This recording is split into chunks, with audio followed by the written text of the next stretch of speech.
and we got to do everything we can.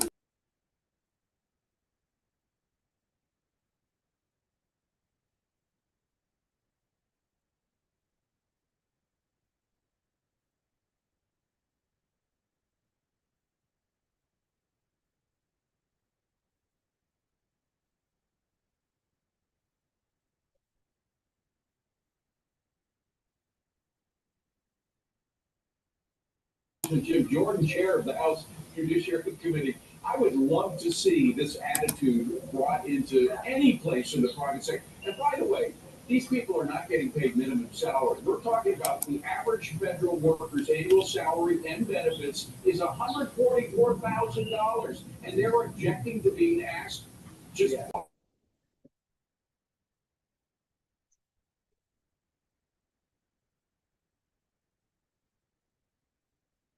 Please ask all the online people to stay in mute. Thank you very much. Just please keep yourselves on mute. Thank you.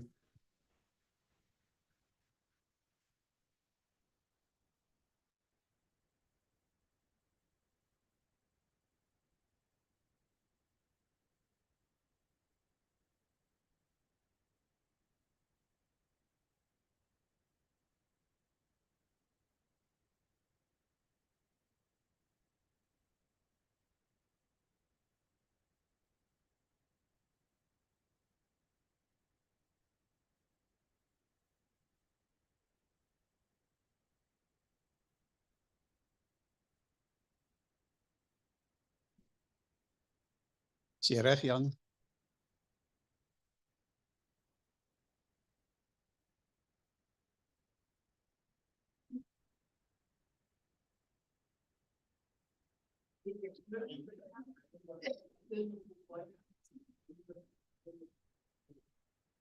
Good morning, everybody. Welcome here at the Transport Forum today at, what's it, the 17th of April, 2025. Great seeing all the faces again. Been looking forward for quite some time to this great topic, risk management and safety in transport. You know, we do proper research in terms of what's the narrative in our industry and what's important for us to understand. And we get a lot of feedback from you guys after the events. We're very thankful for that. And we obviously do a lot of research, what's happening in our world through the media and so on, so that we can plan properly for our events. So risk management and safety in transport, as we could see, again, a very popular topic because we had many people who wanted to attend in person. So also we have then many people joining in on YouTube and Zoom. We're today proudly being hosted by University of Johannesburg's Department of Transport and Supply Chain Management. Thank you very much for that. UJ, you've been supporting us for many, many years. Actually, 18 years already. The last month was the Transport Forum's birthday. So we're now 18 years and 1 month and in this current format. And we're blessed having UJ as always making this possible for us. Thank you very much, Prof. Magetu, for you and your team for supporting us. Ladies and gents, also, as you know, that all our attendance at our events are for free. The content of the event is complimentary, all the presentations. So we have valued sponsors making this Transport Forum possible. And we definitely want to give recognition to all our sponsors and so on. And we have 3 of our sponsors exhibiting here as well today, and we're going to try and go to them quickly with the camera and give them opportunity to say a few words. And then we'll introduce you to the rest of our sponsors quickly. So they're making this Transport Forum possible, and we're very thankful for that. Let's quickly start moving through our program. There's our program. You can see, I'm not going to repeat the program now. You've all received it. Elmarie Kriel is going to do the formal opening address just now. And also, the University of Johannesburg is celebrating the 20 years being University of Johannesburg this month. So we're going to have the youth choir doing an item for us today, and we're also looking forward to that. So let's give UJ a big hand for their birthday.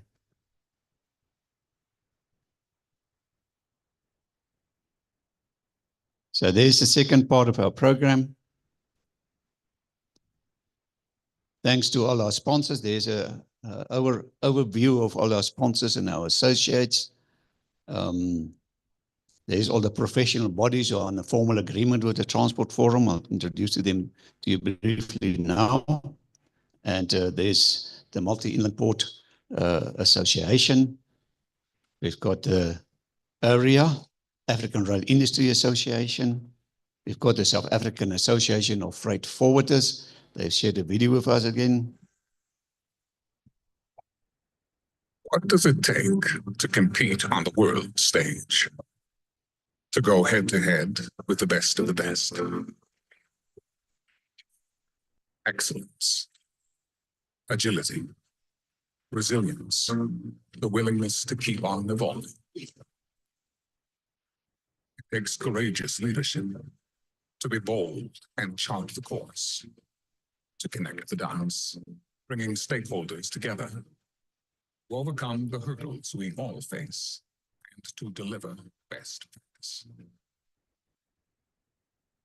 It's about business at the click of a button, delivering at the speed of the internet, connecting people, products, and places, strengthening our supply chains, faster and more cost-effective than ever.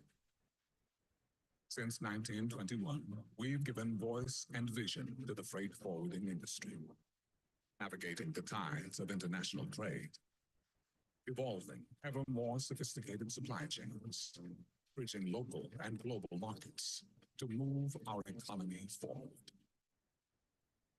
Welcome to our world. The South African Association of Freight Forwarders, architects of transport for over a century.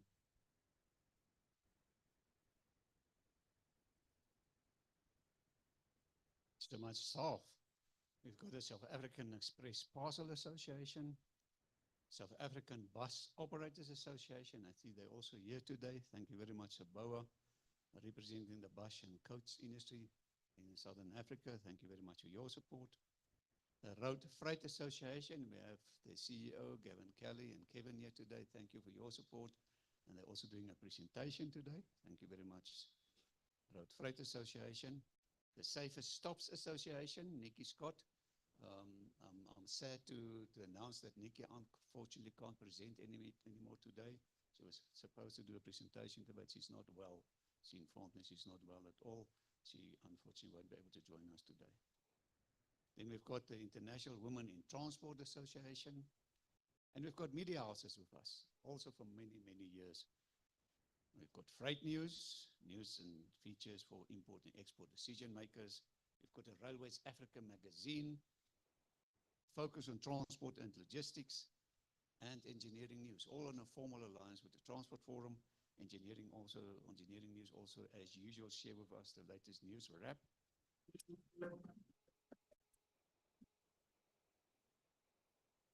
Welcome to this week's edition of the Engineering News and Mining Weekly magazine, published on Friday, 11 April 2025. In this week's cover article, Engineering News and Mining Weekly Senior Deputy Editor Online Tasneem Bulbulia writes that related moves are underway to halt the slide in water infrastructure. South Africa's water and sanitation infrastructure is in a poor state, and stakeholders recognize the urgent need to address this to prevent a supply crisis, with various partnership and regulatory initiatives being pursued to mitigate the situation. The Engineering News features focus on manufacturing, where an organization outlines the potential of essential and vegetable oils, and generators and standby power, where an engine dealer expands its generator range. The Mining Weekly features focus on mining in Tanzania, where a gold major eyes further in-country growth. This week's business leader is Tilly Chauke, the CEO of Petco. And as this week's cartoon shows, in Donald Trump's second presidential term, the US president is building tariff walls and insisting that the cost will be borne by exporting countries. But economic history and theory show that US businesses and consumers will be the ones paying the initial costs. We hope you enjoy this week's edition of Creamer Media's Engineering News and Mining Weekly. Be sure to subscribe to the magazine that offers you in-depth news about developments in the real economy by emailing subscriptions at engineeringnews.co.za. Happy reading and see you next time.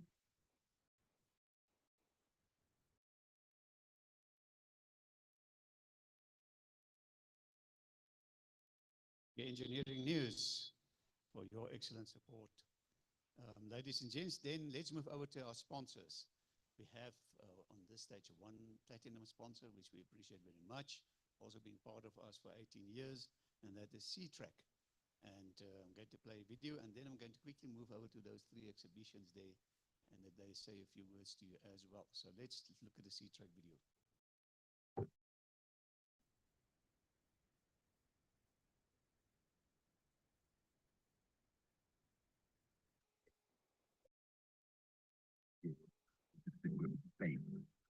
Visible, learned a thing or two along the way. That's why our focus is firmly on the future. A future that goes beyond just tracking and reporting, challenging the status quo, and exploring what the power of technology combined with AI can unlock for your business. Because talking did not earn us the reputation. Telematics solutions, pushing boundaries of constant innovation, and putting our customers first by asking, what if, what's next, and what's possible? For the power of foresight over hindsight to plan ahead and make smarter decisions. What if you could predict the optimal to increase on-time deliveries and significantly reduce long-term maintenance? What if you could predict the best tractor speed on the day to reduce wasted spray and cover more ground with precision? Something as trivial as a few centimeters could predict the difference between maximum efficiency or maximum risk. Because in our world, and likely in yours too, having insights that can be used as foresight with a crystal clear view of the future is the only thing that matters to remain ahead for better control, through efficiencies, better telematics and AI solution that goes beyond tracking and reporting. Step into the future with Crystal by C-Track and experience the power to predict.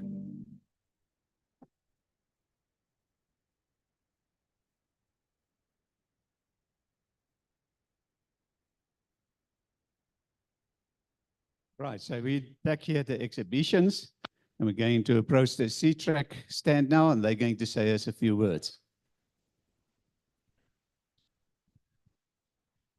Thank you very much. We are extremely honored to have all of the guests here today.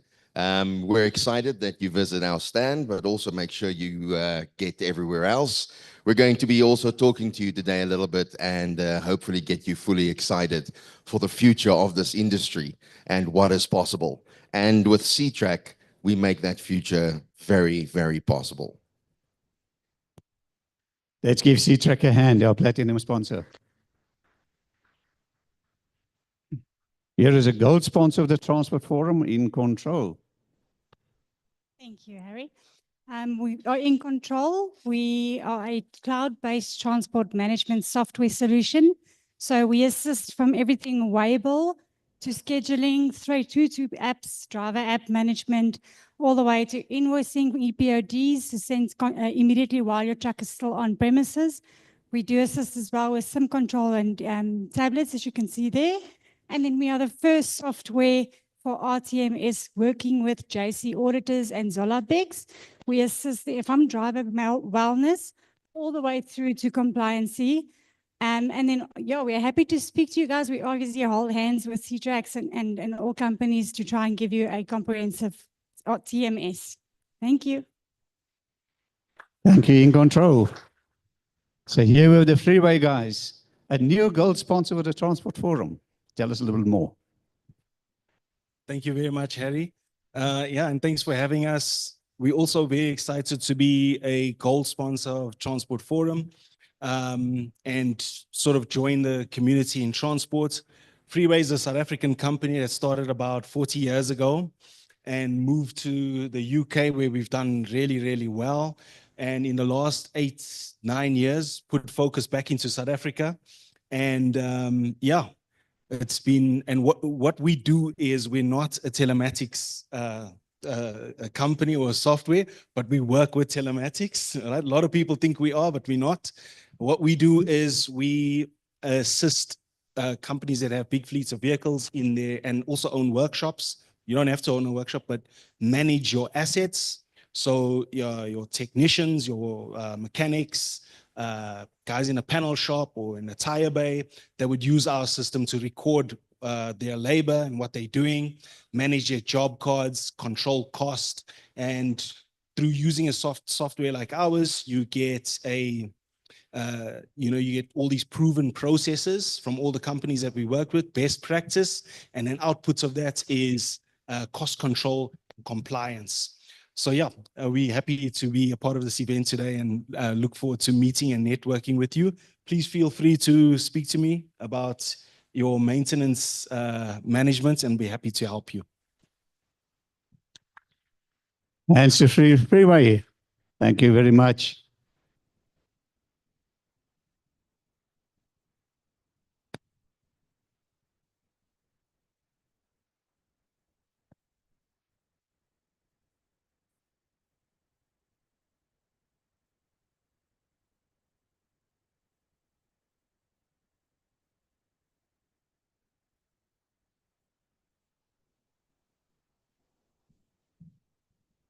That's how it goes when you have a lot of online people and activities. That's now, in a true sense, a hybrid event you're experiencing today again. Thank you very much for those sponsors. Let's move on. We've got Bid Air Cargo, also a gold sponsor of the Transport Forum.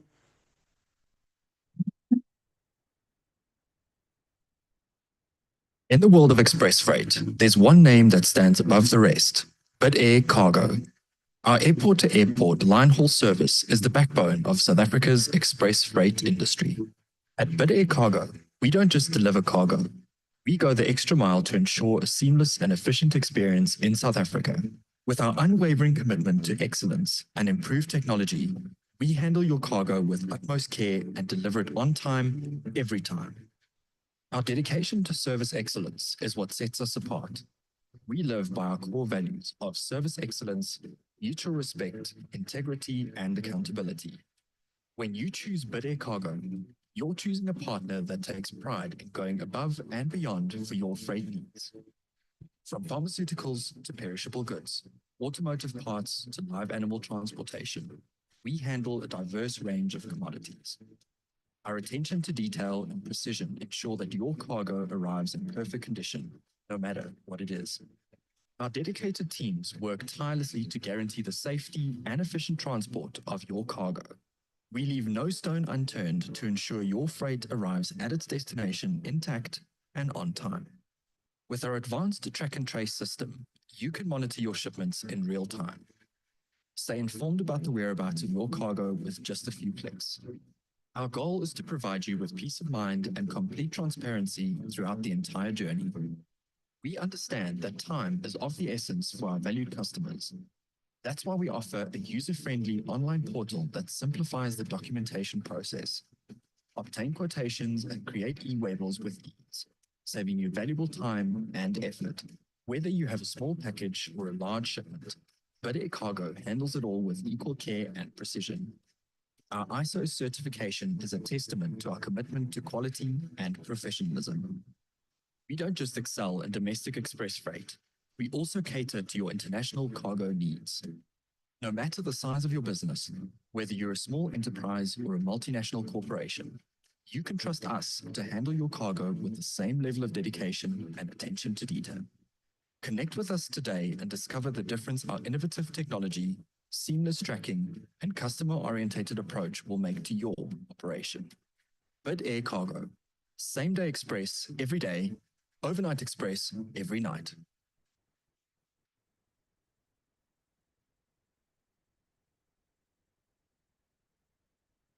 Thank you, Bid Air Cargo. Control Fleet, another gold sponsor.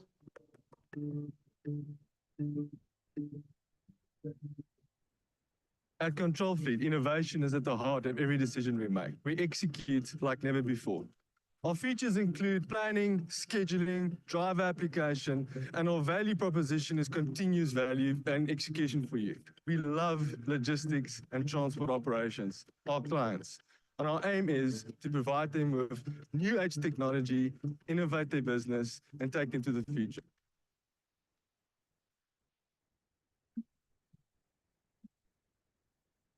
You Control Fleet. Another one, gold sponsor, Unitrans. Africa and its people are going places, navigating new ways that move the vibrant continent forward. Unitrans puts them on the road to productivity, growth, and success, helping them get there safe and on time. We move millions of people across Africa, providing secure and innovative transport solutions that connect families and businesses, get learners to schools, students to universities, and employees to their places of work. We partner with independent operators, supporting and empowering them through advanced technology systems that enable their growth. Working with all industry stakeholders, we build the greater transport industry, expanding the essential network needed to move people safely. We are a trusted, innovative transport solution specialist with a purpose. Our belief in the power of doing accelerates economic progress across the continent and moves people towards their most prosperous future. Thank you, Unitrans. University of Johannesburg, our host for today. They will introduce themselves to you just now, but they've been instrumental to this transport forum, also mentoring myself a lot. Thank you very much, UJ, for hosting us. Data Noble is a well-established research organization specializing in both quantitative and qualitative analysis. They use a variety of cutting-edge tools to deliver customer experience and other sentiment-based research programs.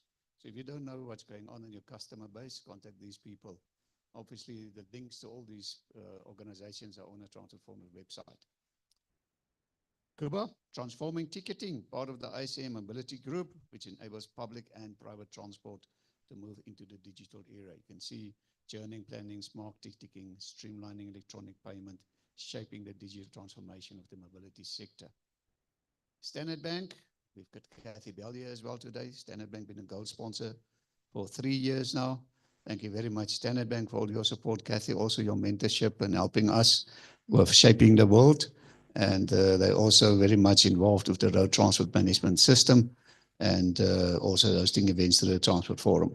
So thank you very much, Kathy. We really appreciate your support. We've got Global Trade Solution, innovative solutions transforming the global supply chain, consulting and strategy, software solutions, specialized services, all about imports and exports. Zutari also presenting here today. For many years, a gold sponsor of the Transport Forum, and they'll tell you more about Zutari in a few moments' time. Thank you very much, Zutari. We've got JC Auditors.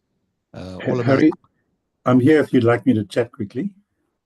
Oh, okay, thanks, Oliver. Go for it. Tell us more about JC Auditors. Yeah, I just snuck in at the last minute, so you didn't see me come in. Morning, everybody.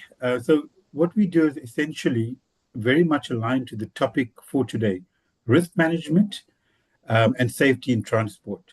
And our team are focused on efficient solutions that enable a business to identify risk, be it road safety risk or environmental risk, cybersecurity risk, whatever it may be. We help you align it to an international standard. So effectively, we not only provide you with a brand protection solution, but we also allow through our certifications that are internationally recognized, allow you to show your principles that you are competing at a global level. And what we are seeing more and more in the industry, Harry, is that companies who are not ISO certified or RTMS certified often are not allowed to tender on the bigger contracts. So with our team, we focus on client solutions that deliver value, mitigate risk, and enable a business to grow. Thank you very much, Harry. Thanks, Oliver. Really appreciate it. Let's play a little video. Welcome to JC Auditors, your trusted partner in road freight certification solutions.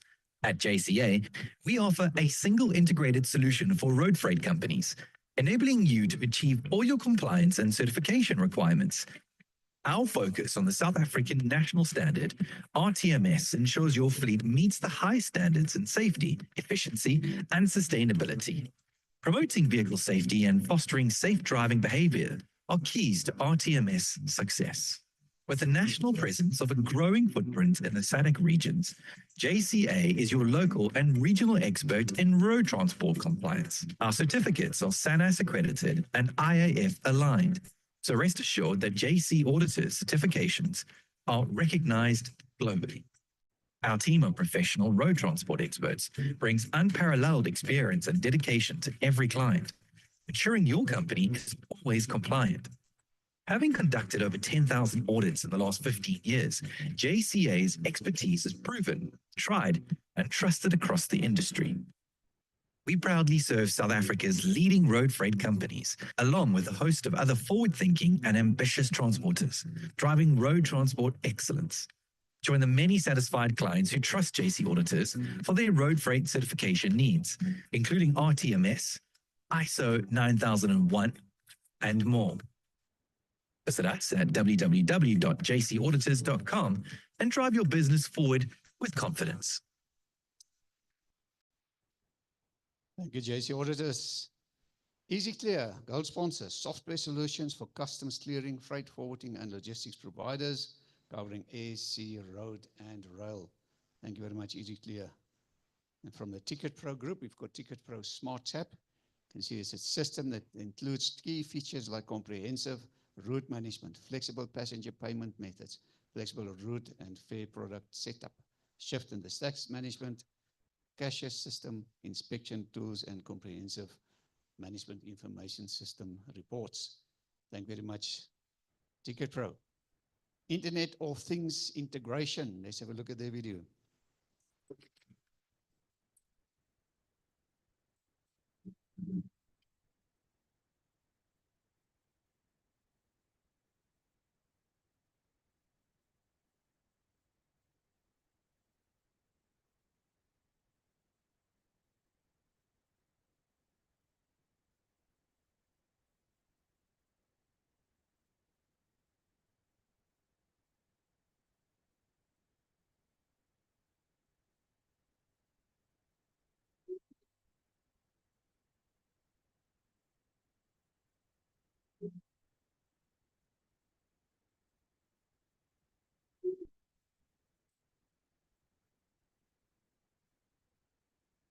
Thank you, Internet of Things integration. And we've got In Control who's exhibiting there today.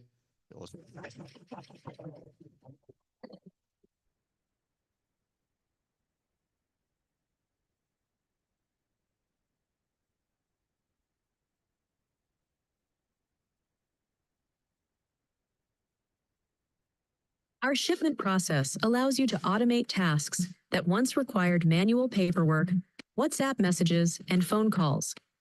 With streamlined electronic workflows and detailed reports, you can reduce administrative time by up to 50%, speed up invoice turnaround by 75%, and boost customer satisfaction with real-time updates. Shipment process types includes contract shipments, ad hoc truck hire, cross-border shipments, and rigging shipments.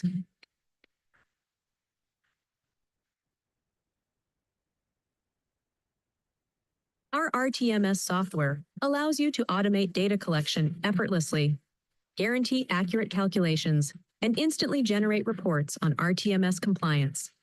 Measure and manage your fleet the In Control way.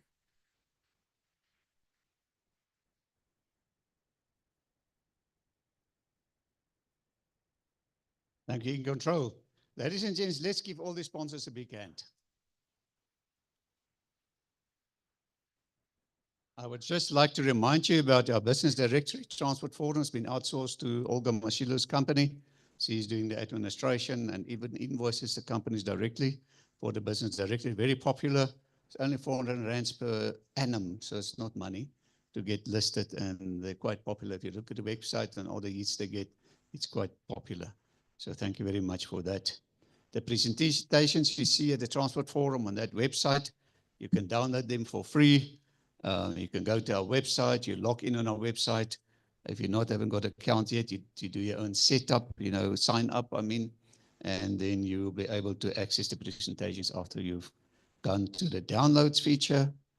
You get the download search engine. You can either search in the top field by a description or the bottom field category. You can select the day's date. You hit search and there you get all the presentations. Very, very powerful. More than 900 presentations there. On our database. Right, so ladies and gents, now we're back to our program for today. And I just want to put your attention on the last second last item there. Closure and lucky draw. That's a very important item as well, all right? So we've got a very nice gift here from Master Drive, and I can see there are a lot of nice things in there. You might be the lucky winner of that. The Transport Forum also, there's a very nice prize. The Bass, pure Bass wireless headphones. It's quite an expensive, I know it's over 700 rands for this. So you might also be the lucky winner of this thing. So the winner must be present at the end. So that's one of the carrots also to keep you besides our good content. All right. So you might be the lucky winner of one of these two draws. At the end of the event, we'll have a basket. You put your business card there in or this card, and we do a draw, and you might be the lucky winner. Then also UJ is also blessing us with a nice lunch and everything. So that's also great. But celebrating UJ's 20 years, we're going to have the youth choir. And they're going to do a performance for us, and thereafter, Elmarie Cree will do the welcome, the opening address. So let's have the youth choir. Thank you very much. Let's give them a hand.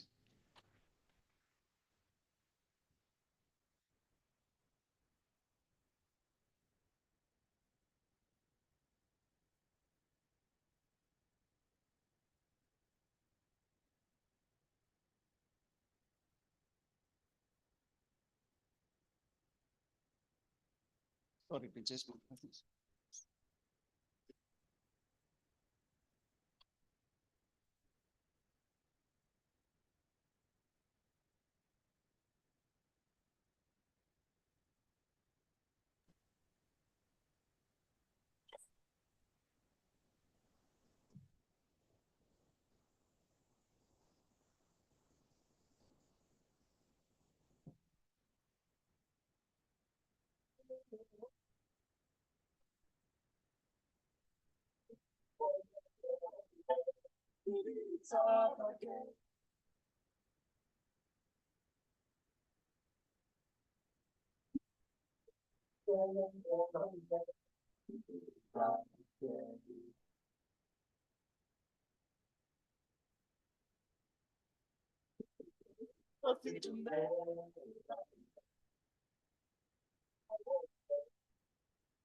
Good morning, ladies and gentlemen. We are the University of Johannesburg Choir, and the first song that you heard is called Quarter. It's the name of the bird. And in the song, you call this bird so that it can come in the morning for you. So it go greet the king. The second piece we will sing is a very popular one back in the day, which a lot of you might recognize. It's by Bongeni Gema, who speaks about this woman that you really, really like. It calls her almost 10 eggs. To recognize.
Wangibamba kwamangane, wangibambele duze sekoli mama, ezola simela sezola, wangibeka sifubeni kwamama.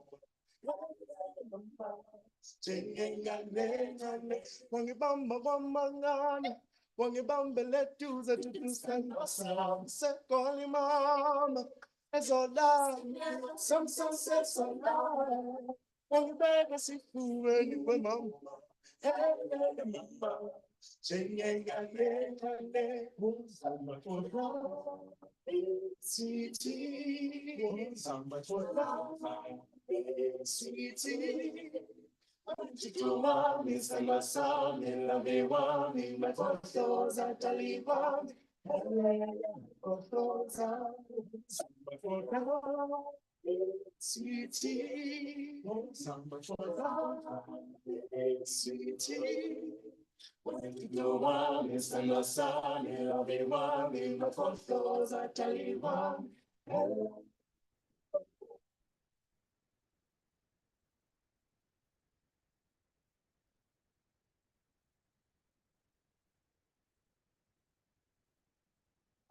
One thing we leave you with is called the Irish living.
So that was a wow. Thank you very much to the youth choir.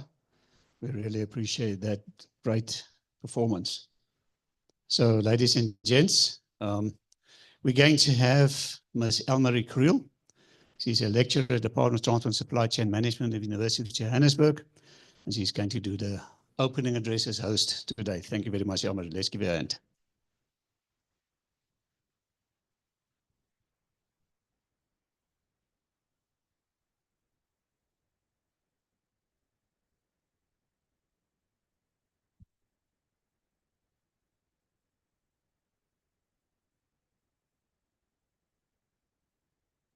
All right, good morning, everybody, or good morning, ladies and gentlemen.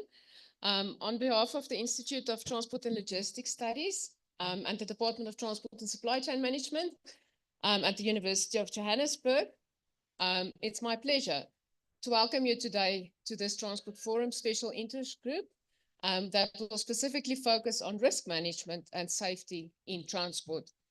It's good to see so many people attending. It's very nice to do that, and also this hybrid event. So it's also nice to see a lot of people joining us online today. Just briefly, as the Department of at University of Johannesburg, we've been proud to be associated with this Transport Forum for the last 18 years, as Harry has mentioned. And then also, like I said, the University of Johannesburg is celebrating its 20th birthday this year. We host several of these events during the course of the year, and we value the interactions that we have with the captains of industry, professionals in both the private and public sectors, as well as some of our students. As academics, we have to remain very relevant and ensure that our programs address what the industry needs. And our success as an academic entity relies on the collaboration and partnerships we have with stakeholders such as yourself.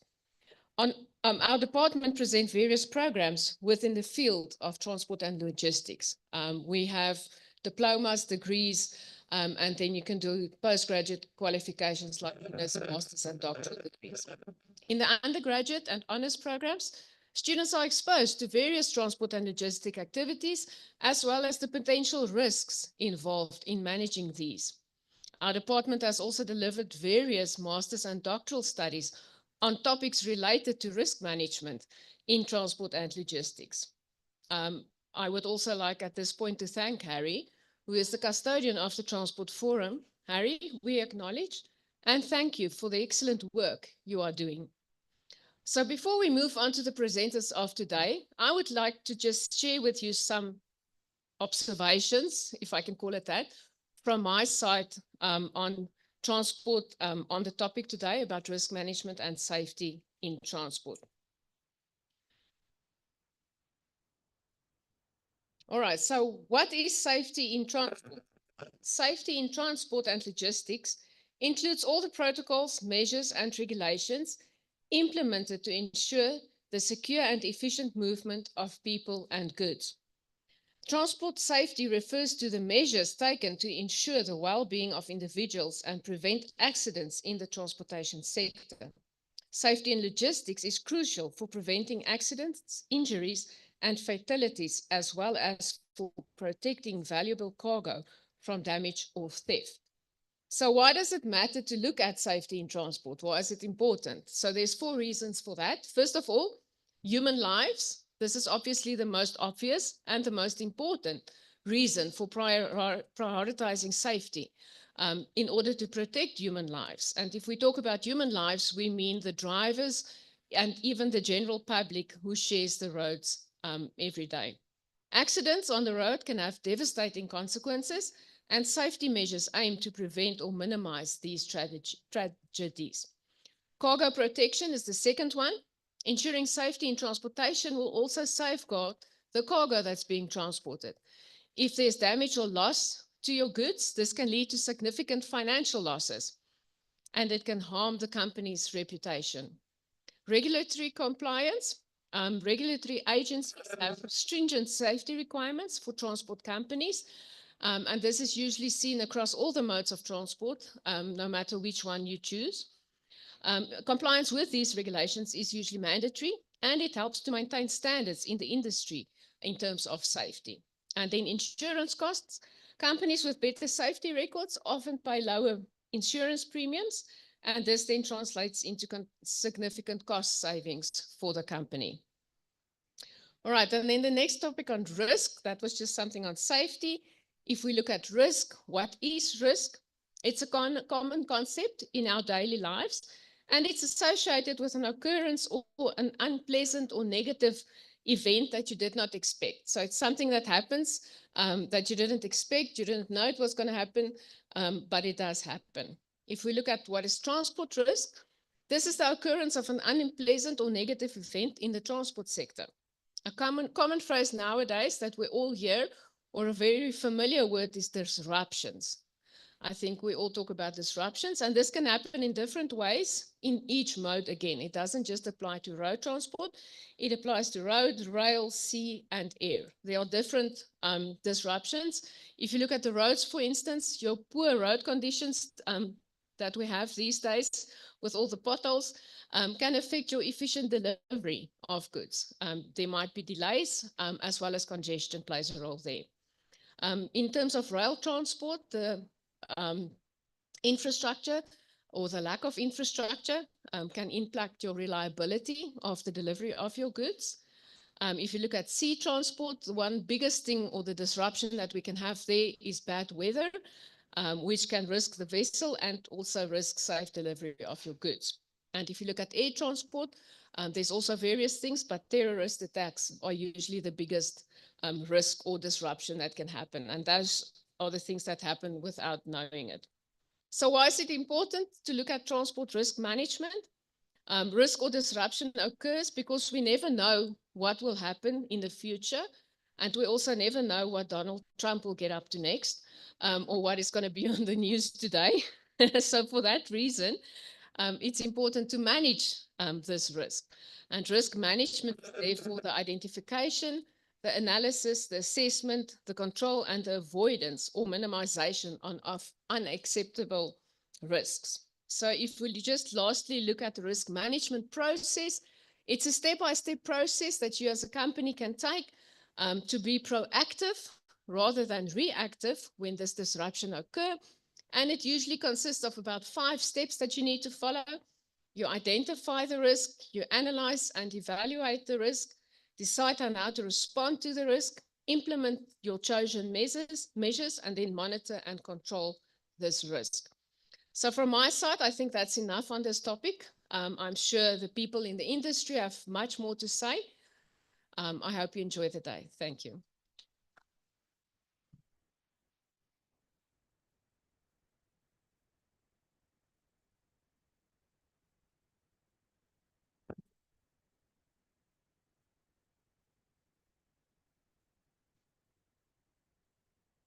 Thank you so much, Amari. Great having a proper introduction by a proper organization supporting us and hosting us today. Thank you so much for that. Ladies and gents, let's turn back to our program.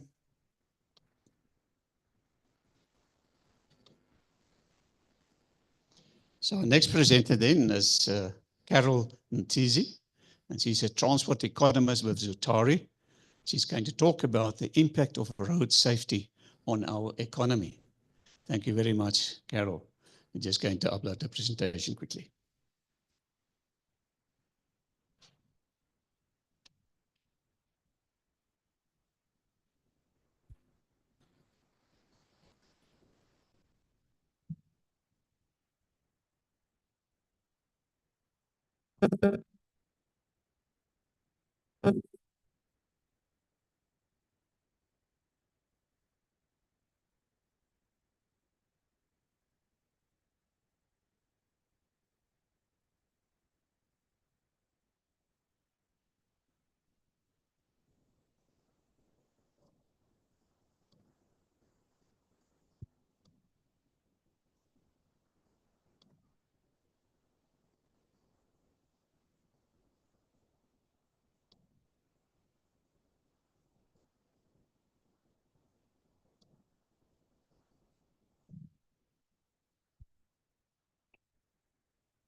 Morning, everyone.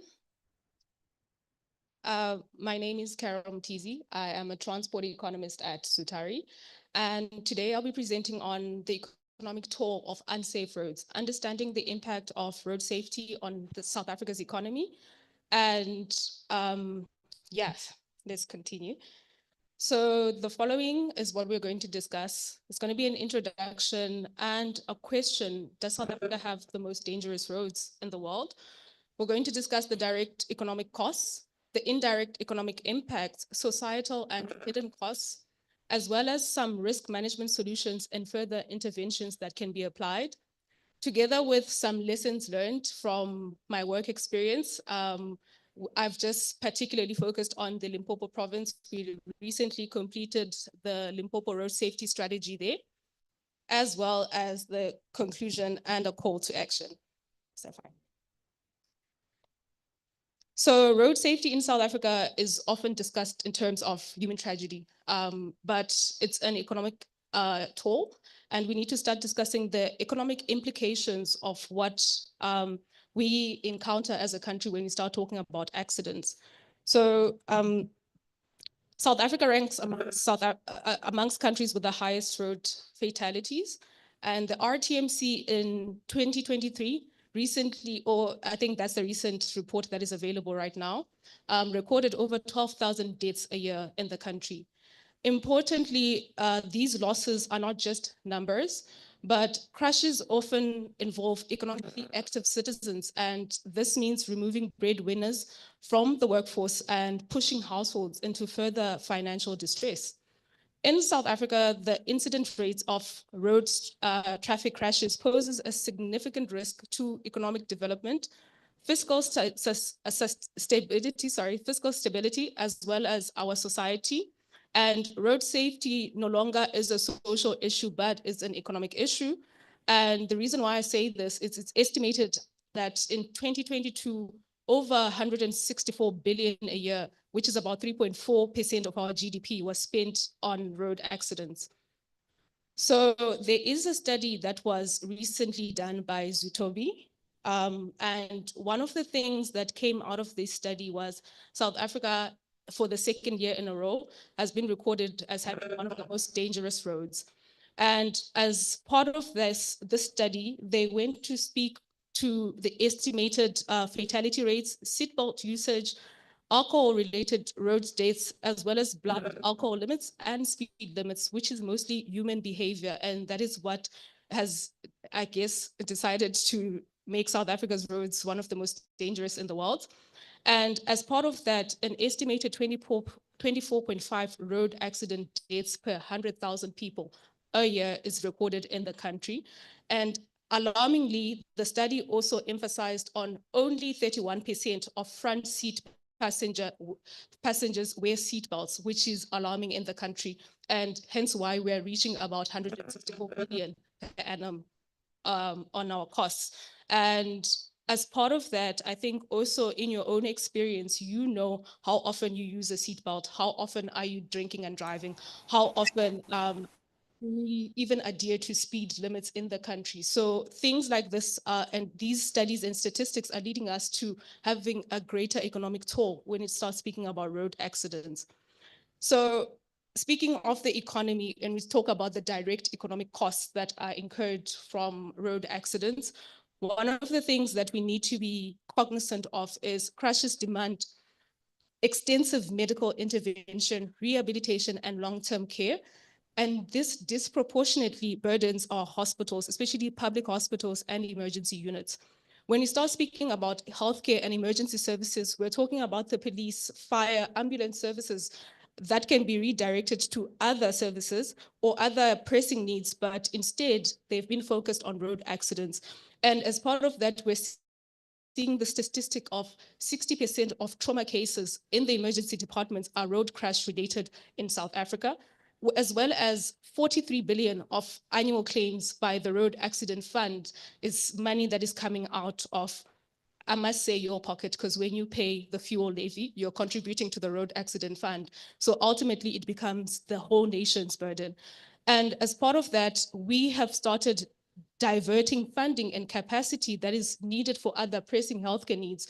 I mean, we start talking about HIV, TB. These are much better efforts that we can, place, or we can redirect our money to those things in healthcare. But instead, we're talking about road accidents, which can be preventable, but ultimately the economy ends up spending money on it. And as part of that, it places a long-term burden on the social security and the disability grant systems in South Africa. Another direct cost that we get to incur when we start talking about road accidents is the infrastructure and vehicle damage. What we speak about when we talk about public infrastructure, traffic lights, barrier road surfaces, and this also increases the maintenance costs that we are going to incur as a country. So, I mean, when we were driving here, we are based in Pretoria. When we were driving here, we encountered about 2 different accidents this morning alone, and that was in the space of the first hour. And I'm thinking about the guardrails that will need to be replaced. I'm thinking about the traffic lights that will have to be replaced in order for that. And this is an additional cost to the economy that we cannot incur. Instead, we need to be able to prevent this. And this is also going to increase a lot of insurance claims and litigation, because high crashes will mean high premium rates. And as part of that, an administrative burden is placed on a lot of people, and this results in inefficiencies, not only in businesses, but also inefficient in the way that you go about your life in your everyday, day-to-day activities. In addition to the direct economic costs, there are indirect economic impacts that are felt. So it's not a cost that you can immediately see, but it's felt as a result of road accidents. And one of the questions that we need to ask is, who is on our roads? It's essentially the economically active people who are on our roads, about 15 years to 64 years. And these are the ones that are affected by road crashes, because even as our TMC records the severity and fatality of injuries, you can see that the working population of 20 to 45 years actually takes up a greater percentage of the people that are killed on the roads. And what that means is it translates into the labor market, because whoever is a breadwinner at their house, if they so happen to incur a long-term injury, it means that disposable income is no longer available, at least it's lowered in that household.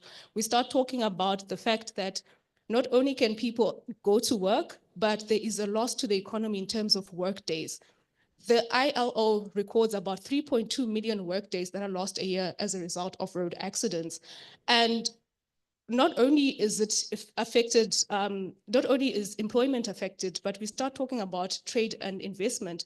And 80% of our freight currently is being transported on the road. Now, granted, it is a reason, or it's attributed to inefficiency in the railway system.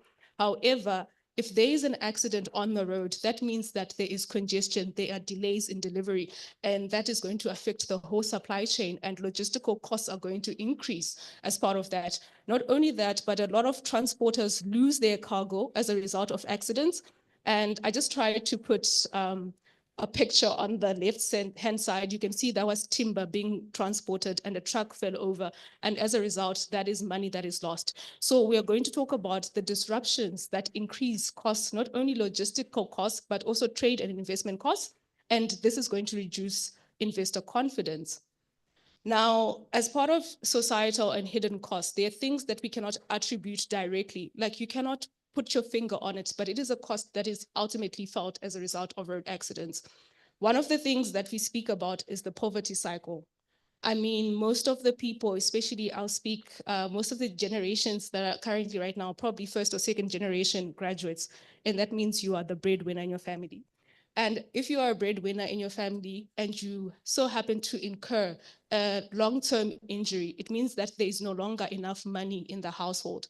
Now, what that means is household poverty is going to start increasing. And not only that, but the reliance on social grants is going to increase in the economy. Now, this money could have been used for, people who are now in their retirement age, but rather because of a preventable accident or things that we can do, it essentially creates a greater burden on the economy. Congestion is another one of them. And you think about sitting in traffic, the time that you spend sitting in traffic, the fuel costs, as well as the emissions. And this not only decreases your own efficiency, but the efficiency of the road network and the movement of people and goods. And when we talk about freight transport, especially dominating the roads, we need to talk about how these crashes not only cause congestion, but also increase logistic costs and disrupt supply chains.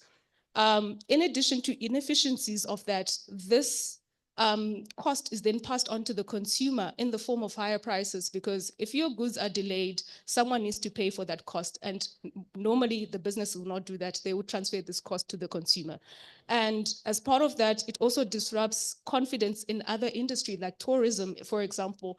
Imagine driving to Limpopo to go to your nice vacation at a lodge and you encounter 5 different accidents. How confident are you in using that road again? So it's things like that that disrupt reputation of other industries that rely not only on transport, but on other activities. So what I will speak about today is road safety as an economic strategy. What it means is we have to answer the question, why should we invest in road safety? You need to use road safety as a preventative economic policy. It's not just about public health. It's about being able to reduce public health burden, being able to not only boost workforce productivity, but improve our logistic reliability, as well as push the economy for people to start working and continue working. As part of that, I will discuss risk management solutions and further interventions that are already happening in the country. Now, I do understand as a country that we have a lot of things that we have already put in place in order to start, not only mitigating the risks of accident, but reducing the severity of injuries. And one of those things is stronger law enforcement especially when it comes to traffic laws. We're going to talk about speed cameras, being able to have police presence, especially for roadworthiness checks, enforcement of seatbelt use, drunk driving checkpoints. And I think Gauteng has a number of pilot projects that are currently going on. I know on a Friday night or on a Saturday night, you go to Sandton or Rivonia, you're definitely going to see the police after hours. So it's things like that that not only prevent drunk driving, but are going to help enforce certain traffic laws and encourage better human behavior when you start talking about road safety. We're going to speak about safer infrastructure, and what that means is upgrading our infrastructure is not just about driver condition, but it's about improved signage, introducing the aspect of lighting. When we do economic feasibilities, we actually consider lighting having a 30% reduction in accidents. So it's things like that, pedestrian crossings that are clearly marked so that you don't run into pedestrians or anyone who's using NMT, as well as being able to getting into partnerships to upgrade safer roads. I know the N3 corridor currently has a PPP going on where not only road authorities can get into it, but other businesses in order to push for safety of roads. Data-driven policymaking has become something that is important, especially in South Africa. SANRO already has an integrated transportation information system, and it has iTraffic, which helps identify not only high-risk zones, but also help you journey plan, being able to plan your journey, being able to take this data in real time and use it to make better policies and better decision-making. Public awareness and education, we all know Arrive Alive. Every single holiday, every time of the year, especially December, and we're about to get into Easter right now, you're going to see a lot of the posts, a lot of the public awareness. But I would rather we focus especially on high-risk drivers, especially when you start talking about taxis.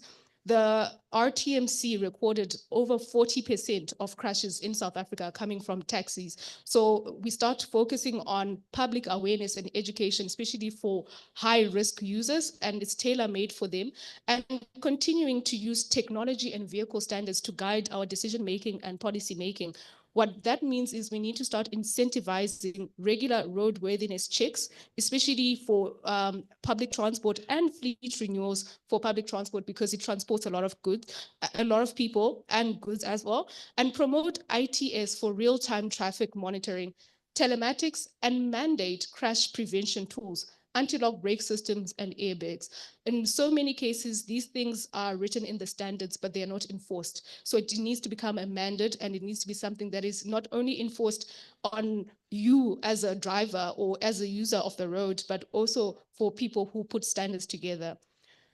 I will draw some lessons on some of the work experience that I do. I am a transport economist, and as part of my job, we do a lot of feasibilities of roads. And in the last few years, it has increasingly becoming important for us to include road accident reduction costs as part of our feasibilities. And this is actually driving the feasibility of roads. So no longer are we looking at travel time savings or vehicle operating cost savings, but rather on top of that, we are starting to focus on roads that are safer in terms of reducing road accident costs. You might not reduce the accident, but you can reduce the cost of that accident. And as a case study of the Limpopo road safety strategy, I just decided to share a few things that came out of that work that we did. One of the things that we saw as part of the research and the data that was collected is fatal accidents place a pressure on not only the emergency services, but healthcare systems and police operations, because these resources could be used for crime prevention or even traffic enforcement. And over the last 5 years, we calculated the impact of fatal incidents on the economy, and it's reaching about tens of billions of rand in Limpopo, which is accounting for about 5% of the province's GDP. Now, instead of redirecting this money elsewhere in order to improve the province, this money has now been used to essentially help and assist in the curtailing of accidents, or at least the severity of the accidents. And you can see this, that it's taking an economic toll on the road, on the province, and not just through road fatalities, but you talk about national development. It is a developing province, and as such, that money could be redirected to improve the economy there. And we need to prioritize road safety, not about saving lives, but also protecting public finance, improving service delivery, and ensuring sustainable infrastructure investment. Just to conclude, I know I ran through this fast, I'm sorry. But just to conclude, we need to understand that road crashes are preventable and they are economically damaging. And that's something that we need to be quite cognizant of. And when we start talking about strategic investment, especially for long term, we need to be speaking about how we can increase our GDP, reduce inequality, as well as increase investor confidence based on what's going on in our roads. And ultimately, as a country, we need to align with the UN Decade of Action for 2021 to 2030. South Africa already made a commitment to this, and we said that we're going to halve the road deaths, the road traffic deaths on our roads and injuries by 2030. So we have a lot of work to do. We have 5 years, or it is less than 5 years now, for us to halve these deaths, and also speak to South Africa's national development plans and seeing how we can prevent the deaths of our population. We need to understand that the economic impact of road safety cannot be overstated. Like, we need to speak about South Africa's journey towards a sustainable, inclusive growth, which hinges not only on safe and reliable systems, but efficient transportation system. We need to invest in road safety because it's not just about saving lives, but it's a strategic economic imperative. And just to add, this is it's a call of action. We need to be able to collaborate across sectors. I know SANRO has a road incident management system, which helps in some of these incidents. And this also shows collaborations amongst industries and sectors, as well as invest in road safety daily. We need to be more productive. We need to be inclusive, and we need a resilient economy. And as such, we need to focus on this. And as Nelson Mandela used to say, we can change the world and make it a better place. It is in our hands to make a difference. Thank you.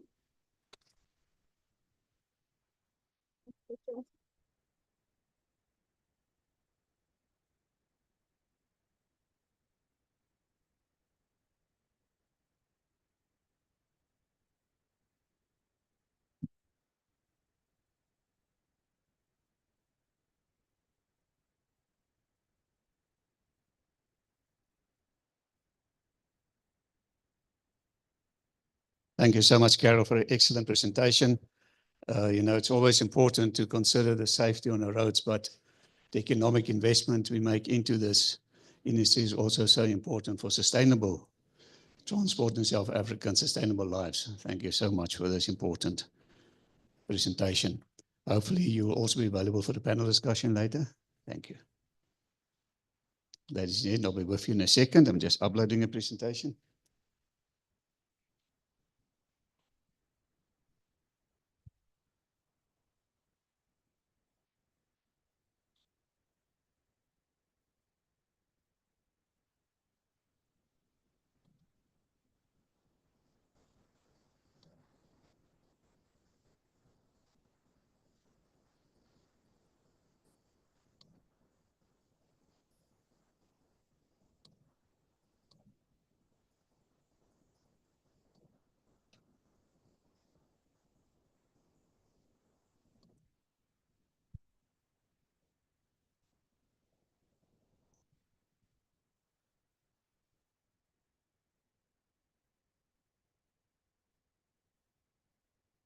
All right, ladies and gents, looking at our program.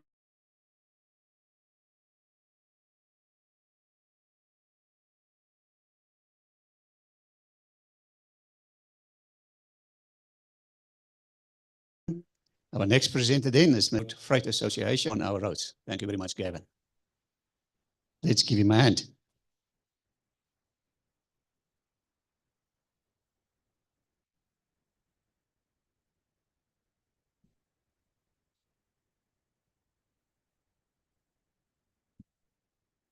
Good morning, everybody. Jeez. Harry, get the next speaker. They're not very much. Good morning, everybody. Ah, that's much better. That's much better. This presentation is going to be the one that's going to knock your socks off, hopefully. No, not necessarily. A lot of it was going to be a presentation you should know of what's happening on the roads every day. But it is going to give you an insight of how we see it from our side. And you know, traveling on the roads is something we do in South Africa a lot more than they do around the rest of the world, believe it or not. See, in the United States, and everyone only knows the United States for Donald Trump. Let's forget him for a while. In the United States, a lot of traveling is done on public networks, railway lines. They use the airways a lot, and they have trains that do a lot of this. But in South Africa, we do most of our traveling, most of our people do it by road. And there's going to be no exception starting this morning. I saw something come up on my cell phone that PUTCO has allocated 500 buses, just PUTCO, 500 buses to deal with the annual Moria exodus. 500 buses, just one company. Now you can imagine what that road's going to be like, and believe it or not, I'm going to be on that road.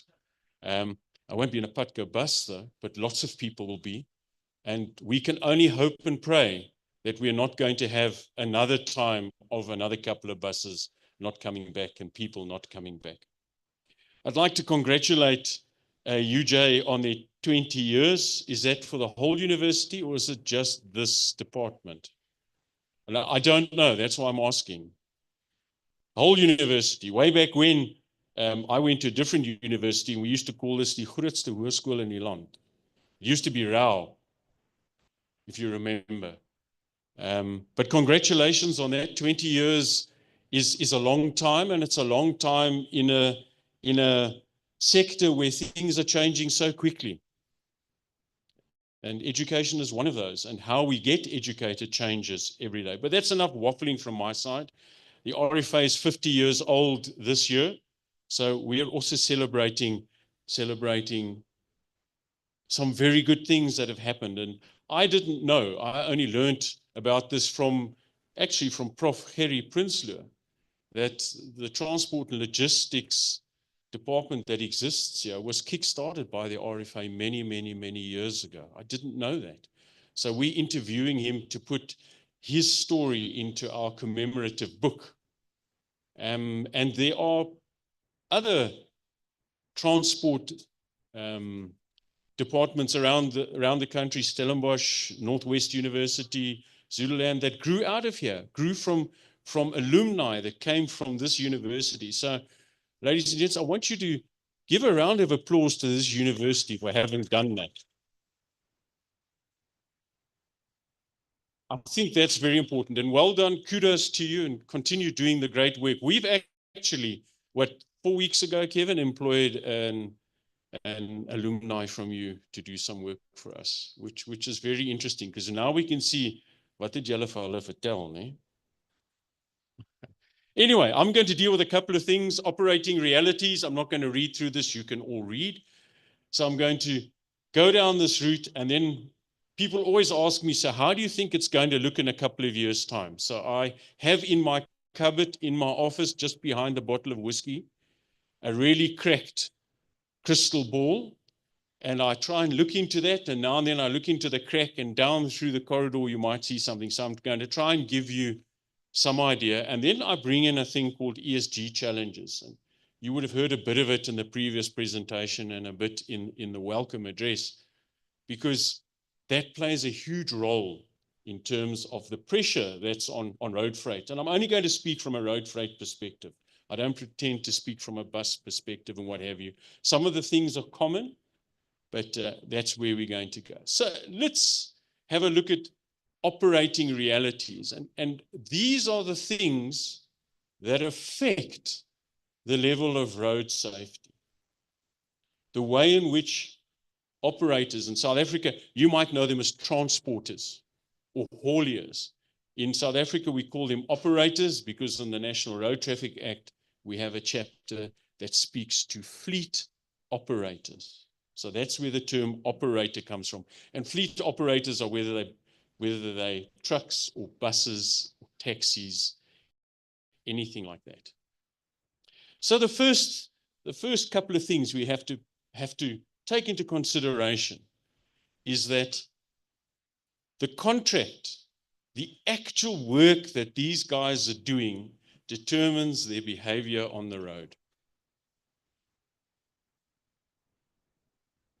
Do you get what I'm saying to you? Some of the worst crashes, so in our industry we talk about crashes, we don't talk about accidents. The worst crashes we've seen in our sector, and I can name them,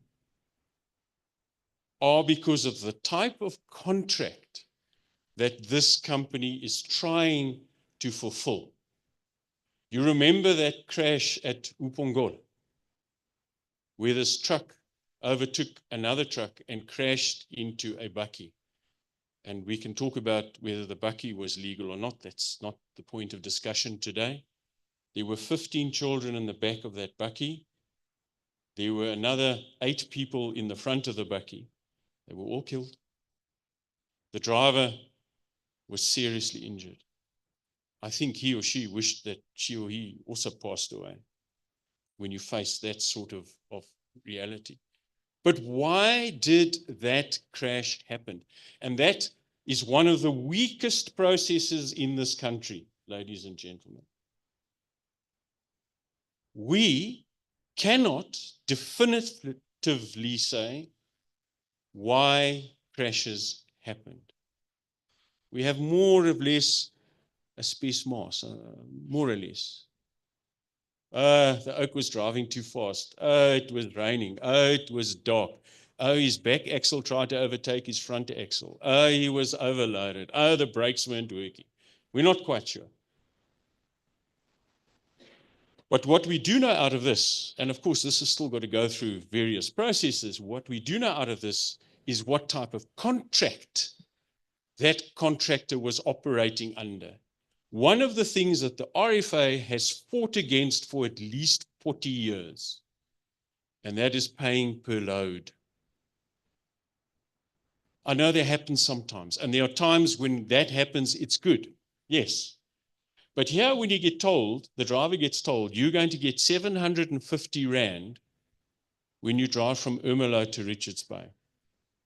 So you leave Ermelo with a full load, and you're going to get to Richards Bay, and when you get into Richards Bay in the ring-fenced GPS system that we have, we'll pay you 750 Rand. And when you leave Richards Bay and you get back to Ermelo, or that mine or wherever you originated from, and you get into that GPS ring zone, we'll pay you your next 750 Rand. And so the drivers get told you'll earn far more than the basic minimum that is currently applicable to drivers of heavy commercial vehicles under the general agreement put in place by the RFA of 15K a month. That's the basic minimum. I was actually going to ask, how much do you think a driver gets paid a month? So the basic minimum in the common class category of vehicle, 56 tons, GVM, is 15K a month. Before sleep out allowances, before PPE, before all the other little goodies come into place. And no, there isn't an entertainment allowance just in case you stop at a local truck stop. They get told, if you do this, 750, and you keep shuttling backwards and forwards, you do 4 trips a day, you're soon going to beat the 15K. 4 trips a day on a route that's 635 kilometers in length. The maximum permissible speed of a combination 56 tons is 180, what? 80. On that route, you would be very lucky if there were stretches you could do 80. Your average speed on that route is probably far closer to about 46. And this was before all these huge potholes started to appear. Because that route that they use was not built to take mass freight, was not built to take the amounts of vehicles. It's an old route built back in the 70s. So the contract, the rate at which I can generate revenue, has a huge impact on the behavior of my drivers and of the owner. One of the reasons why we see so many foreign drivers in the business, illegal foreign drivers, because the South African citizen will not take less, should not take less than the 15K a month. But when I employ somebody who's got no recourse to labor, to council, I can force them to take that, because believe you me, ladies and gentlemen, 750 Rand a trip is far more than what you get north of us. And I don't mean the United States. Then technical expertise. So the way in which the vehicle is loaded, the load is secured. The actual type of vehicle you use for what you're doing. So in the association, we talk about fit for purpose. You're not going to arrive at a soccer match with a tennis racket or a hockey stick. Well, unless you've got some ideas for the ref, just to get him to wake up. But you're not going to go and play a sport, or you're not going to try and cook something using the wrong sport equipment or the wrong utensils. If you've got 50 people coming now on Easter, your family's coming to visit you, you're not going to use a number 2 pot. Because 50 divided by 2, you're going to have to re-cook that pot 25 times just to get to 50. You get what I'm saying? So the vehicles that are chosen, and quite often vehicles are kind of, where's that mechanic? Let's do the backyard, what, and we'll adapt them. And it happens everywhere. Happens in the passenger trade too. You would have seen 3 years ago, the RTMC had this huge program to deal with what they called converted light commercial vehicles into taxis. Remember? And a light commercial vehicle floor, that floor is not strong enough to take seats and seat belt anchorages and all of the people in there. So when there were accidents, these people literally tore the seats and the belts out of the bottom of that light commercial vehicle. So the vehicle has to be proper. Then there's legislation. There's legislation that determines maximums and minimums, not only in terms of what you can load on various tires and various axles and how you spread it across this vehicle. And remember, I'm only talking right here. And if you get that wrong, just because your truck can carry many tons, Doesn't mean you put all mining tons on the back axle because it looks right there. There's a way that you need to spread those tons, that payload, across the axle, because it's about axle carrying masses. It's about being able for that vehicle to perform using its brakes, its steering, its traction in the correct manner. Then there's prosecution. What prosecution? There's corruption, there's targeting, but consistent prosecution doesn't exist. There have been some horrendous accidents here, and I'm not going to give the names because they're currently in a process through court, but you'll remember that big explosion that happened somewhere. Dangerous goods. There was the one truck that went down the hill and took out the taxi right down at the bottom. There was another truck on the R25, which brakes failed. But what actually happened was the driver realized, oh, no, ish, and jumped out. Those operators, let's not worry about the drivers. Those operators are still operating. Have they been served with notices to close their businesses? No. Has any investigation been done into those operating businesses to see what their record of incidents or crashes is? I wasn't sure to say is or are. Is or is? No. To get an operator card in this country, you require two things: the address of your local licensing authority and $30. They don't ask you how many trucks you have, what the condition of your trucks are. Yes, now it's are.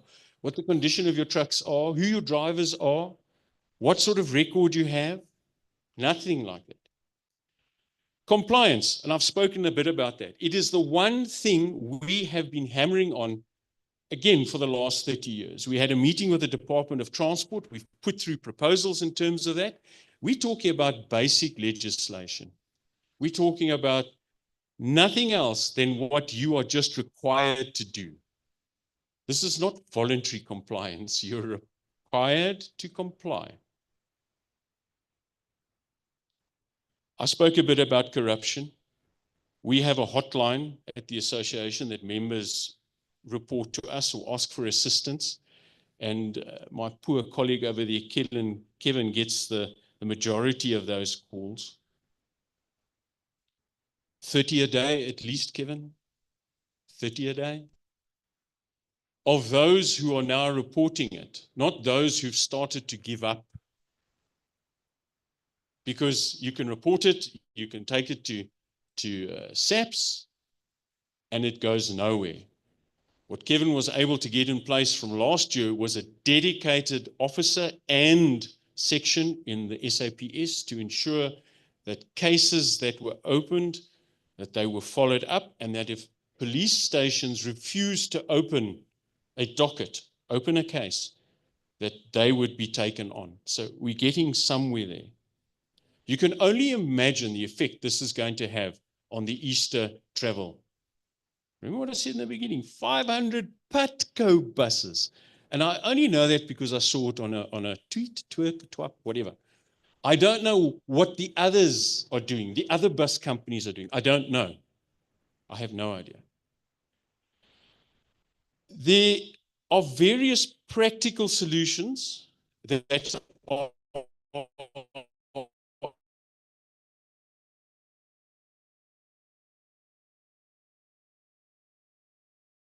out there that are currently pre-clearing. You've done everything you need to do. Many operators don't use it. So you have these huge queues standing at the border. And when things go wrong, they go wrong. They go really wrong. Political turmoil, we probably now at this stage are doing about 50 a day that we get notices from coming into our intelligence center. All over the place. It's actually incredible. There are little protests everywhere. Service delivery protests, then somebody's protesting that the Springboks didn't play against the All Blacks. Somebody's protesting about Donald Trump again, and. All of these things put pressure on the operator to meet delivery times. We have competition coming from neighboring states, and we've got something coming which is spoken about rather generally, called the African Continental Free Trade Agreement, or area. And if that comes into play, like it is envisaged, and what I have in my head, which could be totally wrong, we're going to have something very similar to the EU.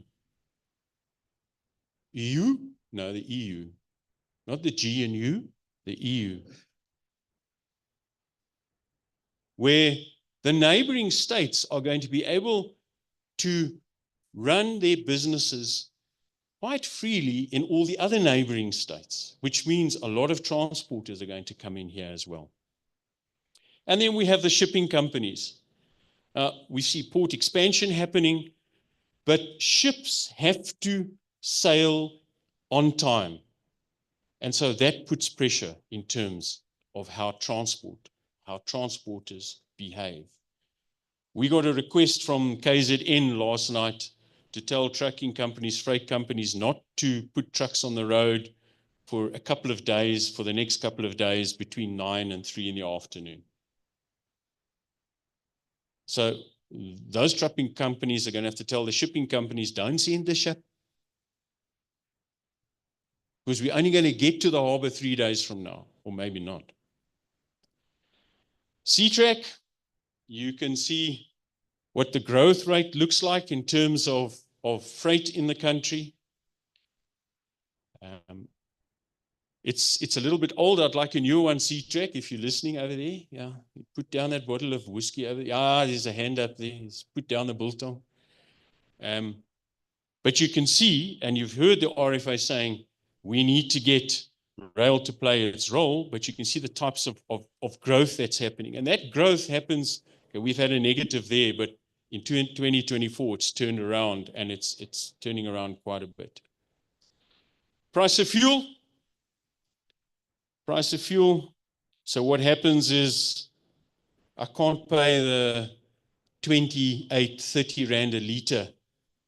So I now go and find, well, in the old days we talked about Amagluglu, but I think that was a trade name for Cecil, so we can't use that name really. You go and look for something that's almost like fuel.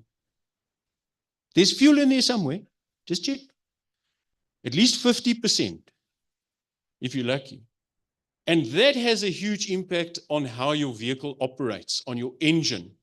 And the engine controls a number of things. So believe it or not, engines also control braking. They have in their exhaust brakes, they have various other vacuums that allow various things to work, like ABSs and what have you, and various connections into that. So if you're using wrong fuel, your actual engine is not doing what it needs to do. Let's talk about compliance. I can actually drop the mic now.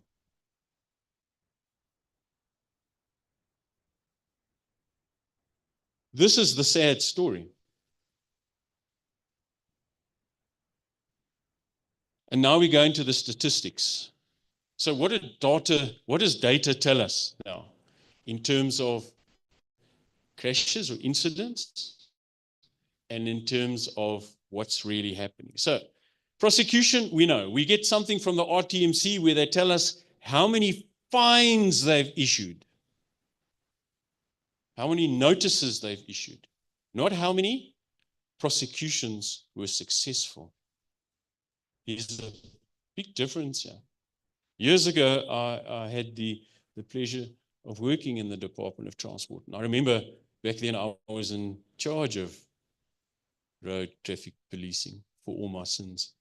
And I remember having a huge, well, it was an argument, but let's call it a discussion with my then boss about how happy he felt that Easter that it happened, they, being the traffic officers around the country, had written something like 6,000 speeding fines. He said, no het alle ons. No, that was someone else. Anyway, And I said to him, sir, with all due respect, if you've written 6,000 notices, my question to you is, how many of those have actually gone the full route? So of the 6,000 notices, how many were withdrawn because the officer couldn't spell or whatever?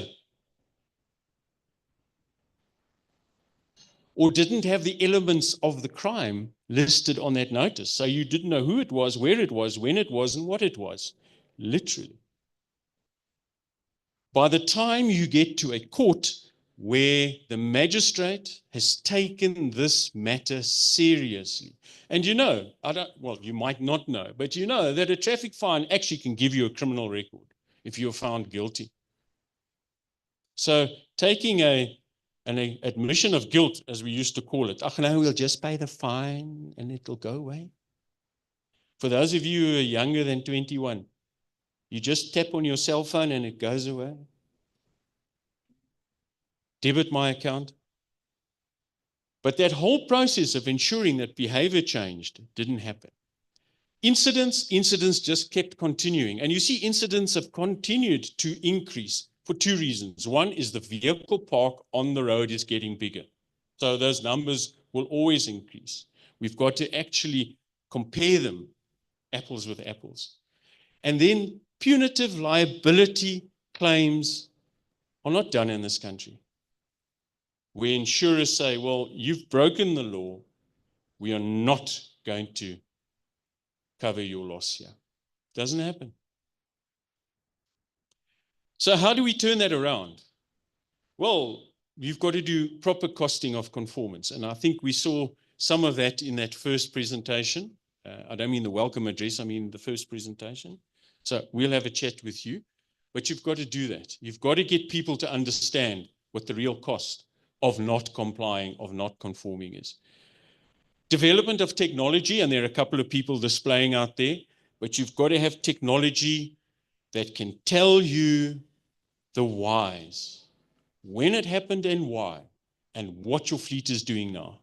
You have to have standard operating procedures that you keep in place and you hold people accountable to. I mean, I got asked the other day, do you think this company actually abides by its policy? Well, if it's the company's policy, one must only make the presumption it does. Corporate behavior. In the, Harry, can you just pass me another Johnny Walker double black, please, if you don't mind? Holding those people in the company responsible for what they have been appointed to look after. Harry, dis water.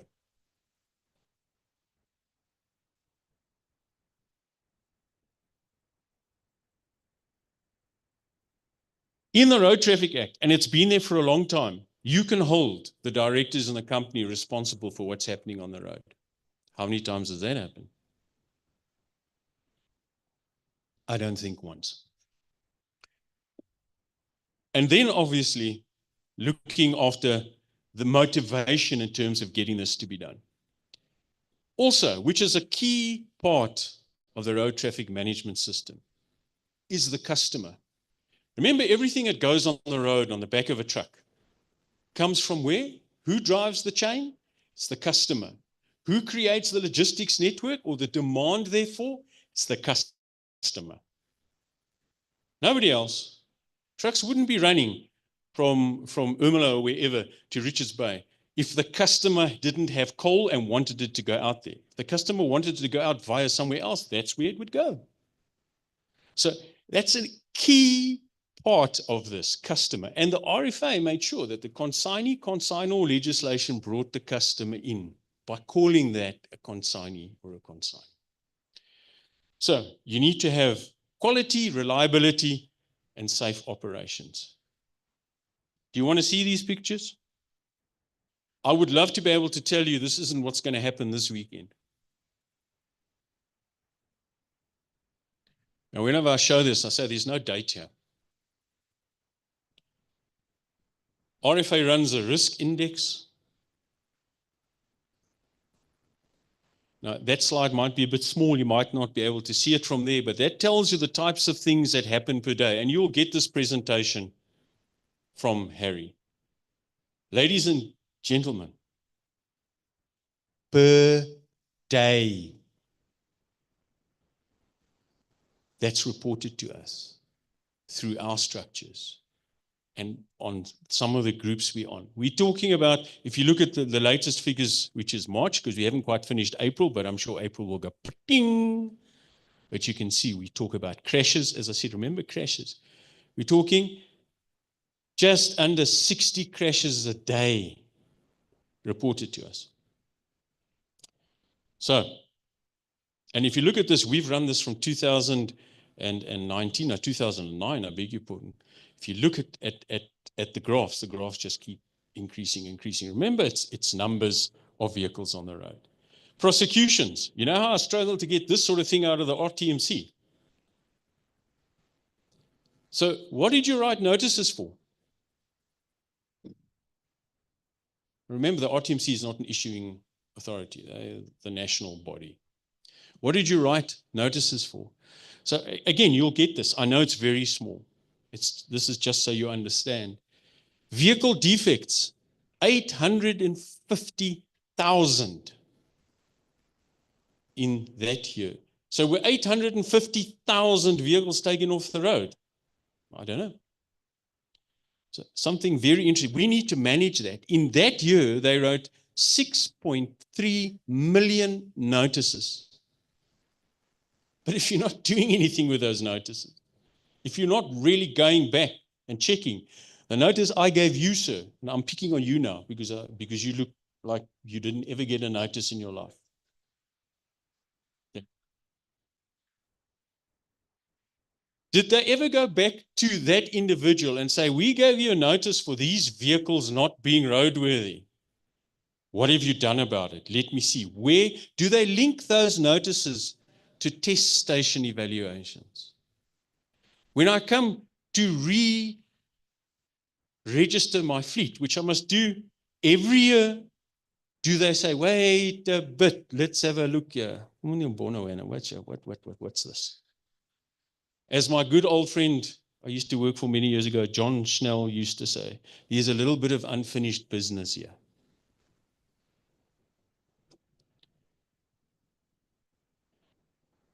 There are so many standards out there. There have been people saying we need to regulate the freight industry. You need to bring in more rules. We've got so many rules. We've got the best road traffic act in the world. I know.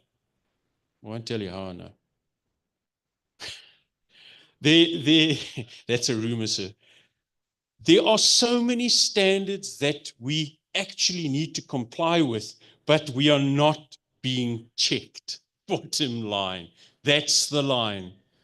That's the 25-yard line. Every time something happens, we get this, what they call in the old days, a pushover try. We did try. You've heard about RTMS, road transport quality systems, transport management systems.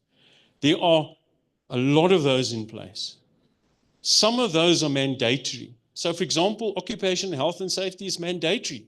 How come when we stop a vehicle and the required pieces of equipment that are required in the place of work, the cab of a vehicle is a place of work.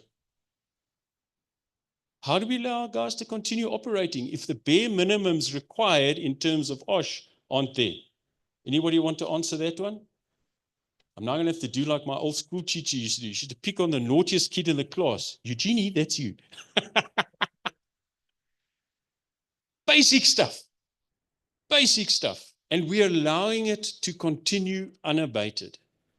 You must get the idea that somewhere along the line, law enforcement runs deep in me.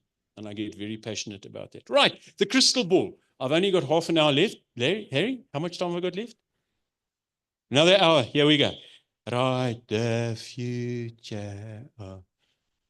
So, we've seen in our industry huge push from the Chinese. Last year, the Chinese took 41% of the truck tractor market. 1 year. There's huge influence from them. And they are not necessarily poorer as in weaker technology. or less quality than the vehicles that have been around here for how long? And please, I'm not pushing Chinese goods. Otherwise, my friend Donald will be upset with me. What is important, and we're talking about how all of this drives what happens on the road, is that the technology coming with the Chinese vehicles. I don't know how many of you drive Chinese, light motor vehicles. Got cameras up the wazoo, ding dong dang. When somebody tries to overtake you, come too close, lights go flashing and everything. Ek gooi sommer my brandy in my drank uit when that happens, and I try to take control of the car. So there is the opportunity to start using this technology that's coming in, and it's coming in standard. I spoke a little bit about the African continental free trade area. And ladies and gents, that could happen tomorrow. It could happen 100 years from now. We don't know. But the important thing is we've got to make sure that everybody who comes in here plays to our rules. They don't. Plays to our rules. There are freight cities that are going to happen. So the Tambo Springs type things, you're going to see a lot more of that. You're going to see a lot more of dedicated routes to trucks. We are hoping, and I'm going to say something now, and you're all going to say, but this is the Road Freight Association saying this. We are hoping that rail is going to play its role. It has to. It has to for a number of reasons, and one of the reasons is our roads cannot take the continued increase of vehicular traffic. And ladies and gents, not just freight. We have no public transport system in this country. And just to build a the Premier listening, just to build a high-speed rail between two cities is a lot of money for something that might not be the priority. So we're hoping that rail is going to play its route. There will always be trucks. They might do something different, but there'll always be trucks. We're hoping the ports are going to revitalize, which is going to put pressure on getting commodities out. And I don't know how many of you are traveling the N3. I don't know how many of you are traveling the N1 with me. We lack a mall. But the N3, you're going to see, right now, there are at least 3,500 trucks a day on the N3 one way. So there are about it's a little bit more now. It's about 8,000 trucks a day on the N3. We can't keep going at that rate. We can't. Okay, they don't all go from Durban to Johannesburg. Understand that there's regional and local, but still. And remember, the N3 is also the northern corridor up into Central Africa. Sustainable margins. I spoke about earlier on about guys chasing to make money. In the freight industry, your ROI is probably about 3.5%.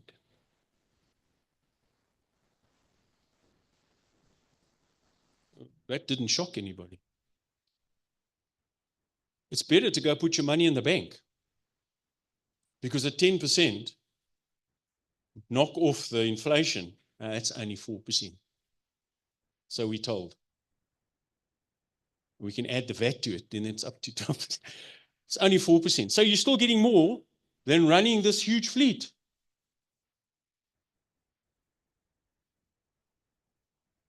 But the rules are got to be there. In our sector, we are struggling with those who broke loads. And I'm not going to use names, because the last time I did that, I was in jail for 10 years. I'm not going to use names where people are selling loads at prices that are not sustainable. Not sustainable. How do you sell, or how do you sell the movement of a container from Durban to Johannesburg for 500 Rand? Oh, it's just a return load. But that was somebody else's primary load. And so it goes backwards and forwards. Huge issue that we've taken up with the Department of Transport. Somewhere along the line, you're going to have to start sticking your muddy finger into this to ensure sustainability remains. Because when you start cutting, what do you cut? What's the very first thing you cut in a transport operation? It's maintenance. It's been for a service. All the wheels are still around. They're all still there. Maybe I can push another 10,000 kilos. Brakes, who needs that? And one of the problems with new technology is that the new truck tractors are so advanced that the guys have disconnected the trailers. The truck tractor does all the braking. Yes. What do you mean? So we've got trailers in this country that are 25 years old. They don't work on ABS. Well, they do. Almost bloody stopped. About to bypass everyone. So, no, it's really a problem. But sustainability, if those margins aren't there, they do not maintain. The next thing that happens is you go and find drivers you don't pay 15K a month for, because they don't know how to get between Ermelo and Richards Bay, chop, chop, quick, quick. And if you can, like they did, they had this process where they were converting taxi drivers. Hulle kan ry, hoor. I've got the ATDF in there. That's a process. That's for those foreign drivers. But again, those protests cause problems and will continue to cause problems. And then we've just had published the new EE targets that have come out. The BEE chart isn't there yet. Long term, what we're looking at, well, the DOEL has to get those structures in place. The DOT has to level the playing field. There has to be, like around the rest of the world, in the UK, if you want to get a freight operator's license or haulier's license, as they call there, from the MOT, Ministry of Transport, you have to go via the RHA, the Road Hauliers Association.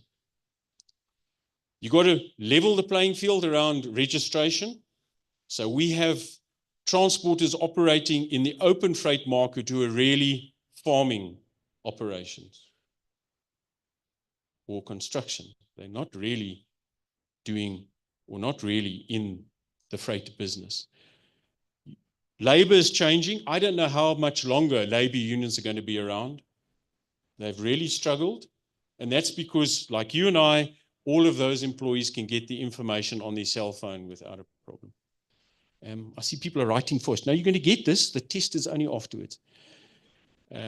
Alternative energy is going to have a huge impact.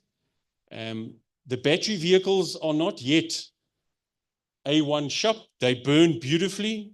They've got restricted distances. So there's a lot of technology and development that needs to go into there. And obviously, they're quite expensive at this stage. And then crime. Crime is probably one of the biggest issues we deal with. And this is slide number 40 of 115. It's my second last slide. ESG. You all know about ESG. But that creates a fair amount, in some instances, of cutting corners, of trying to meet these. And we've got to find a process that people understand that you eat this elephant bit by bit. So when I say cutting corners, let me explain. So where I should have been spending a fair amount of money on maintenance, I now go and spend it on trying to green my fleet. You understand what I'm saying to you? So the focus changes a bit. So we've got to keep that in mind. And then finally, as always, the RFA has always been a proponent of safety through compliance or sustainability through compliance or conformance. So the Road Traffic Quality System, RTQS, Chapter 6 of the National Road Traffic Act has always been a very important part of the RFA. The RFA, I wasn't at the RFA then. I was actually on the other side of the fence fighting the RFA. They were key with a guy called Jack Webster in creating huge sections of what now is known as the National Road Traffic Act and the requirements of fleet operators in that act. I thank you for your time. Have a good one. Think about what I've said. If you're going into the industry, think about what I've said, please. And it isn't only freight, but that's the focus I've used today. Have a safe Easter. People, watch those driving around you. There's muhus out there, and I'll be one of them. Watch yourself. Thank you very much.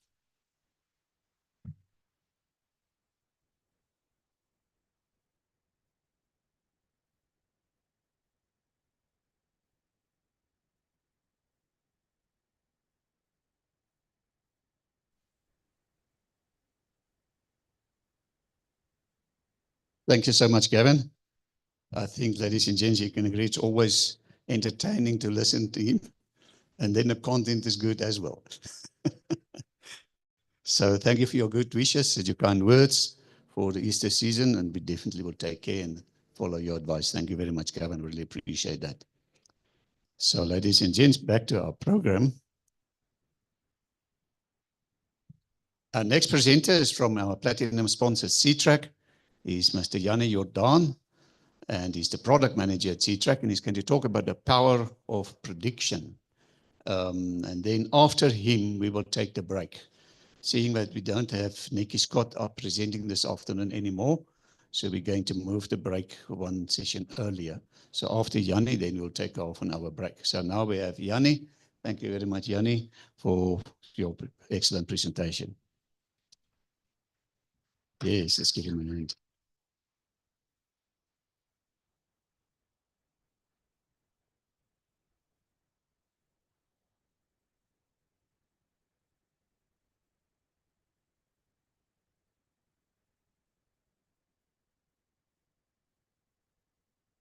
Good morning, everyone. I hope you are well.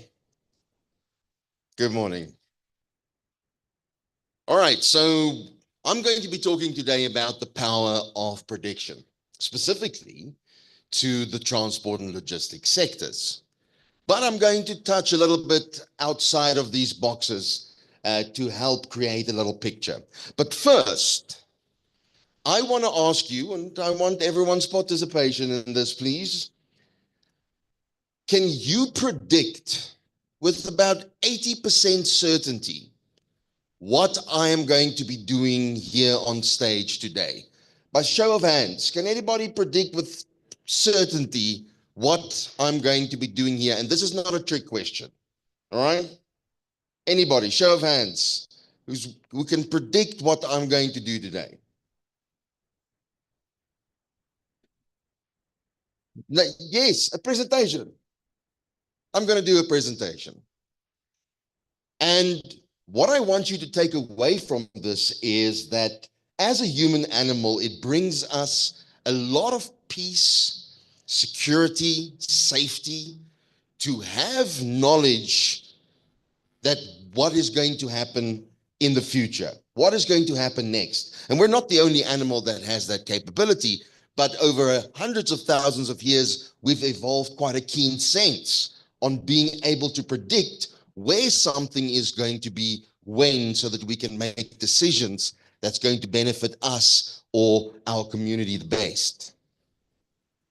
So as I'm going to go through my presentation today, I'm going to talk about a little prediction story that I want to share with you. I'm going to give you a little bit of technical knowledge about how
the of how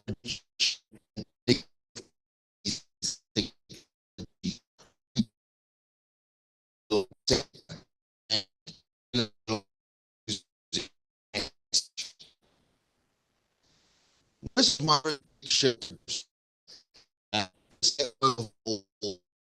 and you know the story of target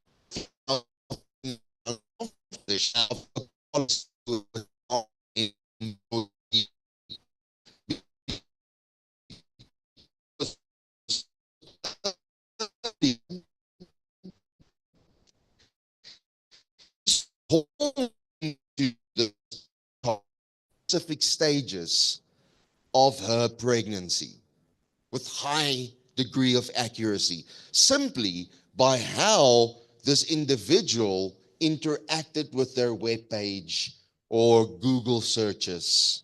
Because you can imagine this young lady freaked out, she's pregnant, so she starts looking up all sorts of stuff, and you're going to end up getting results from retailers about creams, exercises, breathing techniques, etc., etc.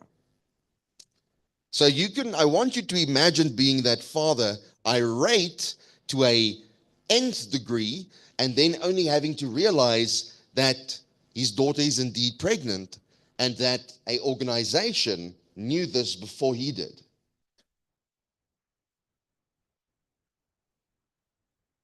But they did this through statistics and interaction and mainly data. All right? So I'm going to get a little technical, just a little bit technical. By show of hands, please, and let's do a better job than the first time. By show of hands, please show me and keep your hand raised for me if you like magic. All right, magic, cut the woman in half, rabbit out of the hat. All right, okay, cool, excellent. Yes.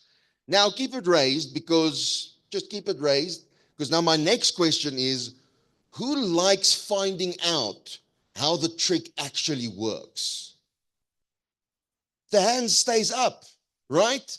Okay, so that's fantastic. That's what I love to see. We love to know that something is magic, but we are interested and curious that how that trick actually works. And I want to share with you something that I find truly profound. Good science is in no way indistinguishable from magic. Good science is indistinguishable from magic. And that's why I want to go a little bit technical with you, because all this talk of AI and prediction sounds like there's this magic box that spits out the rabbit in the hat. And that is not the case. I can, in a very simple way, explain to you a very complex system. So if we look under the hood of prediction, firstly, devices generates data. This could be the telemetry devices, tracking devices that C-Track and many other companies installs into vehicles, or vehicles come out with from the OEM line, or any kind of IoT devices. I mean, we fit temperature probes into trucks as well, to monitor the temperature inside trucks, for example. So you can think of any IoT device. It could be one of our devices that stands on a fixed asset like a generator. It doesn't matter. These devices generate data. Next comes data processing in order to do prediction. So remember, I'm taking you through the steps in order to do prediction. Next, comes noise reduction. I want you to imagine the amount of data that gets created if something updates information every 2 or 4 minutes about the status of something every single day, every single week, month, and year. You generate, whoa, I'll get that in a minute. You generate an inordinate amount of data from these assets of yours. So there is noise in these data sets. Now, what do we want to do when we do noise reduction is we remove the data that doesn't make sense. We look at all the data and most of the data is clumped together, and then we have these outliers and they just are nonsensical. So first, the data engineers will remove that noise from the data. Secondly, they look at missing values, and they call it missing value imputation, where they take empty cells, and we can't just have empty cells. So from a statistical point, we will create data in those cells that are estimated data based on everything else that we're seeing. And then next happens feature engineering, which means we're creating rolling averages and deltas, right? So deltas on odos or deltas on running hours, etc. That is where the feature engineering part happens. Now next, in order to be able to do predictions, we start with model training. The first type of model training that there is called supervised learning. And in supervised learning, we have to go label the data that we see. We have to say, in this thing, there's a failure that happened here. And once we have a whole list of data that is labeled, we can train our model to do predictions about what will happen next. The next type of model that we can utilize is unsupervised learning. And here we'll use, we're not going to assign labels, but we're going to detect anomalies. There's programs or models called random forest, and it'll take all this data and run through this data in a statistical way and start grouping things together for you so that there becomes patterns in specific anomalies, or it'll show specific anomalies in the data. But there is less human intervention here, but still highly accurate. So now once you have done one or both of these models, you come to real-time inference. And what that means is that once deployed, these models receive streaming telemetry and output. Telemetry from the IoT or the tracking devices, etc. And now we can start doing predictions. All right, we can say the motor will fail in 48 hours because we have been connected straight to the CAN, and we've been watching RPM usage, engine load usage, how the vehicle has been driven, etc. And we can see when a motor, we can predict with a high amount of accuracy when the motor is going to fail. We can do classifications. We can understand and predict when something in the future is going to be normal. Yeah, I'll just pick up them both. When something is normal or abnormal, and you should get ready for either a normal or abnormal situation. Or we can do recommendations, where we can say, you should schedule a maintenance now because based on the data that we've captured from you previously, these are the intervals and maintenance should be coming up now. And it's got nothing to do with the fact that you know the odo of when you serviced your vehicle last and then your next service is in 10,000 kilometers. We are using all of the data from all of the sensors to do these predictions much more accurately, which inevitably leads to reducing the risk of your asset, the driver, your cargo, etc. So in the shortest way I can possibly explain to someone how predictions are done, this is it. We start off with data, cleaning up the data, engineering the data, training the data through models, and then ultimately create deployments for predictions, classifications, or recommendations. So, where are we now? That person might be able to tell us. Ask them, where are we now? Okay, another show of hands. No, I won't let you show your hands. Here's what I want you to do. Hey, I get a call also. My ringtone was off though. I'm just joking with you. I want you to do the following, please. I want you to look to the person to the left and right of you. Greet them, but don't do anything. Just say a random word, as random as you could possibly think up. Nice word, don't curse or bring this fine organization to bad light. But go ahead now. To your left and to your right, say a very random word.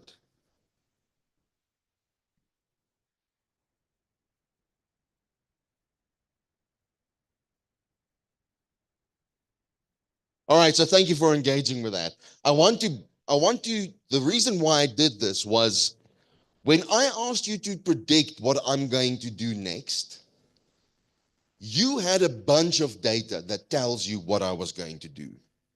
There was people in front of me that did presentations. If you looked at the schedule, you could see Yanni Jordan is going to do a presentation.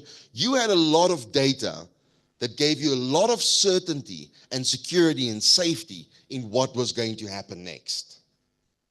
When I ask you now to say this random word to the person next to you, you could not predict this. And what was the result?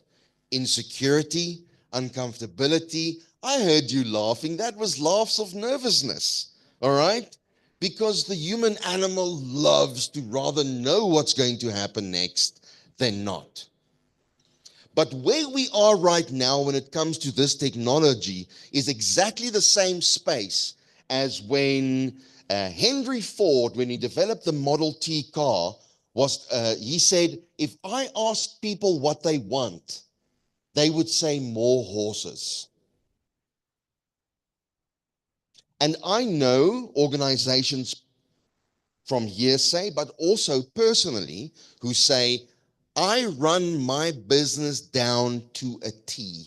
We've been doing this for a long time, and we're very good at this. We are the best. All right? And those are the people that are saying we just need more horses, instead of making that leap towards automobile and the jump that is going to create for our species. I use this prediction catalyst when I look at industries and I say, first we started out with industry. From industry, we moved to the internet. From the internet, we moved to industry, global industry, right? From industry, we started cloud computing. From cloud computing, we started doing AI, artificial intelligence, machine learning. From artificial intelligence and machine learning, we started predictions and recommendations. Now we're already in an industry of autonomous analytics and autonomous behaviors. So if your organization is not incorporating predictions, you're already a step behind on what is currently capable. And that's an important question or situation I need you to define yourself in, that I am behind technology-wise, where the rest of the world and even potentially my competitors could be utilizing technology to better their businesses. So, why risk management in transport matters? 70% of goods in South Africa, I'm going to start talking very quickly because I realize I just had 5 minutes left. So try and catch up. 70% of goods in South Africa are moved by road. High accident rates on key routes. Example, the N1, N3, N4. We just heard how many assets are on those roads on any single given day. Equipment failure and human error are major risks. Unpredictable weather, poor road conditions, crime increase dramatically uncertainty. So what we need is proactive data-driven systems to manage these risks. What are predictive models and telemetry? Telemetry devices are installed on trucks, trailers, rail cars, and cargo. They capture real-time data, speed, braking, GPS, engine health, and cargo temp. And then you get predictive models that use machine learning to analyze historical and live data. So predict the future events like breakdowns, delays, and anomalies. Together, we enable real-time safety monitoring and early risk intervention. That's exceptionally important because if we can foresee what's going to cause risk, we can mitigate that before we get in. Risk mitigation must be the core of everything. Example, predictive fleet maintenance. A use case, the truck engine telemetry, the RPM, coolant temp, oil temperature, everything we can read from the CAN device is utilized. We train a model to detect failure patterns, and the outcome is predicts component failures before they happen, reduce breakdowns on the road, lowers maintenance costs by moving from reactive to predictive steps. How is this relevant? You can extend your vehicle lifespan in long haul across the N1 or N3 or N4 corridors. Example 2, cargo theft and anomaly detection. Use case, secure movement of high value goods. Again, we take GPS movement, sensor tampering, and unexpected stops. We pull this into a model and we flag suspicious patterns. Not only do we tell you that suspicious patterns are happening, but we can also tell you that based on history, suspicious patterns are also going to happen again. Where and by who? Another example, driving behavior risk profiling. A use case for this is monitoring speed, harsh braking, sharp turns, fatigue indicators. The model output is a risk score per driver or route, and the safety outcome is the alerts for high-risk driving in real time, targeted training or intervention, reduced accident rates and insurance premiums. And I'm not talking about now we see the event and you get the alert. I'm saying that we have now created a unique ID for a specific driver or operator, and we can start predicting at what times are their biggest risks, what roads are the biggest risks for them. And we can start with intervention and training long before the actual issue happens. How does this all fit together?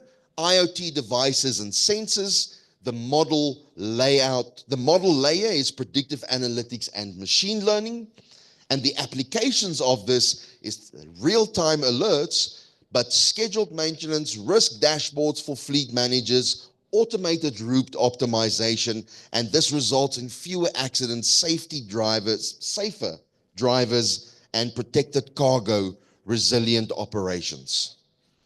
The key benefits of all of this is proactive versus reactive response. Fewer crashes and cargo losses, lower insurance cost, better compliance with safety standards, and safer roads for all because we predict instead of react. I love the quote, data, data, data. I cannot make bricks without clay. In this industry, we generate more data than what banks could ever dream of. So when it comes down to it, the key safety benefits is what gets measured gets managed, but what gets predicted can be prevented. Predictive models plus telemetry offers a powerful safety net.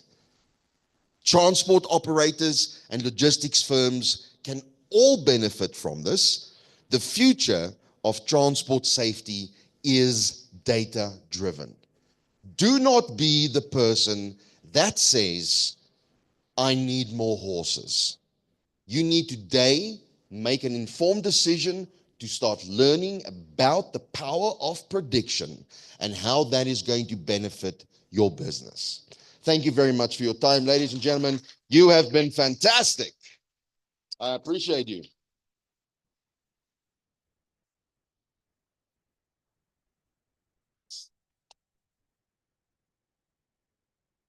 Thank you so much, Yanni, for a fantastic presentation. Power prediction, definitely the way to go. Ladies and gents, I think if you don't know what's going on there, how are you going to know how to manage your business, how to prevent things to happen, how you can do predictive maintenance on your stock and your vehicles and your operations and so on. So it's very, very powerful things he's told us. Very interesting, those case studies. So I think C-Track definitely a necessity that we need to talk to them. Ladies and gents, we're going to take a half an hour break now. So it's now, say, 20 past 11. So I see you at 10 to 12 again. Enjoy the exhibitions and the snacks offered and sponsored by University of Johannesburg. Thank you very much. Enjoy. See you in half an hour.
Ja, dit is net goed in my jou.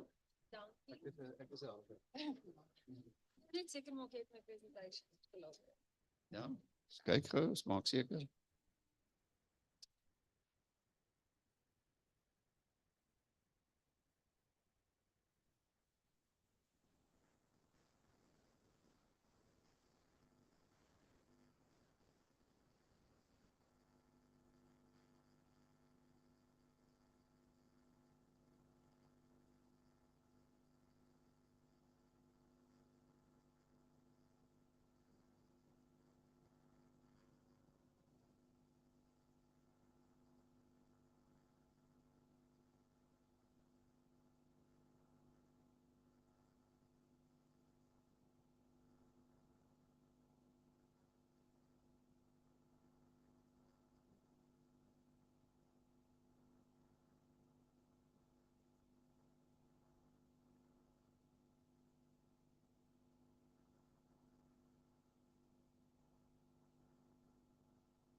Ladies and gents, can we please take up our seats again as we need to start?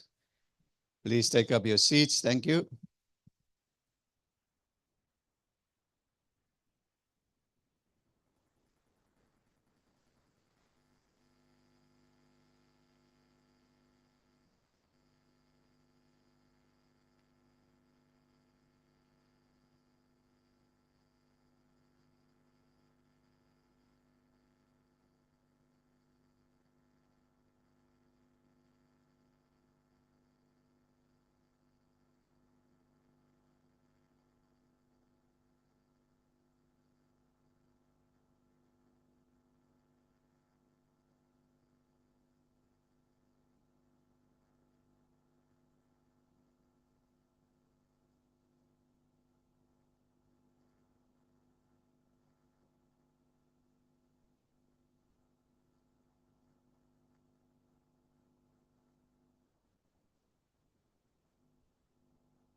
Right, we've got a few seconds left. Please take up your seats.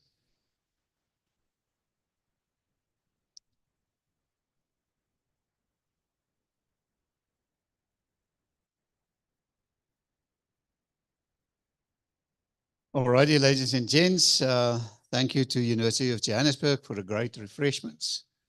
And can we now have silence, please, that we focus on our event? Thank you. Let's continue. So our next presenter then is Rathilwe Mngale. She's the Executive Manager for Road Safety and Stakeholder Relationship Management at the Road Transport Management Corporation. And she's going to talk about the role of operators in ensuring road safety, where to from now. Thank you very much, Rathilwe. I know you're extremely busy, but you are going to spend some time with us. So she's going to spend some time with us. Thank you very much, Rathilwe.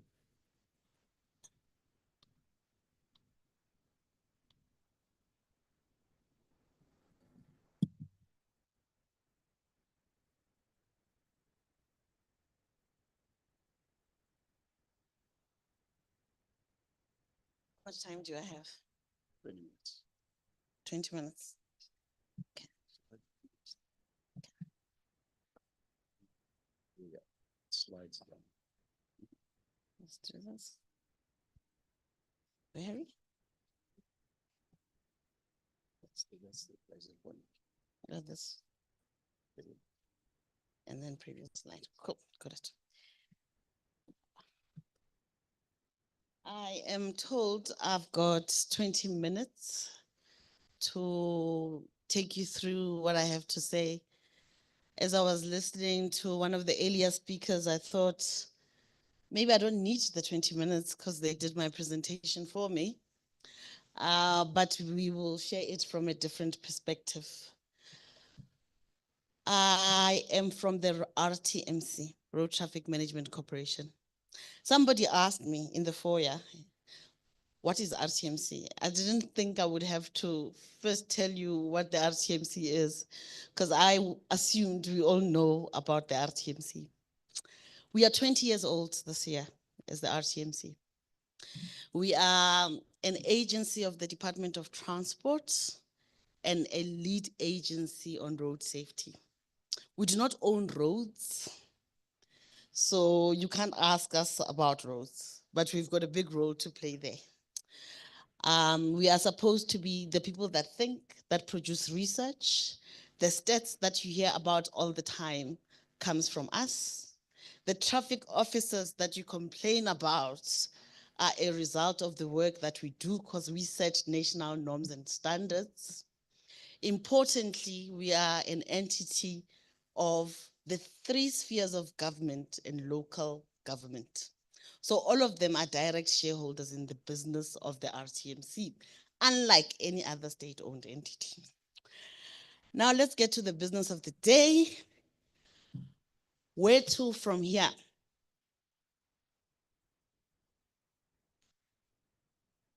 I'll do a brief introduction and I will focus on the where to from here, what is to be done. I thought it's important to just take stock of what's happening in terms of our vehicle population.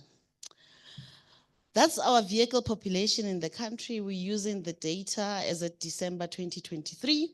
We are publishing the 2024 data in about a week or two. Certainly first week of April it will be available.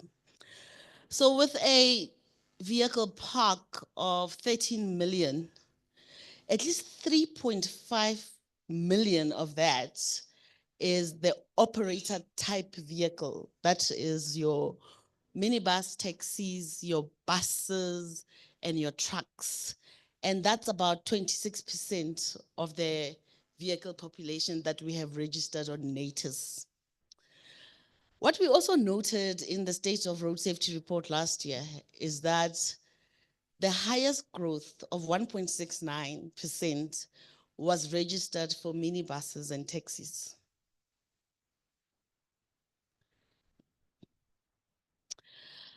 That brings us to a problem statement or statements, because there are many problems. We are competing for road space. I've spoken about the growth in our vehicle population. Are our roads growing at the same rate? No. Is there road deterioration? No. Is the public transport system working for mass transit? No. So we are competing for road space across all vehicle categories. The other issue is the economic climate that we find ourselves in. We all know about the global economic crisis. We're a small open economy. We are obviously exposed to all these things that are happening in the world of geopolitics. And some people are cutting corners.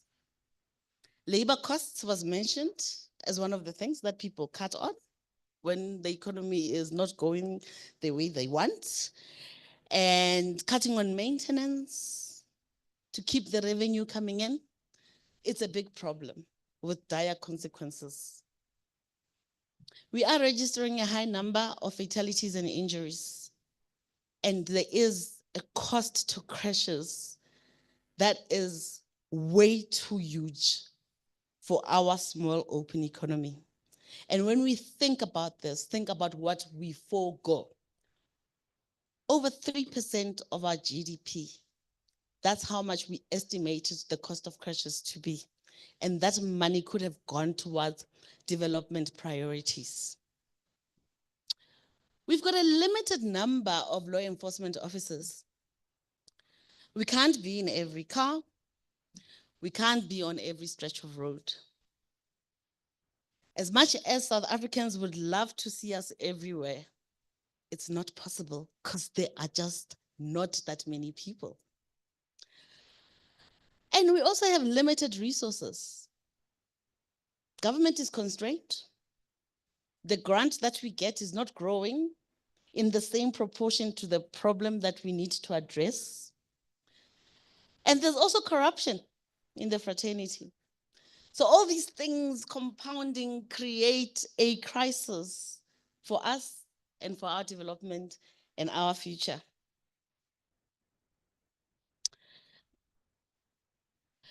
We have country objectives and we have made certain pledges to the global community, the UN, World Health Organizations, that we need to reduce road crashes, fatalities, and injuries. It's a sustainable development goal issue. Reduction of 50% by the year 2030. Sustainable cities and communities with safe transport systems by the year 2030. We already missed the 2020 deadline that we had initially set. And at the end of this presentation, we'll see how we're doing. So we need to increase detection and prosecution of critical road traffic offenses. Again, it was said earlier, we acknowledge this. We issue all these fines and nothing happens to them. People don't pay. Deterrence theories out of the window, because if you do not have the certainty of prosecution, why would you bother if you can get away with it?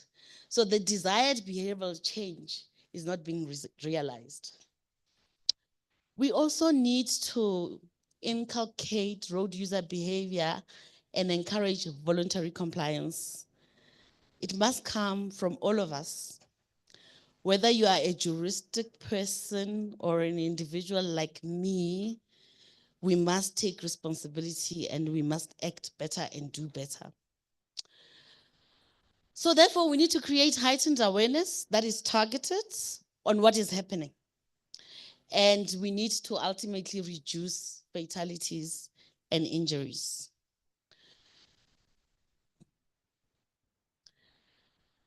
And it's an all of society problem. All of society problem, I emphasize.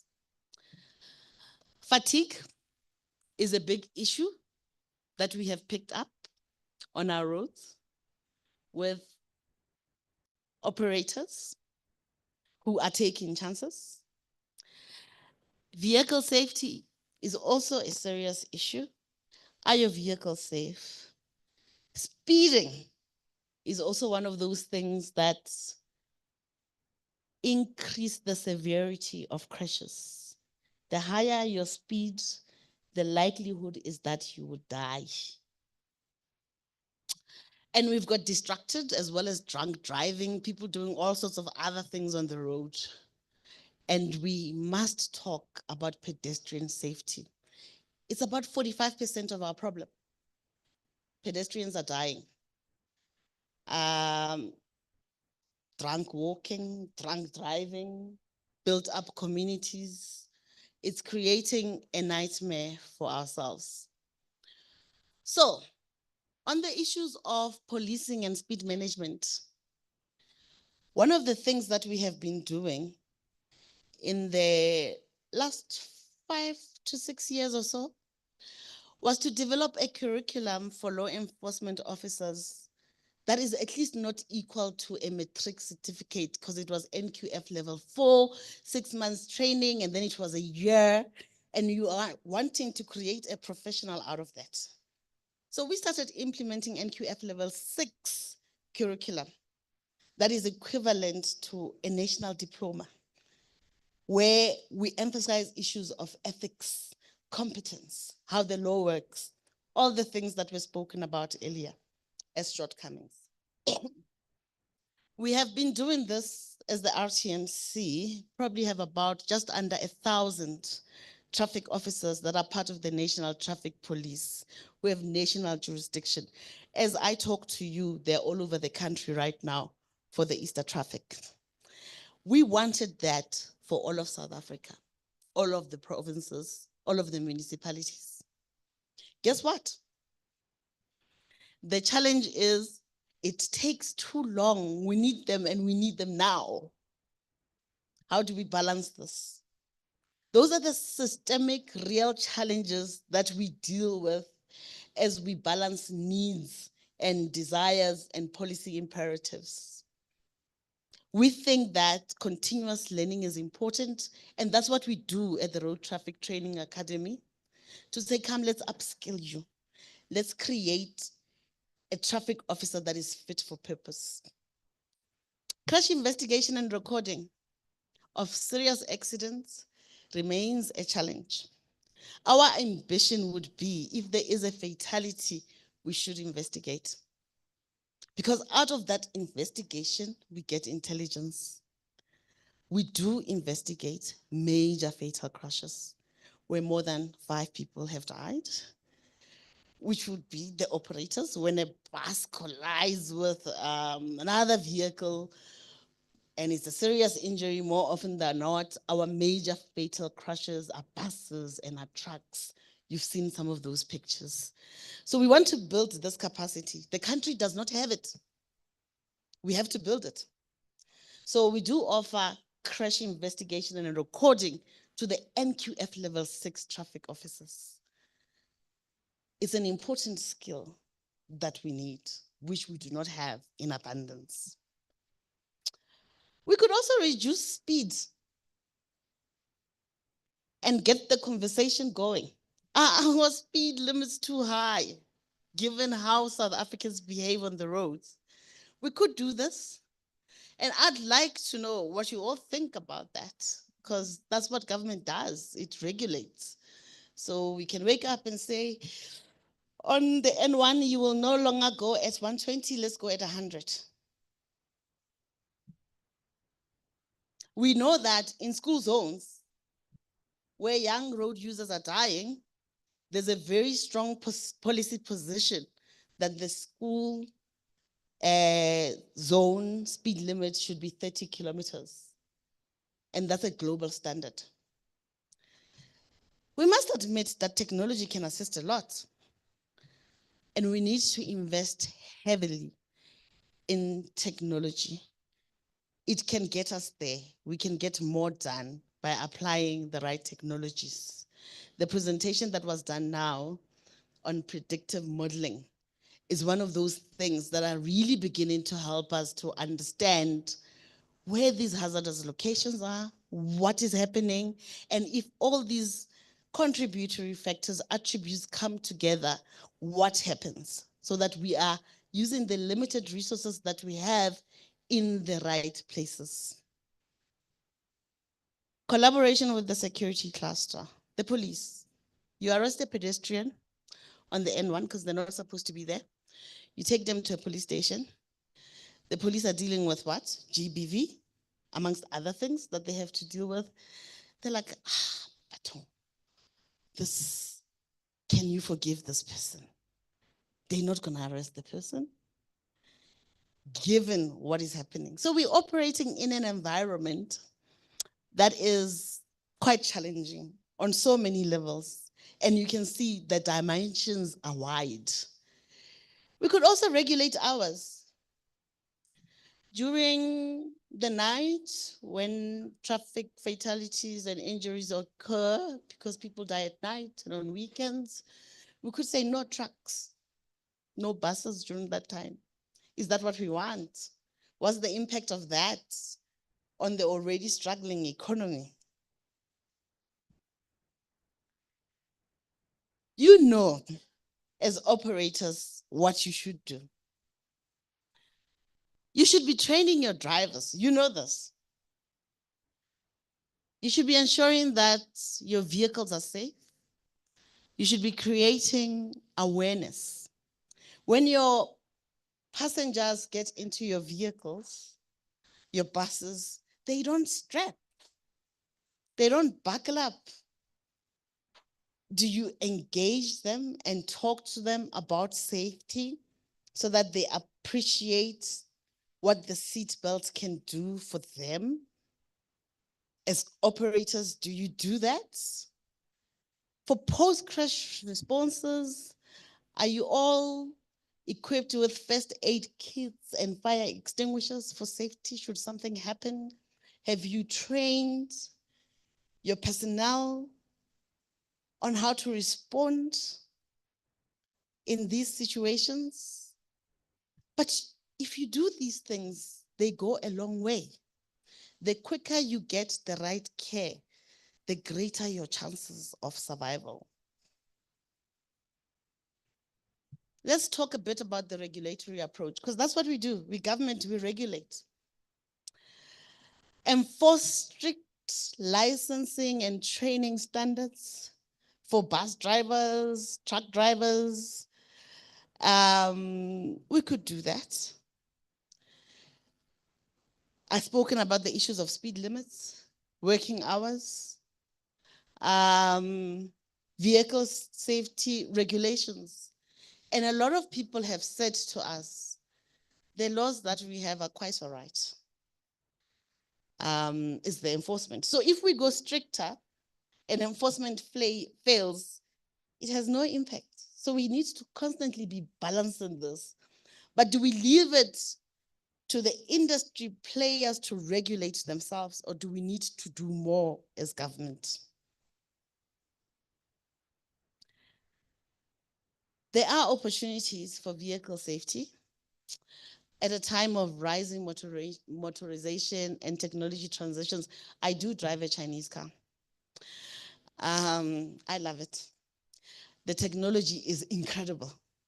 So these are opportunities that we are seeing today. It's called attainable luxury. It's not costing that much to have access to these technology solutions anymore. So the technology is out there. Make sound investments so that they're protected and you have a sustainable enterprise. We need to talk about the quality of used vehicles. A lot is also being said about cars from the continent, especially if you look at the SADC region, cross-border movement. What are those safety standards? That's something that we need to think about as we address the problems that we have. And for Africa, dumping unsafe vehicles on our continent is something that we are seeing happening to our neighbors. In South Africa, we're doing okay, but there is room for vast improvement. Lifetime compliance from manufacturing to scrapping of vehicles is something that we should be thinking about, all of us. So we have been going around quite a bit talking to civil society organizations because we don't do this Easter plan anymore. We don't do this festive plan anymore. Currently, we are in what we call the autumn plan. And in the autumn plan, you have the Easter plan. So we asked the Minister of Transport and the Deputy Minister of Transport, asked civil society organizations what is to be done. So these views are from the CSOs, and some of you may have been in the room on that day. So you were there. They said periodic testing of vehicles. They said it's about time. And that responsibility lies with the Department of Transport and the entities of the Department of DTIC, National Regulator for Compulsory Specifications. There is some work to be done. Some people have offered in front of political principles that they're going to fund research to get to this ideal so that we make informed decisions. So we're looking forward to that outcome. You also said road design is an issue, and I agree. Engineers must stop building monuments that they can look at and admire. It must be engineering for the people, designing with people in mind. That's what we agree on, because that's what the SAFE system says, that design can change behavior. Crash information. It is our job as the RTMC to improve the quality of data sets that we have. We are very good on how many people have died. We don't know exactly how many people got injured. So injury data is a problem.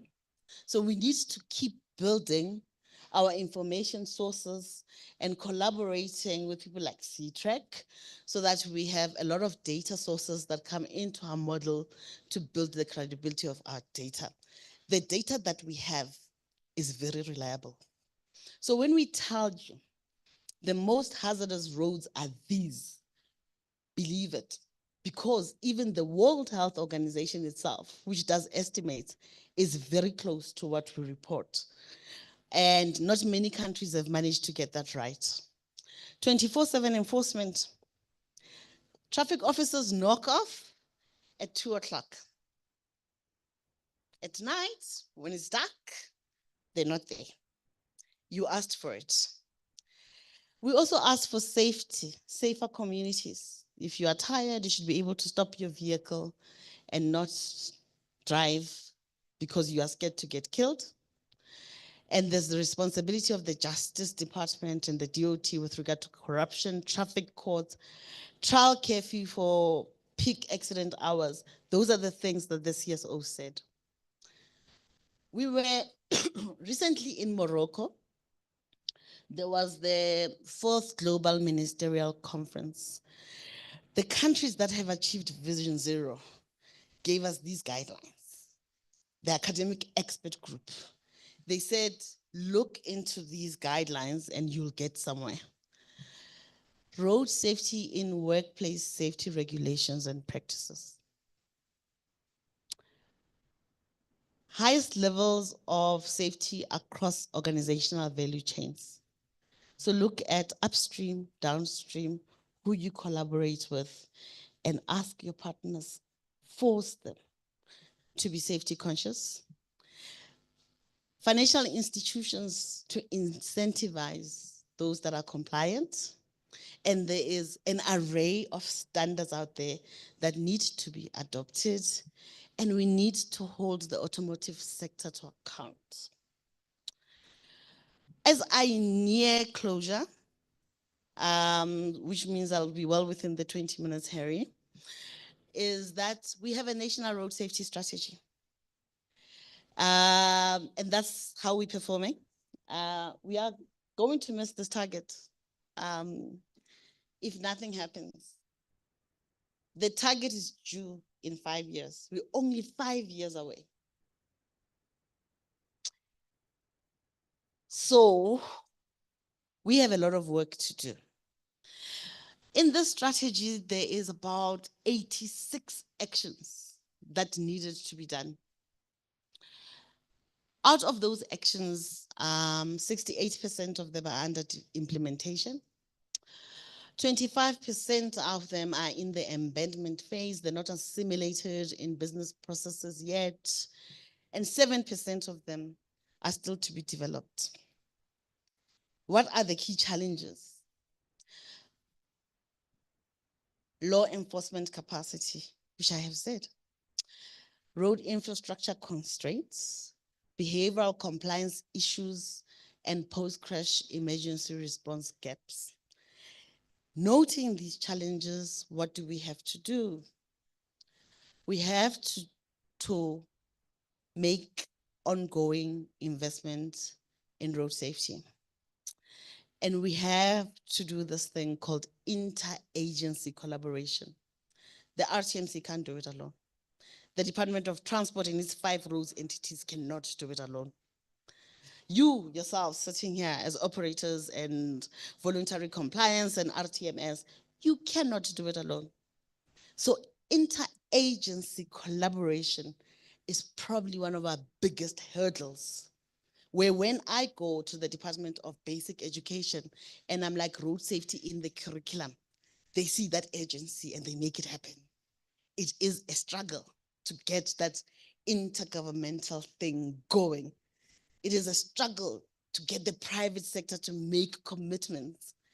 Our CSOs, we've got a project, Edward, as I conclude, which is a platform where NGOs come together. These are NGOs in road safety. They share information. They embark on campaigns. They do radio interviews, and they lead in this campaign. We basically provide a platform for them to talk to each other. They need a lot of assistance. They need to be matched with business so that they can continue the great work that they're doing. Every time you meet with them, they'll tell you, we don't have resources, and the struggle is very real. With that said, Harry, I hope it's within the 20 minutes. Thank you for the opportunity.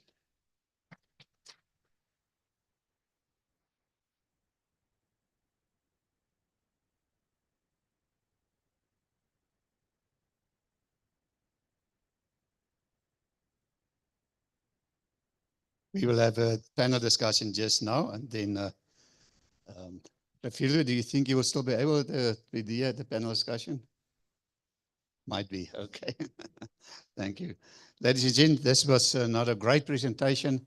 Yeah, we can give you another hand. I think reducing 50%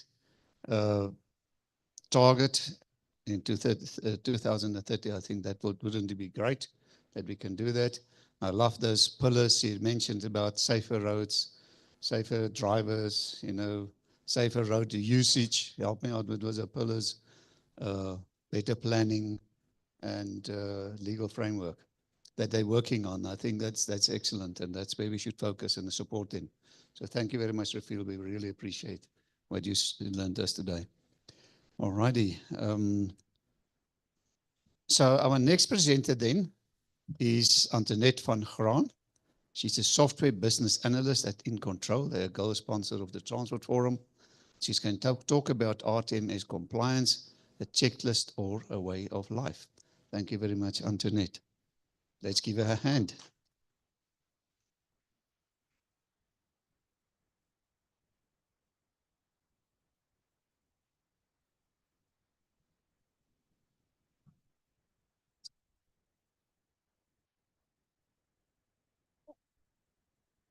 Thank you very much. Ladies and gentlemen, I would like to open up with a question that I'm going to get back to at the very end. Why do you think you switch your headlights on late at night when you go for a drive? It's dark out, there are streetlights here and there, but why do you really do it? A couple of options come to mind. The first is because it's the law. We switch our headlights on because we're compliant to the law. The second is because we've seen flashes of accidents in our head and we don't want that. And the third is because it's dark and you switch your headlights on when it's dark. It's a subconscious habit that you simply do. Let's get back to that at the end. For now, let's talk about RTMS compliance. I will not repeat all the benefits of driver management, truck management, fleet management, training, audits, and continuous improvement today. I doubt there are very many of us here who've heard all these things and think that it's not a good idea to have your fleet fully under control. But perhaps it seems like a monumental task that is just way too far out of reach. That is what I want to speak to you guys about today. RTMS compliance can be like a checklist exercise done in haste and retrospectively, or it can be a fully integrated part of your day-to-day life. How do we approach this elephant? Little bites at a time. So let's think about if an athlete were to train the way most of us approach compliance. Let's say I had to run a 5K at the end of the year, but I'm too busy, but this is a goal of mine. I really want to do it. So 2 weeks ahead of time, I put in all my leave and I start training. I get my butt off the couch. Throughout the year, I've walked the stairs a couple of times. I've got this. And I work my hardest. For those 2 weeks, every day I wake up and I run. And then after the 2 weeks, I wake up the day of the race and I don't feel ready. I'm exhausted. Everything hurts. And it feels like my weeks of effort were nothing but a waste of time. They just tired me out. And at the finish line, let's just say there's some room for improvement. I'm stone lost. But I did try. I put in a lot of hard work in those 2 weeks. I simply have to try harder next time. Maybe 3 weeks, that will make the difference. I think we can all see the problem with this thinking. What if we thought about it differently? What if we trained the way Olympic athletes train? What if we approached RTMS the same way they approach their training? Instead of 3 weeks beforehand, they train for 4 years, a lifetime of daily habits that make them perform the way you and I could only dream of. They make fitness a way of life, an identity. So in this notion, let's borrow some of the wisdom of the best-selling author, James Clear's Atomic Habits. For those of you who haven't read it, Atomic Habits is about the value of 1,000 tiny actions compounded over a lifetime. Habits are small daily activities that you become so accustomed to that they become part of your everyday life. Think brushing your teeth in the morning or your morning coffee. It's simply something that you do. These subconscious habits slowly build into what we become and what we finally achieve. To quote him, your outcomes are a lagging measure of your habits. You get what you repeat. Bad habits, if repeated, lead to terrible outcomes. In that same way, good habits, if repeated, lead to great outcomes. In the world of safety and compliance, those habits can have disastrous consequences. He says, the first mistake you make is never the one that ruins you. It's the spiral of repeated mistakes that follows. Missing once is an accident. Missing twice is the start of a new habit. To translate, the first truck sent on the road with a flat tire is an accident. The second is the start of something that is spiraling out of control that you need to address before it becomes a habit. Because sending trucks out with flat tires every day will waste fuel, damage the fleet, drive up costs, and soon cause businesses to close. But James Clear does not advocate for discipline alone. In the fast-paced environment that is the transport industry, things tend to slip.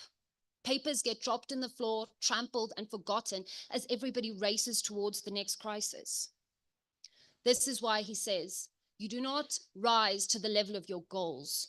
You fall to the level of your systems. Now here, he's not referring to a particular technology, but a process, step by step, that follow each other as easy as walking. If you do the same thing the same way every day, you could do that same thing again tomorrow.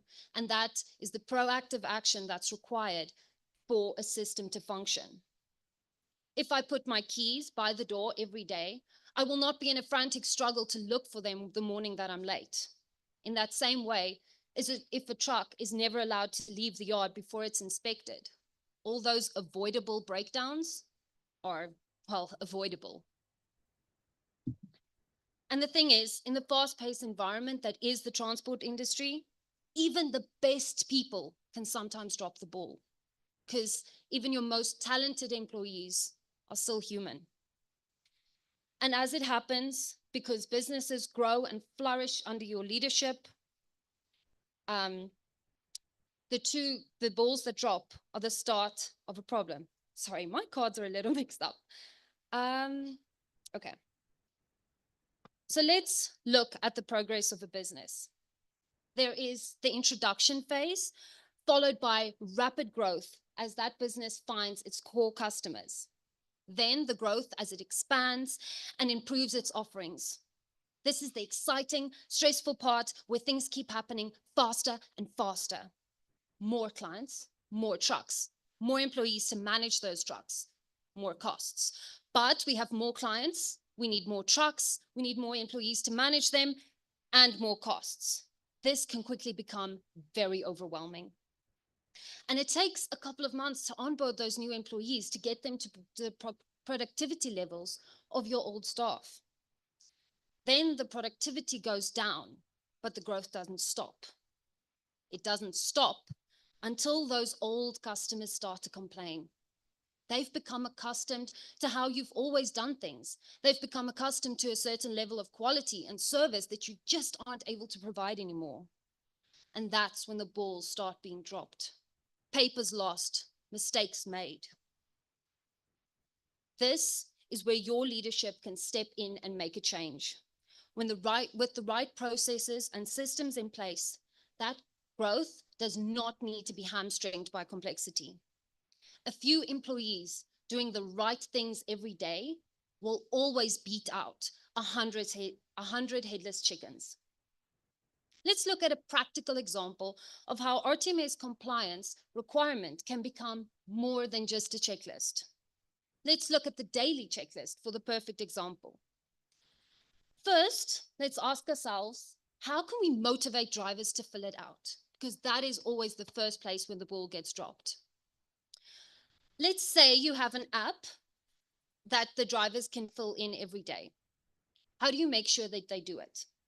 What we've done in the past is to combine that driver daily checklist app with an HR clock-in system.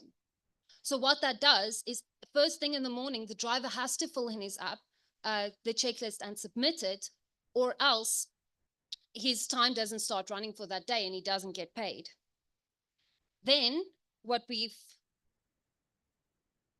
we have a few photos to add to display the odor reading, and we make sure that the driver is perfectly on point. But how do we make sure operations knows what's going on? How do we make sure that if there's a mistake, the workshop knows about it?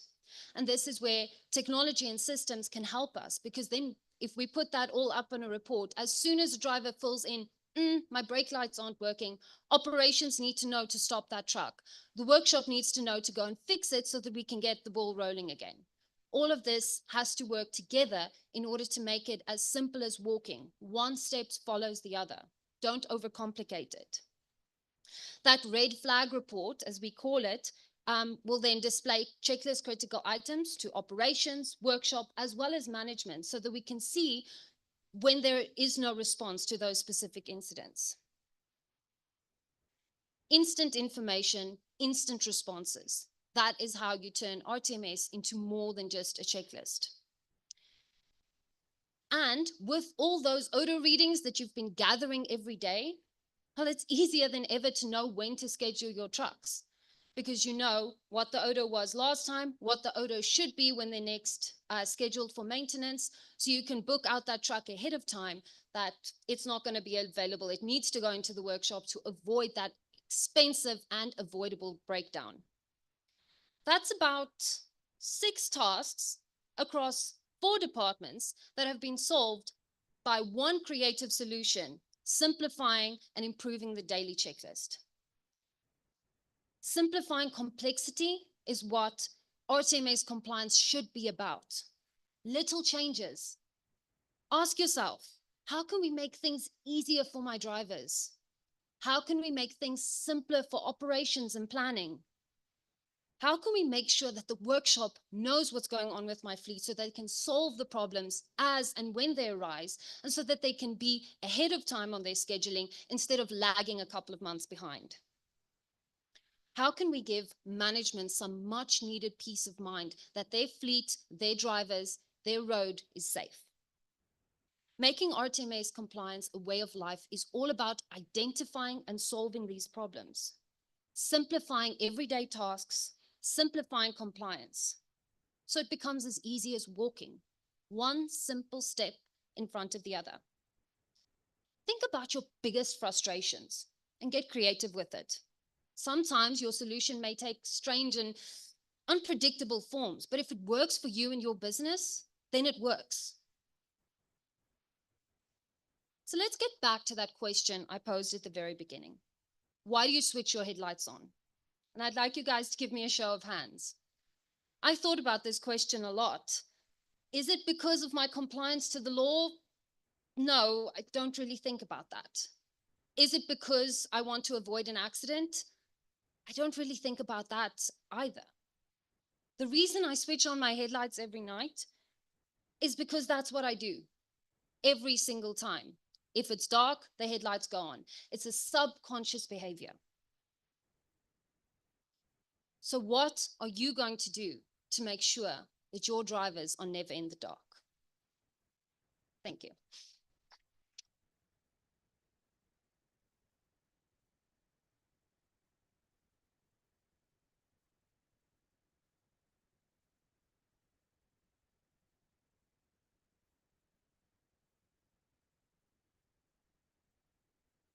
So clearly, guys, we need to up our game to the level of our goals.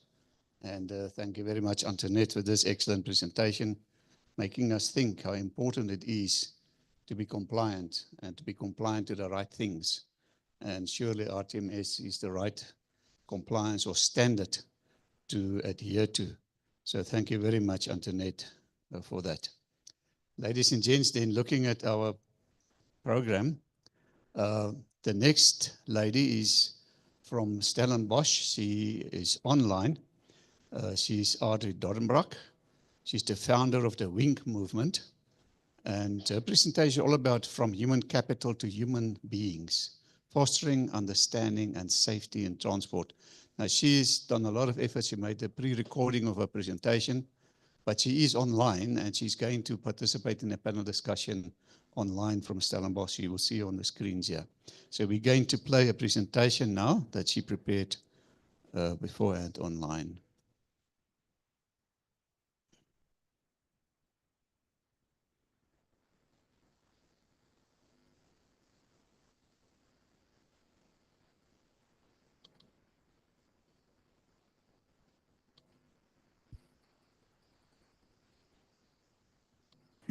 Hello, everyone. My name is Audrey Dodenbrock, and it's a privilege to present to all of you today.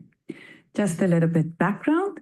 For 16 years, I worked as the Group Human Resources Head for the Gospel Group of companies, where I focused on shaping organizational culture, enhancing performance, and fostering sustainable development, but from a human resources perspective. Along the way, I became deeply interested in understanding human behavior and its impact on success. This led me to further my studies to understand values, ethics, principles, and roles, where I obtained a master's degree in theology at Northwest University in 2023. My thesis focused on Christian stewardship for business leaders, specifically exploring how stewardship principles can contribute to sustainable development in the business world. For the last 7 years, I've been investing my time working as an organizational culture architect, focusing on purpose and stewardship at the WINK movement. This is where we help and encourage individuals and teams to build lives enriched by purpose, connection, and the courage to thrive in every aspect of life. That's work, relationships, and faith. And we refer to this as personhood development. We journey with people, we create and facilitate spaces that go beyond simple communication, where the exchange of ideas and feedback takes place, to foster communion over time, where a deeper sense of shared values, purpose, and strong connections emerge among individuals and groups. Ultimately, when committed, these spaces evolve into union, a state of harmony and collaboration, where everyone works together towards a common purpose. Now, today we have a space to communicate. What's beautiful about discussions like today is that leaders from across the transport sector are coming together to not only focus on the systems and technology that shape the industry, but also on the people who drive them. It's about recognizing that the choices people make, the cultures we create, and how we support their well-being directly influence the safety and effectiveness of the industry. People are not just part of the system, they are the system. Their lives, behaviors, mindsets, values, and voices are the key to solving the safety challenges we face on our road. The purpose of my discussion is to explore how we can move beyond viewing people as simply human capital and start seeing them as human beings, individuals whose holistic well-being has a direct impact on safety and risk outcomes. We'll focus on how fostering a culture of understanding, empathy, and stewardship can help address the challenges you face in transport, such as errant drivers, truck stop safety, and road safety. Now, why this topic is relevant? As we all know, the transport industry is facing increasingly complex challenges, many of which stem from human behaviors and decision-making. While technical solutions and systems are crucial, they are only part of the equation. What we often overlook is the profound impact that the mindset, values, well-being, and especially the input or voices of the people driving these solutions have on the outcomes we want to achieve. The time to address this human element is now. More than ever, we need to consider how our leadership and culture affect not only safety, but also the long-term sustainability of the sector. Now, as you know, profit, an income statement, and balance sheet in an organization is the majority of the time the ultimate scoreboard that a business is measured by in terms of financial returns and success. But this is just the scoreboard. The real focus for any leadership team should be how they generate profit. And the key difference lies in this perspective, looking from the people to the profit, rather from the profit to the people. When we view people through the lens of profit, we risk managing business processes and human capital in a transactional way. However, when we view profit through the lens of people, we can steward purpose-driven organizations, recognizing that individuals are not just stewards, but human beings whose holistic well-being and development are essential to the long-term success of the business, therefore creating sustainable businesses. The current challenges through the lens of people. While today's agenda has already covered critical topics such as the impact of road safety on our economy, incident overviews, and the enforcement of errant operators, these discussions have highlighted the very real challenges the industry face. What I'd like to contribute to this conversation is a challenge relating to the human element, how we can shift from viewing people as human capital to seeing them as human beings, and how fostering a culture of care, stewardship, and support can lead to safer roads and a more sustainable transport industry. Now, as we discuss the challenges leaders face in the transport industry, let's start by reflecting on a personal experience. How did you feel during the COVID-19 lockdown? Were you stressed? Did you feel helpless or frustrated? Or did you feel safe and secure? Now, for many, this period was filled with uncertainty and concern. If we refer to Maslow's hierarchy of needs, we see that the pandemic disrupted the lower levels, physiological needs and safety needs.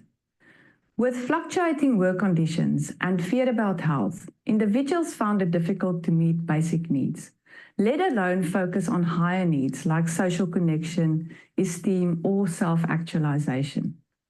This emotional strain presented unique challenges for leaders who had to manage not only operational concerns, but also their own emotional well-being and their teams. While we are often told not to mix personal and work life, the truth is, during the pandemic, personal struggles inevitably shaped our professional lives.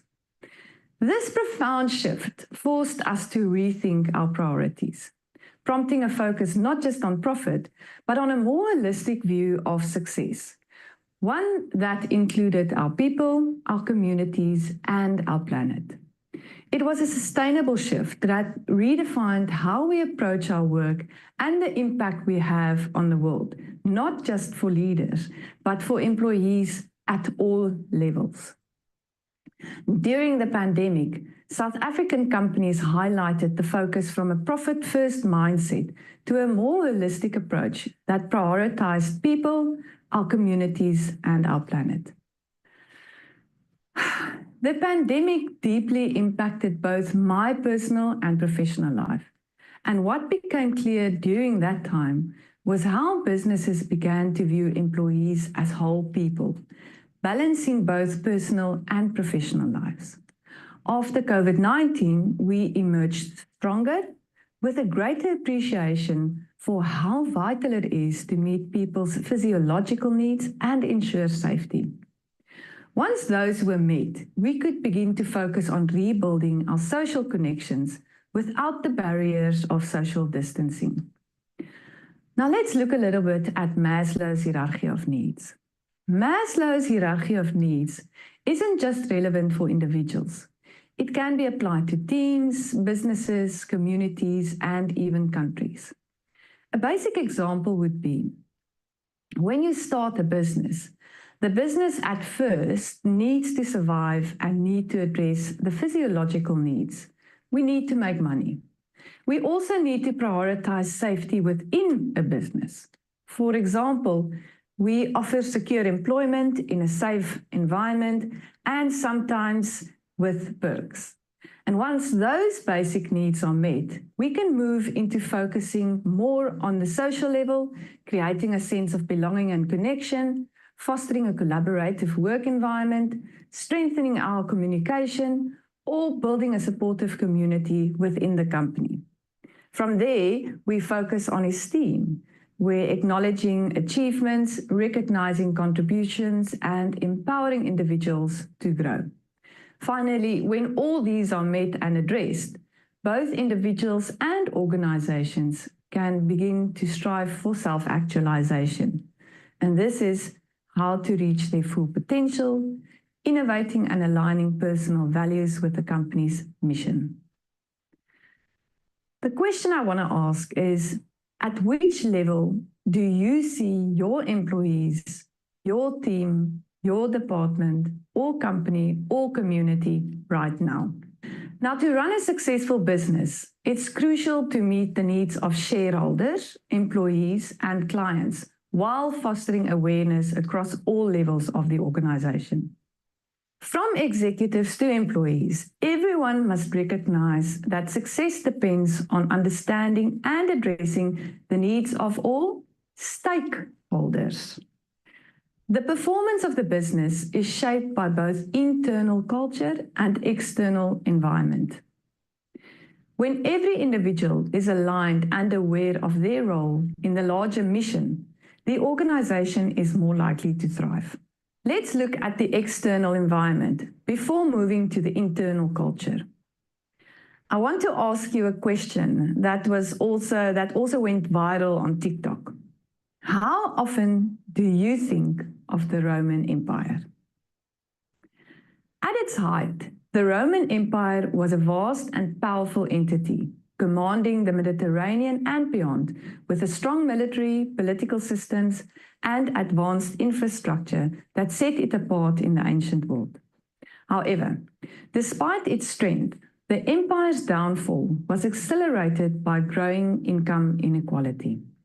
The Gini coefficient, a measure of income inequality that ranges from 0, which is perfect equality, to 1, which is maximum inequality, likely reflected significant disparity, with estimates suggesting it ranged in that period between 0.42 and 0.44, indicating a high level of wealth concentration in the hands of a small elite. This inequality led to social unrest, as the majority of the population, the peasants, slaves, and the lower classes, had little access to resources or opportunities. Now, in a similar vein, South Africa today faces our own triple challenges of poverty, unemployment, and inequality. And our Gini coefficient is 0.63, one of the highest in the world, higher than the Roman Empire in that period. Now, this extreme disparity mirrors the structural issues faced by the Roman Empire, where the lack of equitable human capital development contributed to its decline. Our external environment and the challenges we face in South Africa undeniably affect business performance. As leaders, we are faced with a fundamental choice. Do we act as agents, primarily driven by self-interest, or as stewards, guided by a commitment to long-term well-being of our organizations and our communities? Individuals hold significant power in shaping society's welfare through their actions and behaviors. And the question arises, what sets apart an individual who prioritizes the long-term interests of their business and community from one who is solely focused on personal success? Hernandez provides insights into this distinction through a comparison of agent theory and stewardship theory. In agency theory, grounded in economics, individuals are viewed as actors motivated by self-interest. In this framework, control mechanisms such as governance structures and pay-for-performance systems are implemented to ensure the alignment between the agent's goals and the interest of the principal or owner. On the other hand, stewardship theory offers an alternative perspective, where business leaders are focused on the long-term utility and greater good. Rather than prioritizing short-term self-interest, stewardship theory emphasizes pro-social behavior, fostering a culture of collaboration, trust, and placing the long-term interest of the organization above personal gain. I've worked with a lot of leaders who would often say that they feel there are a mix between an agent and a stewardship theory. However, as leaders and colleagues, how much of our time should be dedicated to our role as stewards, ensuring we address the challenges facing our country and our citizens, our external environment?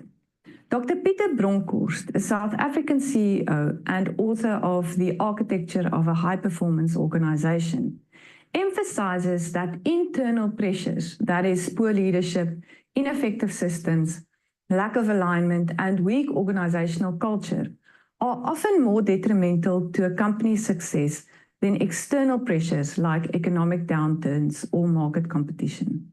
I agree, but I see the external environment weaving into our internal pressures. That's our politics, load shedding, and our social and economic challenges, which directly impacts our people. These factors affect not only their livelihoods, but also their well-being and sense of stability.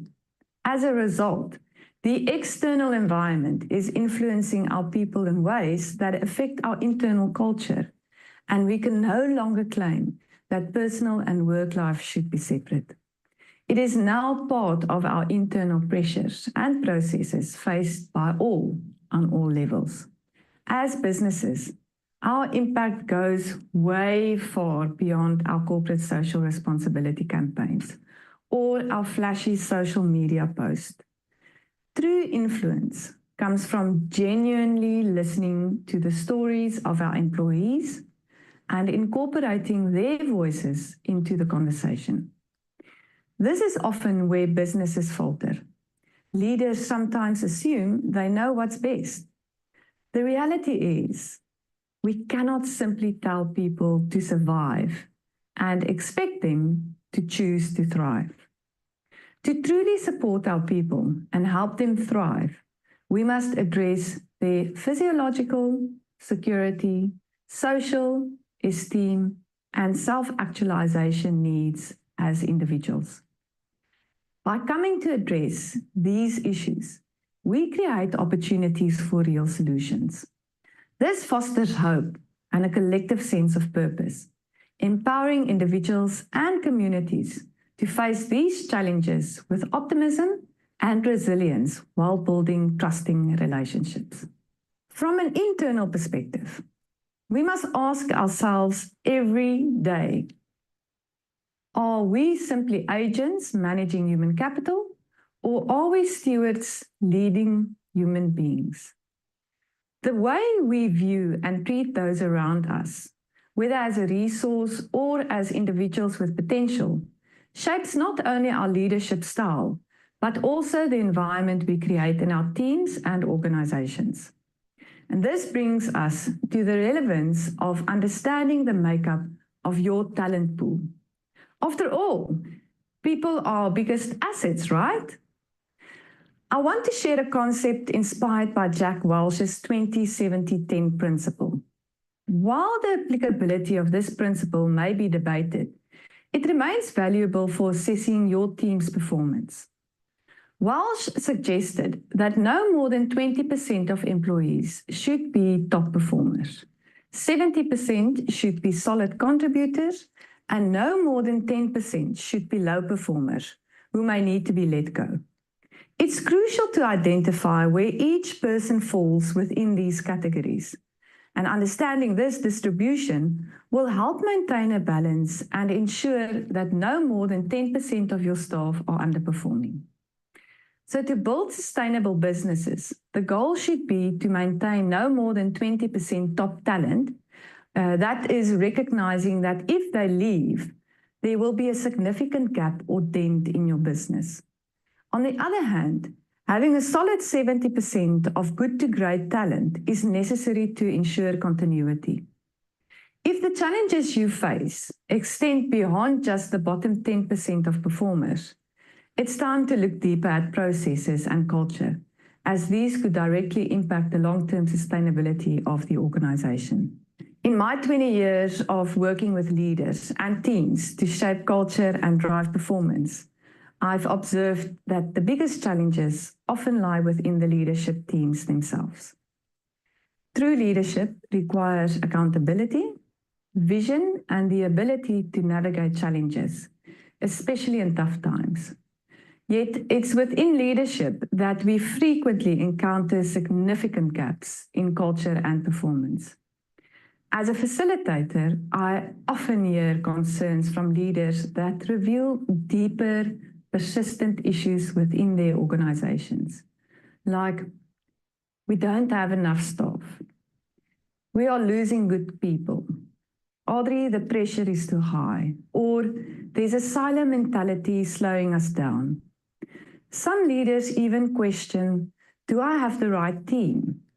Many equate motivation with financial incentives, assuming that if we just paid them more, everything would improve.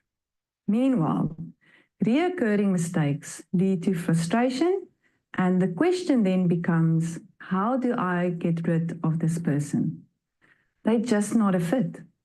And when I ask the leader if they had a meaningful conversation with the individual, the answer is often a quick yes. But in reality, these conversations are rarely meaningful until it's time for a disciplinary hearing. Despite engaging with the teams daily, leaders often see the culture continue to slide. They point to external factors like the exchange rate or government policies as the root cause of the problem. But when you step back and think about it, does this not all seem like just another day at the work as a leader? It often feels like we are offering stereotypical excuses or making generalized mistakes rather than addressing the core issue at hand. And this raises a critical question. Are we truly equipped to build trusting relationships with our teams? These concerns, although common, reflect deeper issues that often remain unaddressed. Issues like poor decision-making, ineffective communication, and a reactive approach to leadership. While these challenges may have persisted for decades, they are not insurmountable. The key to resolving them lies in proactive leadership that values both people and performance. Without trust, we risk compounding these challenges and perpetuating a cycle of frustration. As leaders, we must reflect on whether our actions and communication fosters an environment where trust can thrive, and if we are genuinely engaging with our teams to solve the deeper issues that affect both performance and culture. In my experience, one of the most powerful ways to build stronger teams is by creating spaces for open dialogue. Whether it's through collaborative training or focus groups, weekly coffee chats, or shared lunches, these moments of connection make a huge difference. Being part of a fellowship group where individuals support and encourage each other is also invaluable. These inclusive spaces foster hope, trust, strengthen relationships, and spark creativity, helping teams feel more engaged and unified in both their work and purpose. Now let's go back to Maslow's hierarchy of needs. It's important to note that Maslow later added a sixth level, which is self-transcendence. This level goes beyond the pursuit of personal growth and focuses on finding meaning and purpose beyond the self. Self-transcendence involves connecting with something larger than oneself, whether it's a cause, a community, or a higher power. At this stage, individuals seek fulfillment through altruistic actions, contributing to the well-being of others and fostering a sense of interconnectedness. While Maslow initially focused on the more personal aspects of human development, this sixth level highlights the idea that true fulfillment comes not only from self-actualization, but also from transcending one's own needs for the benefit of the greater good. And it's here, at this level, where I believe true leaders rise above the rest. Why? Because they steward their talents, resources, and the people bestowed to them. Then the challenges we face as leaders are addressed with purpose. When we recognize that as steward leaders, we serve not just our customers, suppliers, and shareholders, but we steward our people, our community, and our South Africa. This is where we connect the company's vision with a personal vision, the purpose of waking up every day to contribute to something bigger than just profits. So here's the challenge for you today. Are you managing people as resources, or are you leading them with purpose and care? If we want safer roads, more effective teams, and a stronger industry, we need to start by focusing on the people, their external environments, their overall well-being, needs, and development. Leaders who invest in their people create stronger businesses, and stronger businesses contribute to safer, more sustainable roads. This doesn't have to come at a high cost, and you certainly do not need to start a retreat center for your staff. As leaders, we must bond with our people, bridge the gaps, and ensure we align the business purpose with their personal purpose or meaning. The practical takeaway is clear. We need to make time to include everyone, not just to run a successful business, but to build a sustainable South Africa for today and for future generations. If we don't take action and start chatting to make these changes, we will simply continue along the same path. The choice is ours. Nkosi sikelele. Ciao, ciao. Thank you. Thank you so much, Audrey, for these wise words and encouraging us to become stewards and to invest in our people, such an important issue. Ladies and gents, Audrey is online and she will be participating in the panel discussion. Thank you very much, Audrey. Ladies and gents, as I've told you that looking at our program, we're not going to have Nikki. Unfortunately, she's not well. We hope and trust that she will be better soon. But we're going to have our next presenter being Mr. Eugene Herbert. He's the Chief Executive Officer of Master Drive. He's going to talk about changing the truck driver's mindset to be more road safe conscious. Thank you very much, Eugene.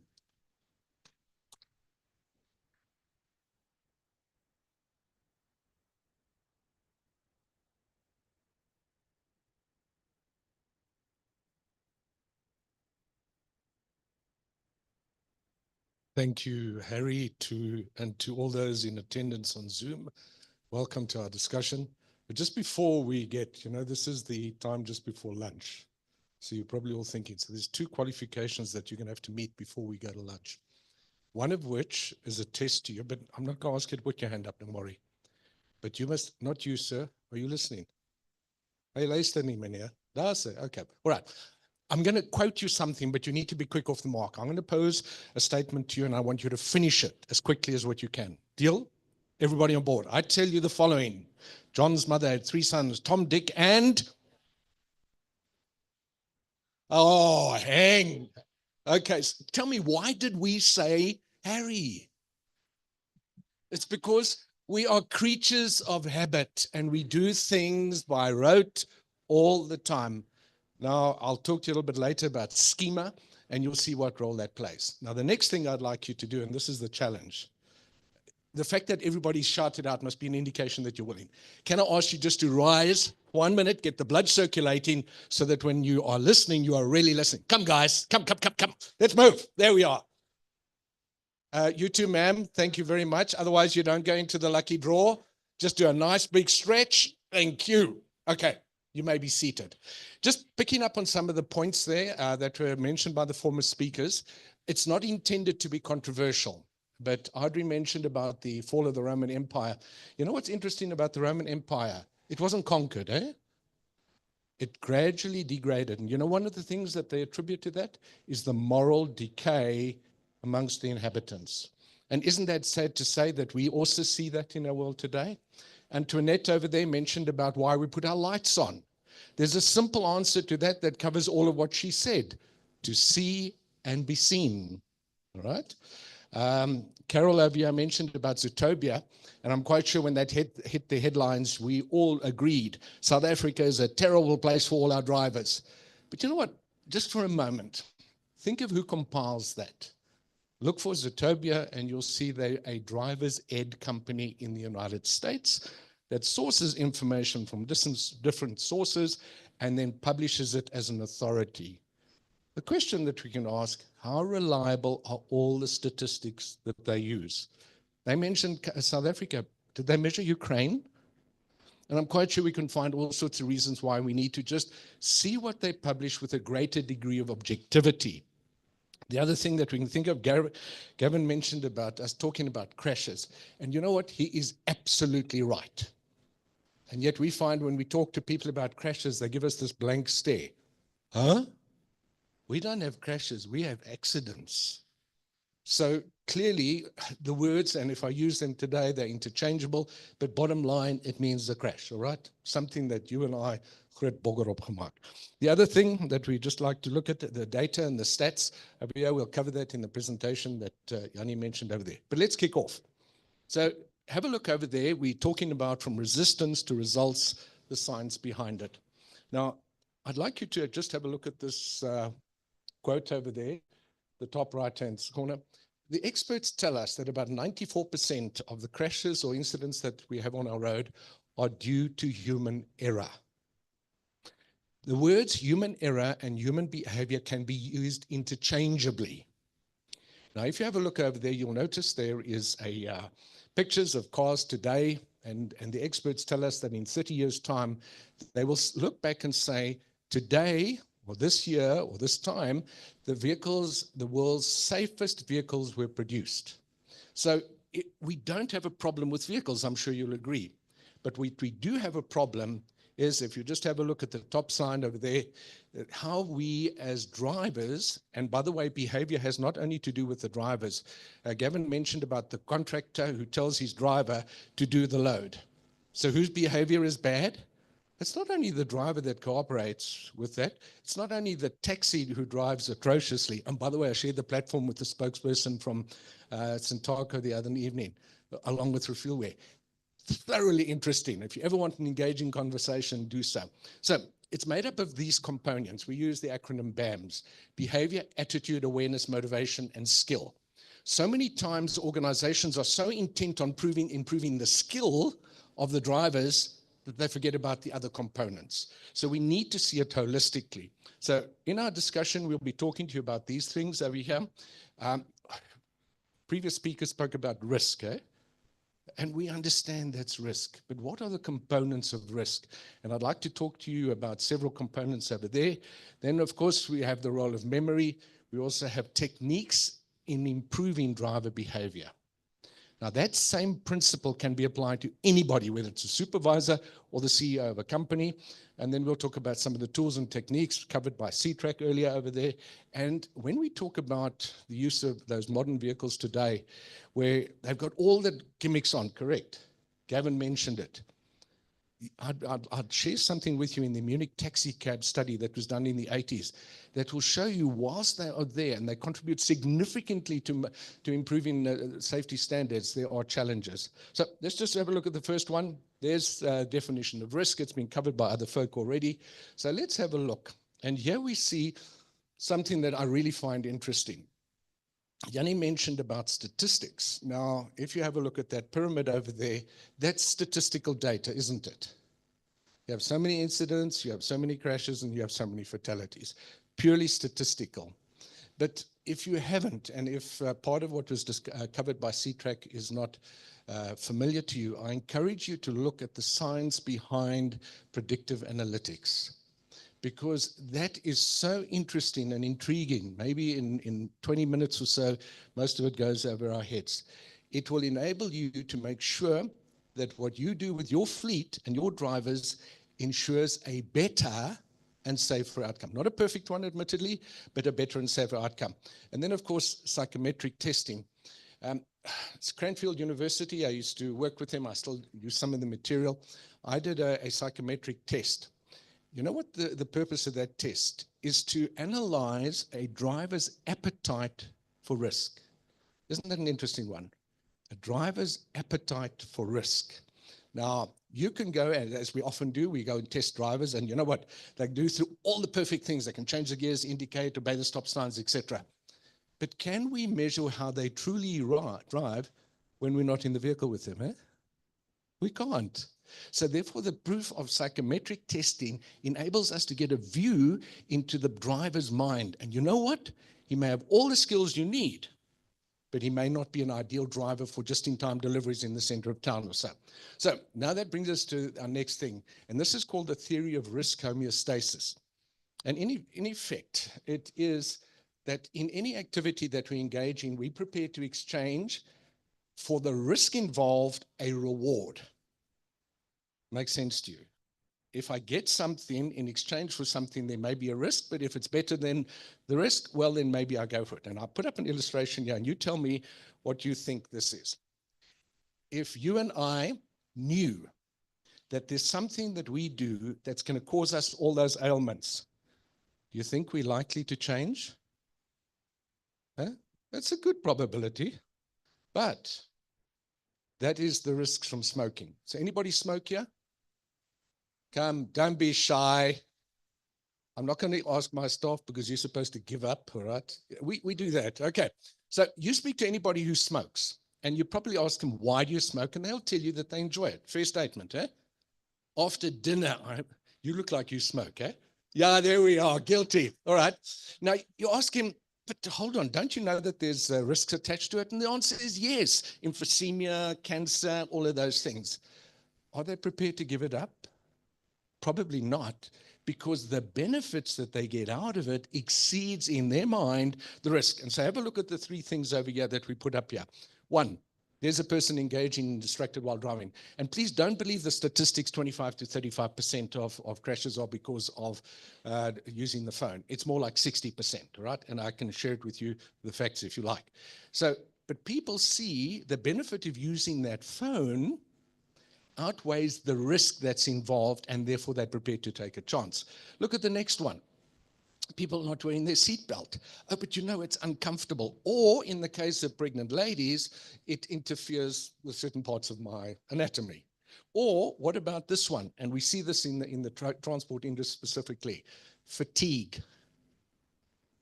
They will push it because of the load that Gavin was talking about. So if you and I, as a responsible coordinator of our driving teams, don't take cognizance of that, we are as equally as guilty for any fatalities that may occur on the road as what the driver is. So, and I'm disappointed to know that the number of people that are prosecuted are so minimal, but there's hope. So let's look at the next aspect of risk. And we know that there can be various levels of risk, high, medium, and low. Now, if I had to ask you what you understood by the difference between risk arrogance and risk ignorance, what would you say? Maybe they're the same, but have a look at Albert Einstein's quote over there. Now, let me give you an example. If somebody is unaware of the fact that they suffer from night blindness and they drive at night, that's risk ignorance. Make sense? If, however, they are aware of the fact that they suffer from night blindness and they continue to drive, that's risk arrogance. Now, let's see risk arrogance personified in everyday use. So, and I'm not saying that you should use your cell phone, but we have, Bluetooth. How many people use it? But those who do use it, we know that there's a likelihood. In fact, distracted while driving is 8 times more dangerous than somebody driving under the influence. But what do you see on the road every day? People using their phone. So isn't that a degree of risk arrogance? So if you and I perpetuate that in any way, surely we should reevaluate whether or not that is where we want to be. I made reference to the Munich taxi cab study. This was done in the 80s. And simply, if I can describe it, they took a fleet of taxis. And remember, this is the early days of ABS, relatively early. Half of the fleet they fitted with ABS or were fitted and the other weren't. Now, the drivers would, of course, know whether it had ABS or not. You know how, sir? There's a klein liggie, né? There's a small light that comes on if it's not working. So if the light goes off, you know the ABS is working. The other didn't. But they interviewed the passengers in those different vehicles afterwards. And there were 6 things that became apparent, some of which were the drivers whose vehicles were fitted with ABS made more late braking maneuvers, took more chances in traffic, more arrogant, as it were, when they engaged with other motorists. And of course, the manner of which they were driving was a little bit more frenetic. Now you can measure that with telematics, etc., harsh braking, harsh speeding, cornering, etc. So if you look at the bottom line, the technology in vehicles today can contribute towards safety. But if they're not understood or not used within the context of how they work, it may not make a significant difference. Just talking about that, think about electric vehicles. There's a different style, and when you see what's involved in an electric vehicle, and I challenge anybody who hasn't driven one, go and drive one. It's absolutely phenomenal. And that's why we've introduced a training component. So let's now have a look for a moment. Sorry, that was the Munich taxi cab. The other thing about risk is that there's you and I don't care who is here, says different. We have a danger thermostat. We're prepared to accept an ambient level of risk. And think about it today with load shedding and the like, traffic lights. The law says it's a 4-way stop. Does anybody obey that? And you're not admitting, eh? You're a good guy, eh? You obey the rules of the road. Just tap him on the back to answer yes there, so I don't want to embarrass him. All right, but have a look at this. So today we engaged in traffic, and we've become so accustomed to the fact that people drive through a traffic light, and we may be inclined to do so as well. This is not a judgment call, eh? Now, if you did that because there was another car behind you, I can understand why you would, because you're probably thinking, is he going to, I use the word he. So ladies, it doesn't exempt you, all right? Okay. If it's a woman, in fact, you better get out. No, I withdraw that comment, all right? Okay. So depending on your experience, you may feel it is safer to drive through that traffic light or through the what is now effectively a 4-way stop street. So we accept a level of risk related to if we got caught, maybe we would get a fine or something like it. And by the way, just thinking about what Rafil said at the moment about speed limits, it's not speed that kills. It's the inappropriate use of speed that actually kills.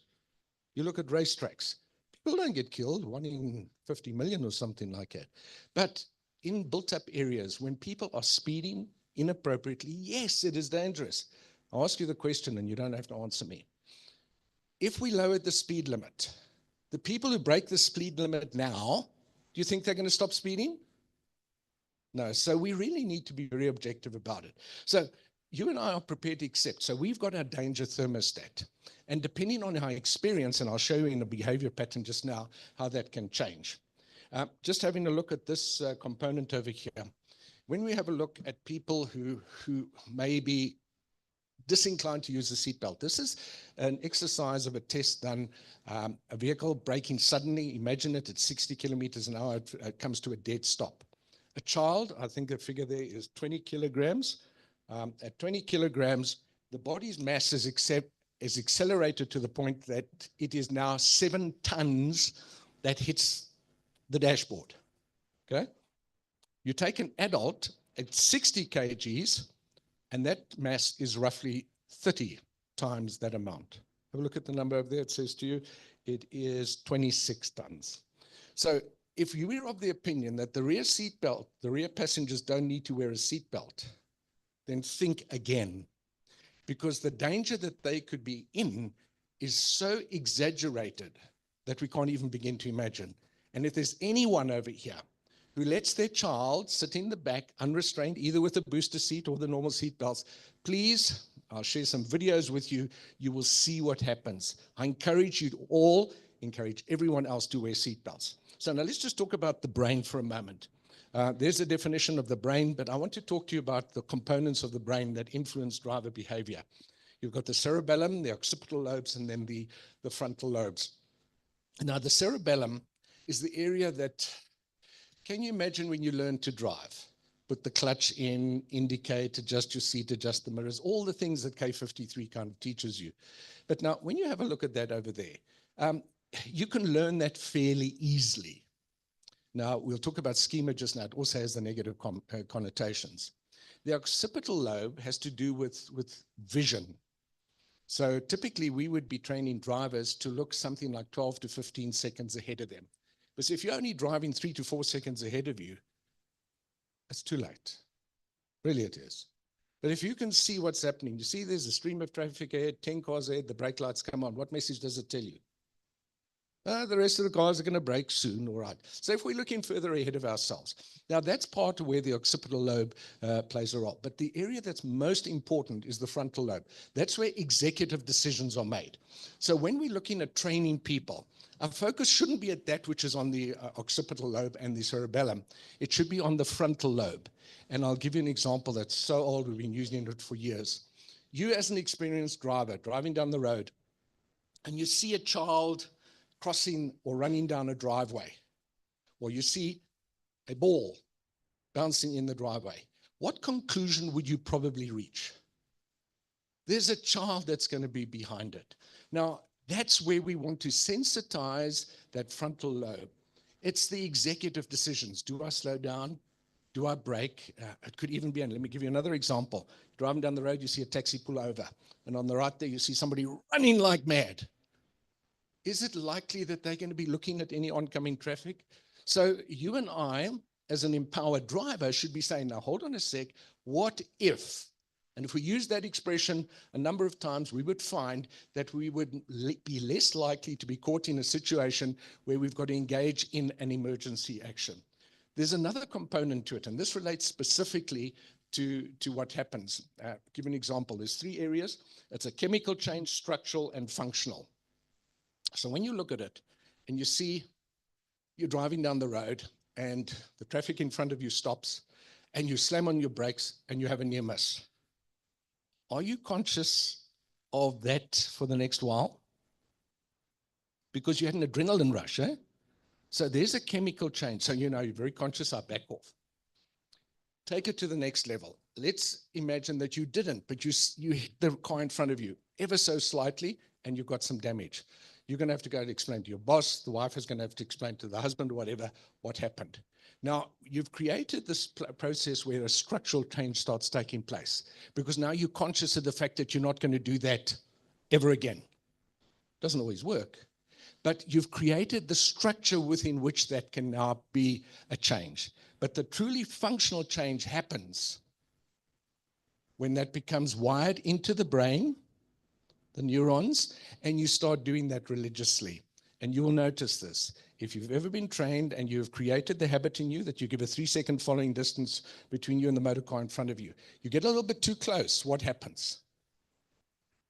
You start getting a little bit anxious, don't you? Until you back off. So that's the process that we must look at when we speak about creating behavioral change. How do we get that into the individual? But before we get there, we will speak to you about a forgetting curve. And this is every one of us is true. I'm going to put a picture up there for you. This is typical, and it was established by Ebbinghaus, that if you have a look at the amount of retention there is of the material discussed, by the time you reach 7 days, it's almost 0. So for the next 20 minutes over here, roughly, if you and I engage afterwards, you're going to remember what I said, correct? 7 days later, Eugene, what did he? I know he made me very embarrassed. He asked me to stand up, etc. All right. So this is the reality of what we face. Now, what he figured out, And therefore, when we do any type of intervention, training, lectures, or whatever, we must seek to extend that as far as is possible. And this is what they determined. Repetition, checking understanding. You would then be able to extend that for a period of time until it becomes a habit. Does that make sense? You want it to be a habit. And then, of course, this is just to give you some insight on the way we do it with our driver training. Let's now move to driver behavior. And in order to understand it better, we're looking at two studies. One is called the trans-theoretical model, and you'll see it up over there. And it's made up of 6 stages: pre-contemplation, contemplation, action, maintenance, and termination.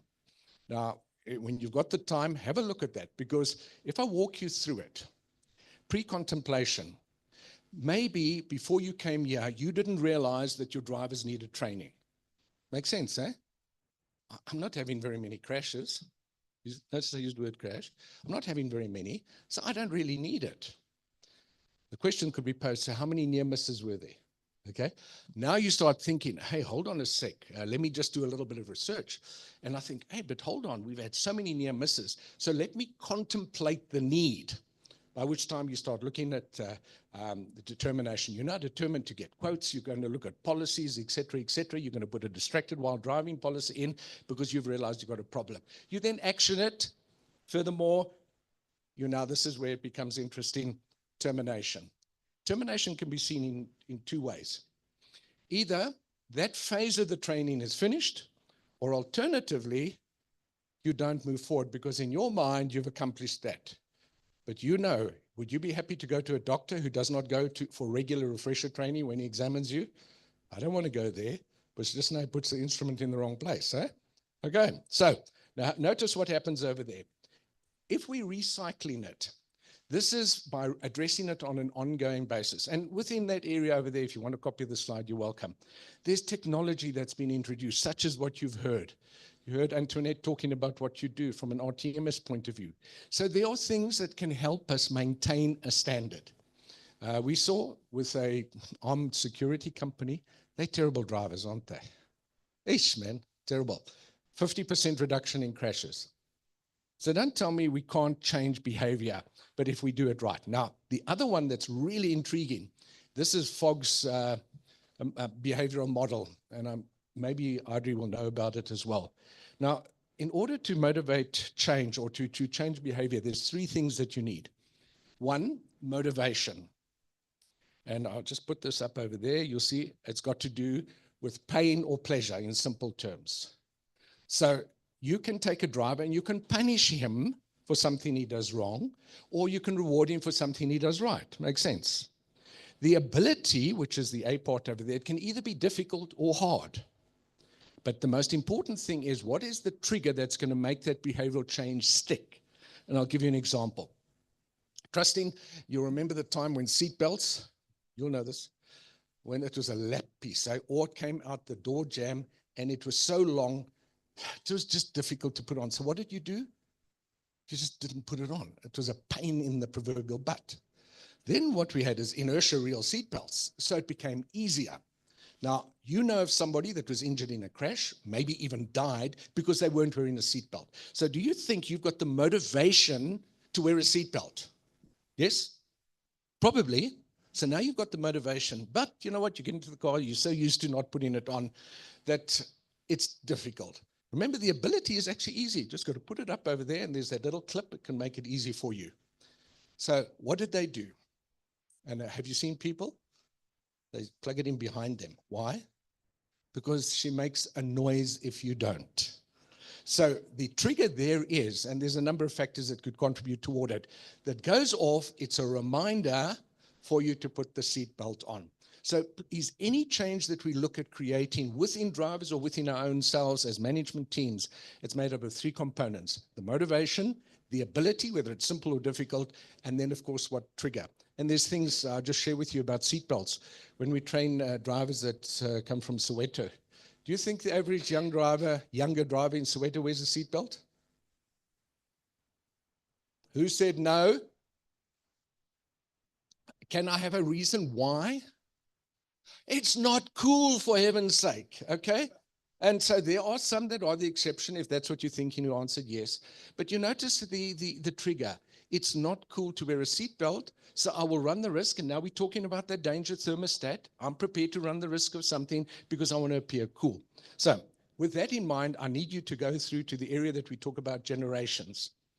What we've found so often, and on the put it there, there's 4 areas that people get learning on.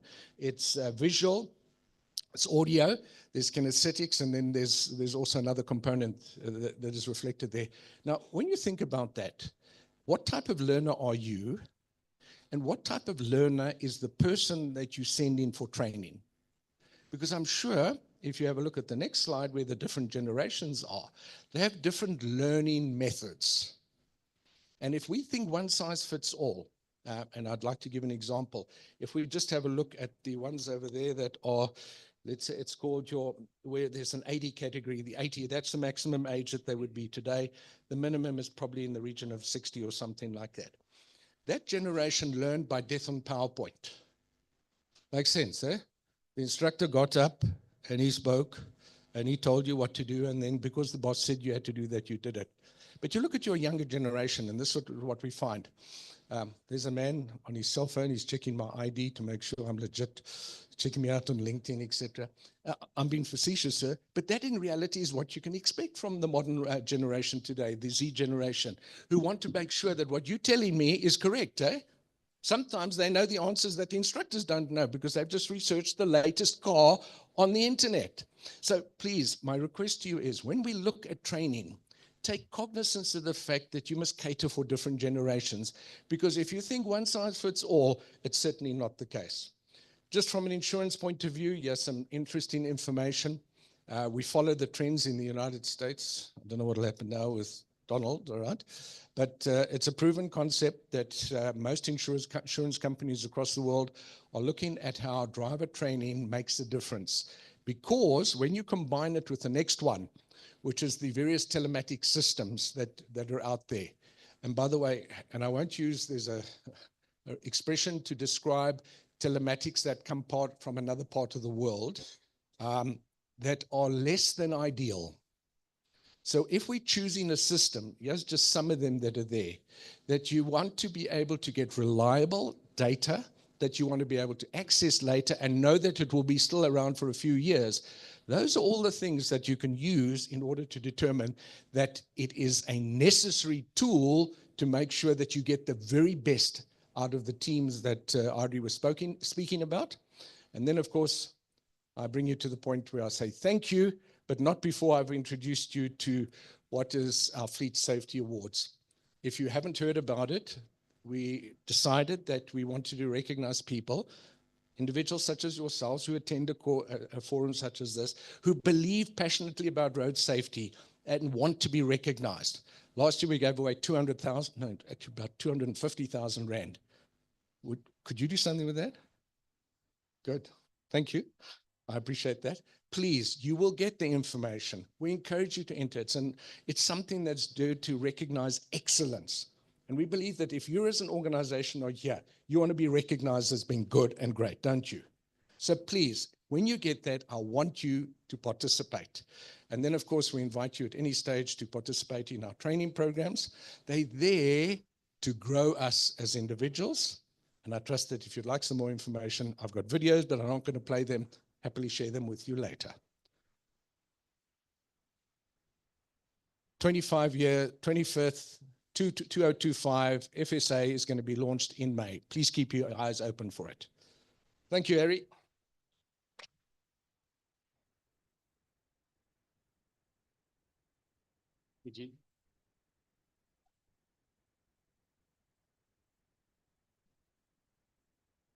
Ladies and gentlemen, isn't this great?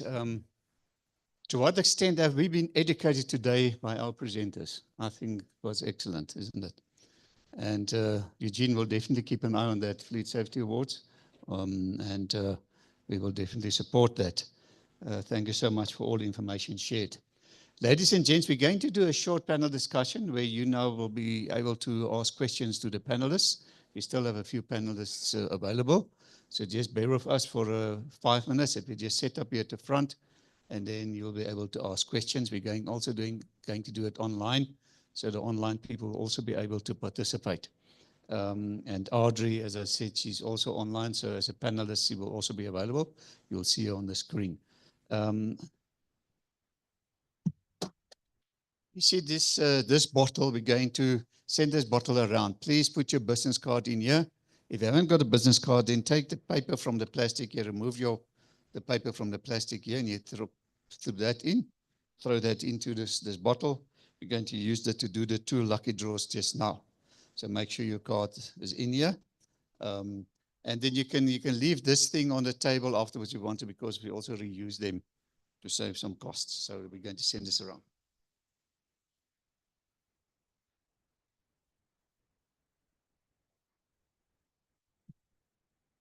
Audrey Dorenbrock, if you can then switch on your camera so that in the meantime I can spotlight you here in the. I'm on. Thank you, Audrey.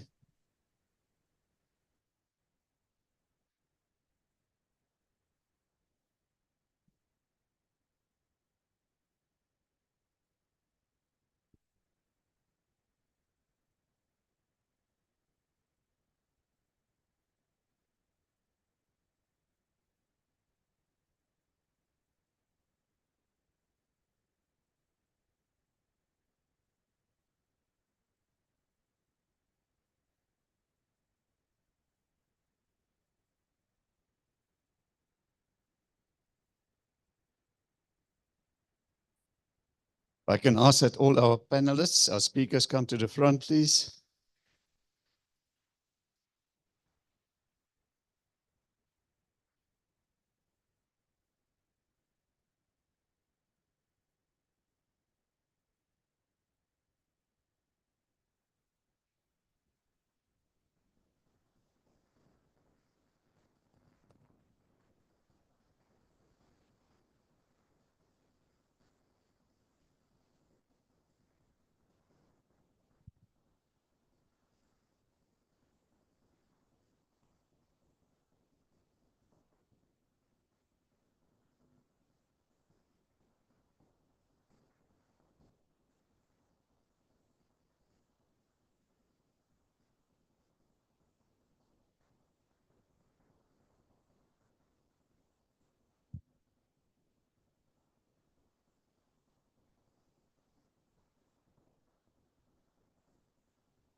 Right, ladies and gents, how it's going to work now, we're going to allow to say 2 or 3 questions, and then we're going to allow the panel to respond. As you can see on the screen, there's Audrey as well. So you can pose your question to the panel as a whole or to one member of the panel in particular. When you ask your question, you're going to put up your hand. I'll approach you with the camera so that all the online people can see you as well and hear you. And then when you ask a question, just identify yourself, who you are, what company you're representing. So can we have the first question? I see there and there's one. Let me just get an idea. Okay, we've got 2 here at the front. So let's start on this side. Thank you, sir. If you can stand not too close to the speaker. Come and stand here, please. Yes, just too close to the speaker there. Okay. My question was directed to Refila, but she's not here. Because of, I was hearing her speaking about problems, challenges, and then regulations. Oh, my name is Bongsen Shanga from Santaco. So in most cases, the drivers that are driving the trucks and logistic companies, they have a background of the taxi industry. In most cases, you'll find that they started from the taxi industry before they can drive for you. It might be or not in a CV, but in terms of disclosure, but in most cases. You're speaking about the human behavior. You're speaking about the human behavior that becomes a norm. So can you then relate to a person that started from the taxi industry and having that human behavior and then taking that human behavior to the truck without a proper training? So training and sustainability and making sure that people, they change their way of behaving and understanding that it's not a norm to just overtake and stop anywhere, and whatever the case may be. So I would have proposed to Refila that in as far as collaboration is concerned, we need to invest more in the taxi industry. Because of that's where the start of many people who are driving logistic companies or deliveries or whatever, Uber and what, e-hailing, they start from the taxi industry. So now we need to look more on solutions than these problems, challenges, and then you go overseas wanting to do your research, and then you come. We have our own problems, and we need to use our own research here and our own solutions. Thank you. Thank you very much for that one. You wanted to ask a question as well. Thanks, Eric. My name is Raven Shabe from the Johannesburg Roads Agency. For me, I'm going to be trying and be brief. I've got a lot of questions here, but I'm going to try and be brief. For me is that I'm sure the panelists know very well the root cause of some of the road safety issues we have in this country. And I didn't hear some of them. I'm going to mention a few of what I missed. Driver license fraud. Nobody talks about the ultimate cost of that into the road safety. The pedestrian incidents in terms of accidents that are happening. In the years, maybe I'm going to reveal my age, in the years gone by, life orientation at primary school included knowledge about how to use road as a pedestrian. Some clever person came in and did away with it and introduced some of irrelevant stuff for primary school children. And that needs to go back. That's your problem when it comes to pedestrian accidents. Because those lessons that I learned when I was a kid, they are embedded in my brain subconsciously. I know how to use the road as a pedestrian. I think for me, the most important thing that has been mentioned is that there are dangerous roads. And I'm going to tell you from the road perspective, there are very few dangerous roads. What we have in the country is poor driver behavior. And that is one of the systematic things that we have let it become a norm where people that are not qualified to drive are behind the steering wheel. And that's because of a license fraud. To the government, why don't you introduce phase 1 and phase 2 approach when it comes to driver's license? Use automated, we have AI now, use automated driver simulators as part of your driving skill and qualifications, because that cannot be manipulated by any authorities at the driver license centers. So why don't you include that as part of your driving skills? You can do that. Yeah. The last part is that I didn't hear anything about the costs. I know there was an economist talked about it. The costs in terms of the road infrastructure. My biggest challenge, the biggest challenge in the road industry is that we talked about trucks that are of high profile going through low level bridges. The damages to the bridges structure. Have you guys noticed how many bridges got the damages due to trucks that are overloaded or in a wrong space? Overloading, that is a major cause of potholes that you see, particularly on your main arterial roads going outside the urban areas. You've got reckless drivers who we saw, or we also on videos doing watching movies. Yeah, watching movies and stuff, and that's where we are. I think some of the challenges are obvious. Thanks, Harry. Thank you very much. Right, I'll get to that one. I think let's give the panel opportunity to respond on this one. Harry, can I respond to the gent there? Your K53, and I've had probably about 3 or 4 interviews with radio stations in the last while. The K53 system is flawed. It needs changing. I know there's provisions somewhere, somehow it's intending to be changed. But if you just have a look at what, you look at drivers who are getting onto the road, they will do what is necessary in order to get the piece of paper that says they can drive on the road. Does it mean that they can drive? No, not necessarily. And I think the one attitude that we would like to perpetuate, when you get a driver's license, it's not a right to be on the road. It comes with a responsibility. And when you think about how people are tested before, and I'll give you a figure, about 50% of driver's licenses have been obtained fraudulently. Now remember, probably 3-4 ministers ago, they said to those people who had obtained them fraudulently, bring them in and we will then retest you. We won't charge you. What driver do you think is obtained it fraudulently is going to come? So there's got to be a motivation, which is what we were talking about earlier. But if you and I make the conscious decision that we are not going to pay for something that we haven't earned, why should we enjoy it? But that's a discussion about morality.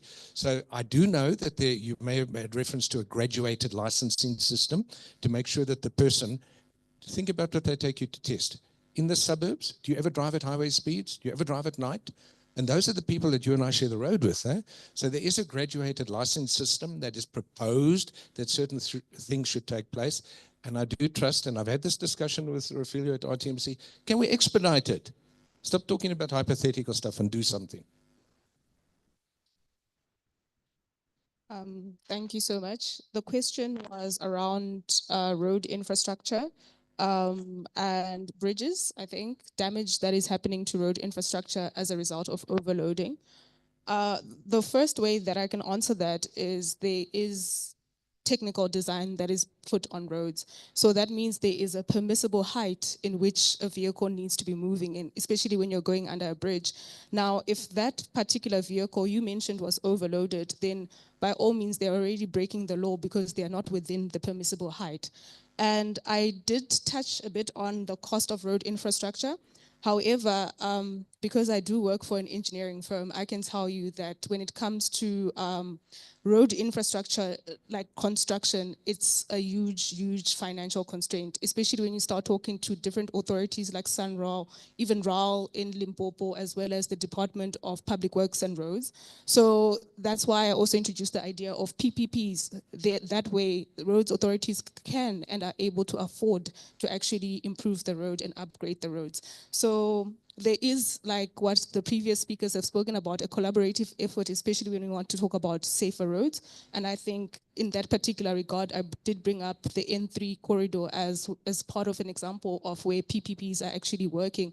And SANRAL is no longer solely responsible for providing that road, but then also other road users and stakeholders that use that particular road or corridor. So fine. Thanks. I'd just like to respond to the first speaker's question about the taxi industry.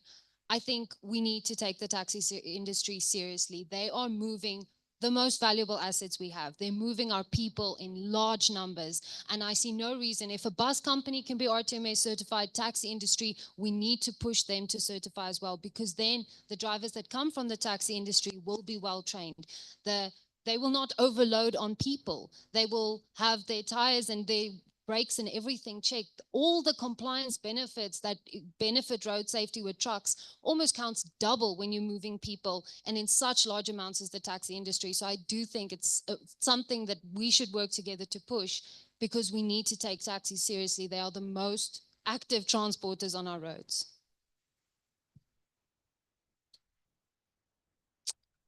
I would like to respond to the pedestrian issue that you raised.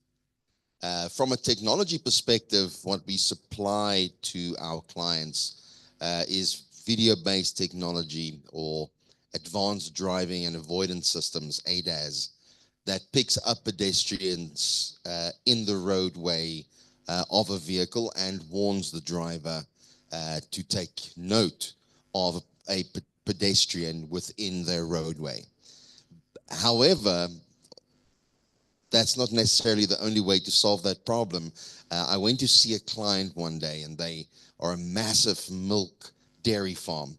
And I started talking to them, and I said, so you guys are a dairy farm? And he said to me, no, we're a grass farm. Milk is just one of our products. All of their energy goes into maintaining and growing correct type of grass, which ultimately creates their product. And when you said that pedestrian and how they should act around roads isn't something that's even taught in schools anymore, I'm more than willing to start creating a rally with you so that we can get that back into the education system, because we can put as much technology as we want into the vehicle to try and avoid pedestrians not taking road safety seriously.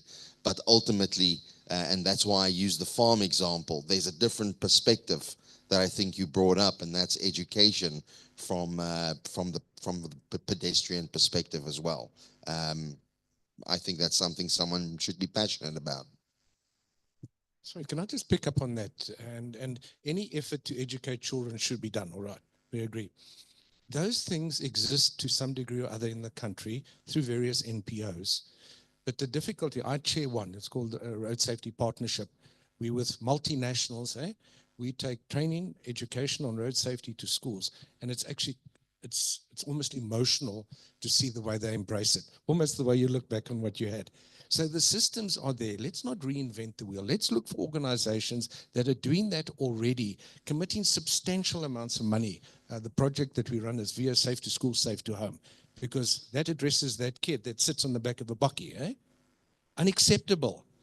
But what are we doing about it? So please, CTRAC wants to join the organization. I'll send you the application forms, all right? And I'll send it to you as well. So Harry, thank you for giving me that platform to tell you we do take children's lives seriously. Thank you, guys. Well done. Ladies and gents, I just want to sensitize the panelists that we're going to ask closing comments from each one of you just now. So, yeah, put it in the back of your mind. We've got a question here. Good afternoon, everyone. Thank you, Harry. I just want to say that I'm representing the South African Network of Women in Transport, and we had an opportunity for a company to take women in, of course, and each one had their PDPs, code 14s, and they went through for a test. Only one passed out of 15. Not because they're women only. The fact is that when I tried to look as to why, and one of the things is that if the drivers do not get continuously exposure to drive all the time, whether you're male or female, and if I take somebody that's much older, because he's got experience, if he's not going to be upskilled, Eugene, then you're sitting also with a person that loses it through over the years not driving, and you're thinking because of maturity, then we should be looking at compulsory, continuous upskilling in order to keep the safety aspect to it. Thank you. Very valid comment. Thank you very much. In the meantime, is there somebody online who wants to unmute and ask a question?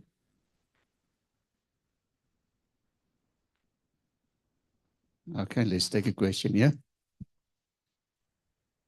Good afternoon and thanks for the opportunity. My name is Justice Mpokane. I'm from City Power.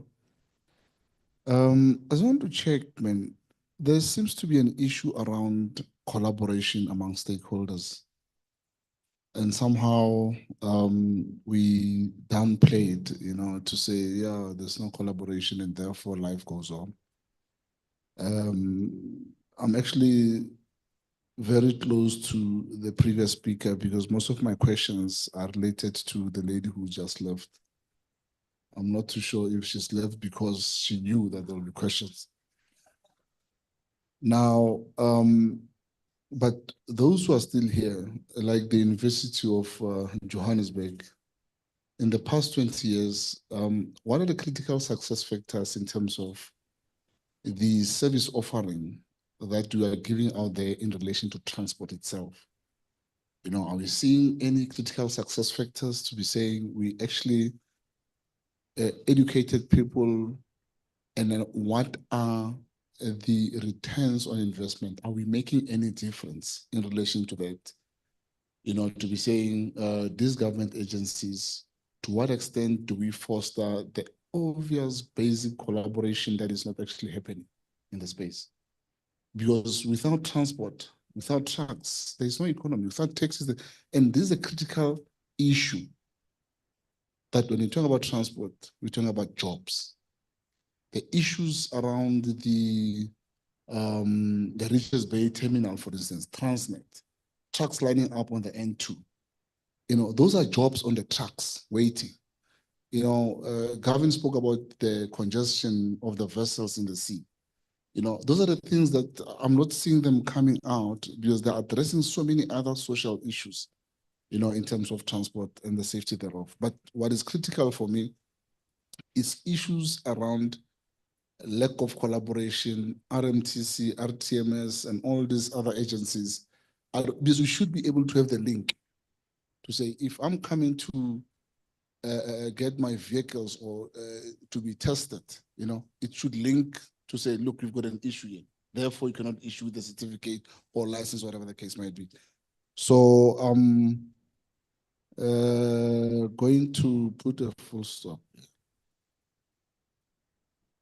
Thank you very much. There's one and there's one. Oh, a lot. So please just keep it short. Short question, please.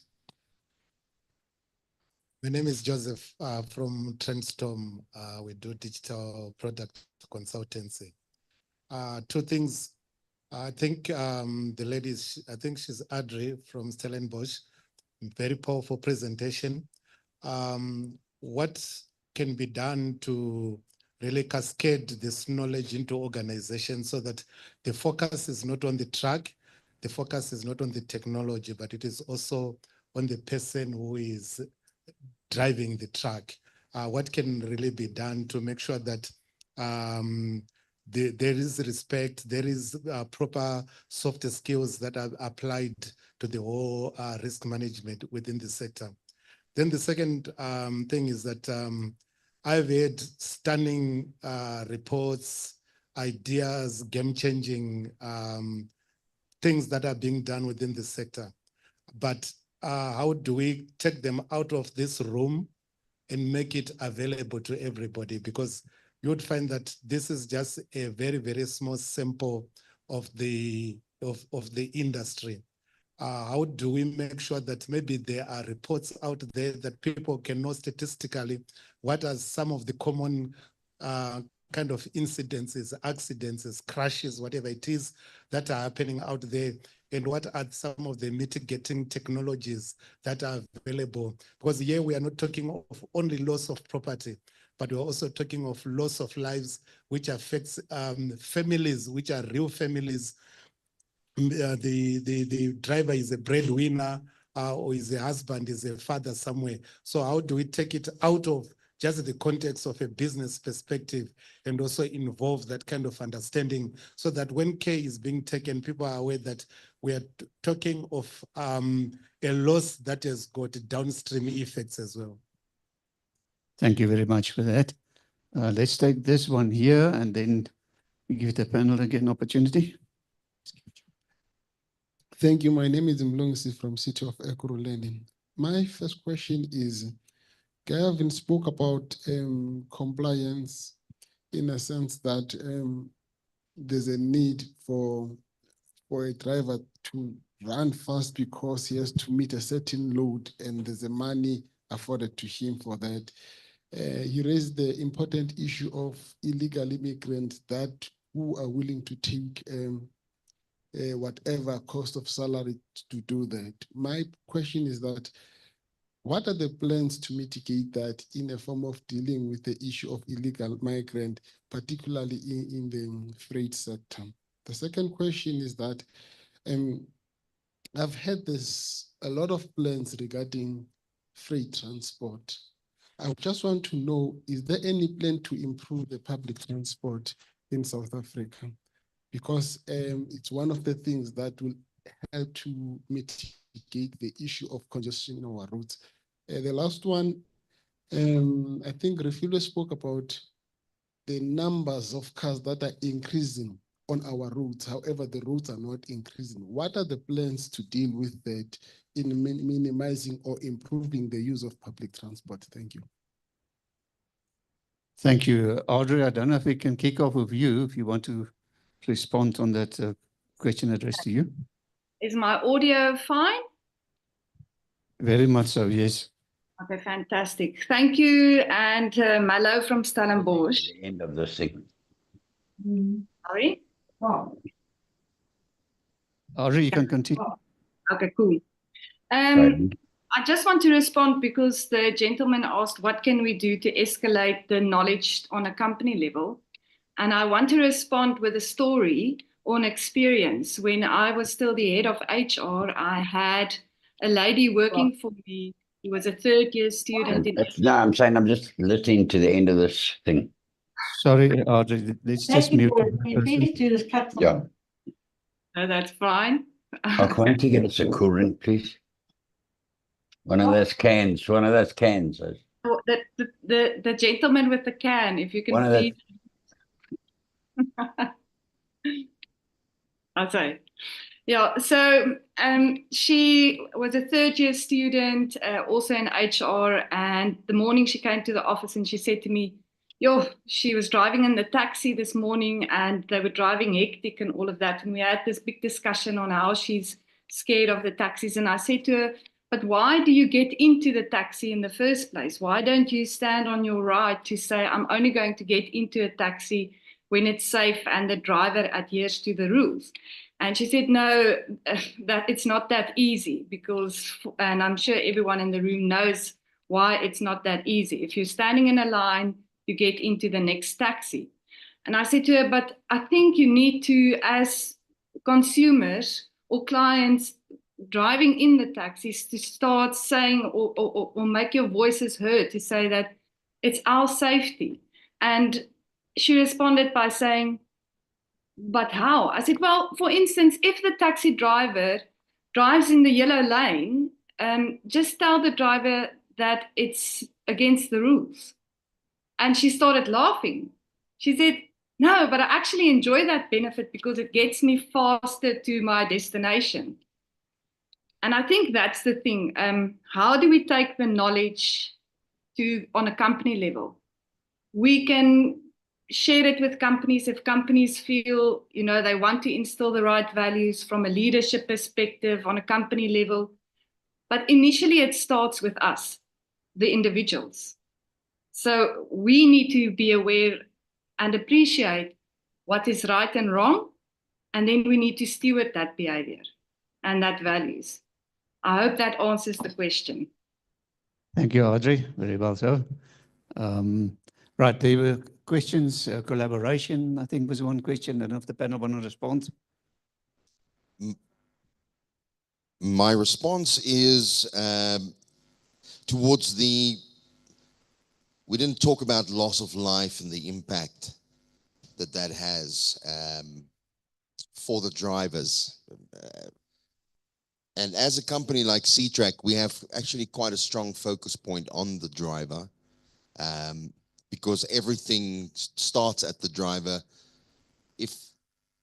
which could impact the asset, which could impact the goods. But the fact that we want to get the driver back home safe and sound is one of the highest priorities we have when we install our technologies. We've partnered with best-in-breed video telematics, and also utilize predictions to ensure that we can see when drivers go into states of risk where, never mind the risk of the asset or the goods, but the risk to that driver's life. I do think it is something that's not spoken about enough and should get a larger focal point, but the technology ultimately focuses on the driver. And with the right partner, with your business, you will be able to start mitigating the risk of that driver and anything subsequent after that if for something to go wrong. So rather predict and intervene beforehand than trying to react or watch a video after something already happened.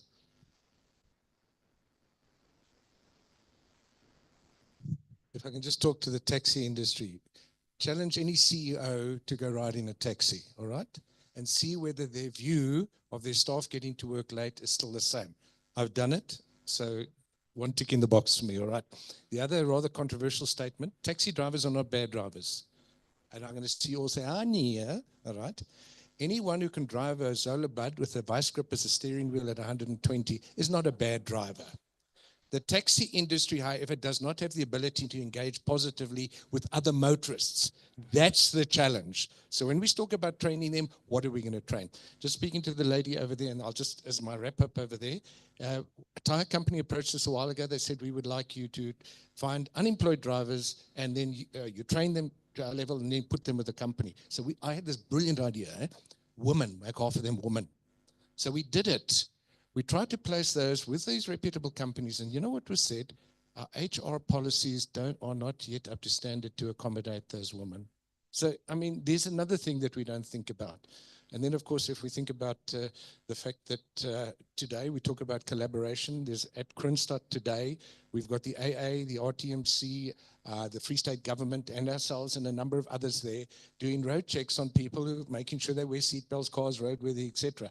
So collaboration is there, but unfortunately it's not spoken about because then you don't know who to join with. So when you look at, and my parting message is, when we look at what's happening on the roads, the safe system, a component is a decent road. But again, is it the road that's a problem, or is it the person using the road that's not watching for the potholes, that swerves and causes a crash, and the speed that they use is inappropriate? So we need a holistic solution, not just blame you, blame this one over there. And I think if we collaborate and cooperate, and Harry, thank you too for creating this platform where we can air our views. I hope I'm not going to be stoned and the taxi's not going to kidnap me when I walk out here, all right? Thank you. And sorry, last message, please, it's Easter weekend, drive safe, obey the rules of the road, don't drink and drive, don't use your cell phone while driving, and then make sure that you're well rested. Antoinette, sorry, before you continue, can I just take this one more question? He promised it will be short, and then we do the closing comments and combine everything. Thank you. Thank you, Henry. My name is Jonathan Mpake. I'm the National Fleet Manager for SPV Services. I'd just like to ask Audrey a question in terms of the leadership and what she said.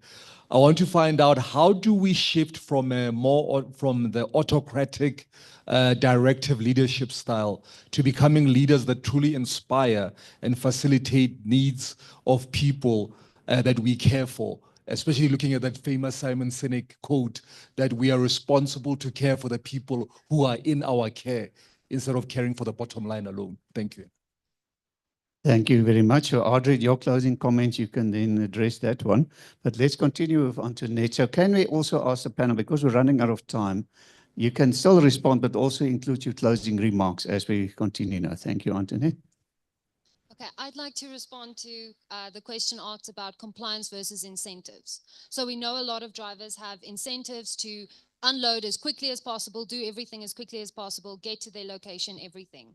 And I actually have an interesting case study that I did about a week ago with an RTMS compliant client who asked me to measure their driver's sleeping time because they know they have to get off, they have to check into the stop at 9, and then they have to sleep, and then they have to go at 6. But they have these incentives on their speed. So what we had to do is we had to build incentives with boundaries. If that truck starts at 3 a.m., he loses his incentives because then he hasn't slept enough. So that is what RTMS does. It allows for the compliance to include driver wellness to make sure that if the incentives are pushing them not to take care of themselves, that compliance will be that safety net to take care of them. And then my closing comments, I'm within control. We're an RTMS service provider, but that's not why I'm here. I'm here because RTMS, I think, is part of the solution to an unacceptable problem. The amount of road fatalities in South Africa is unacceptable, and it's avoidable. It's one person that's here today, drives home, and we all send messages to each other, let me know when you get home safely. Because they drive home, and then they're gone. And that is unacceptable.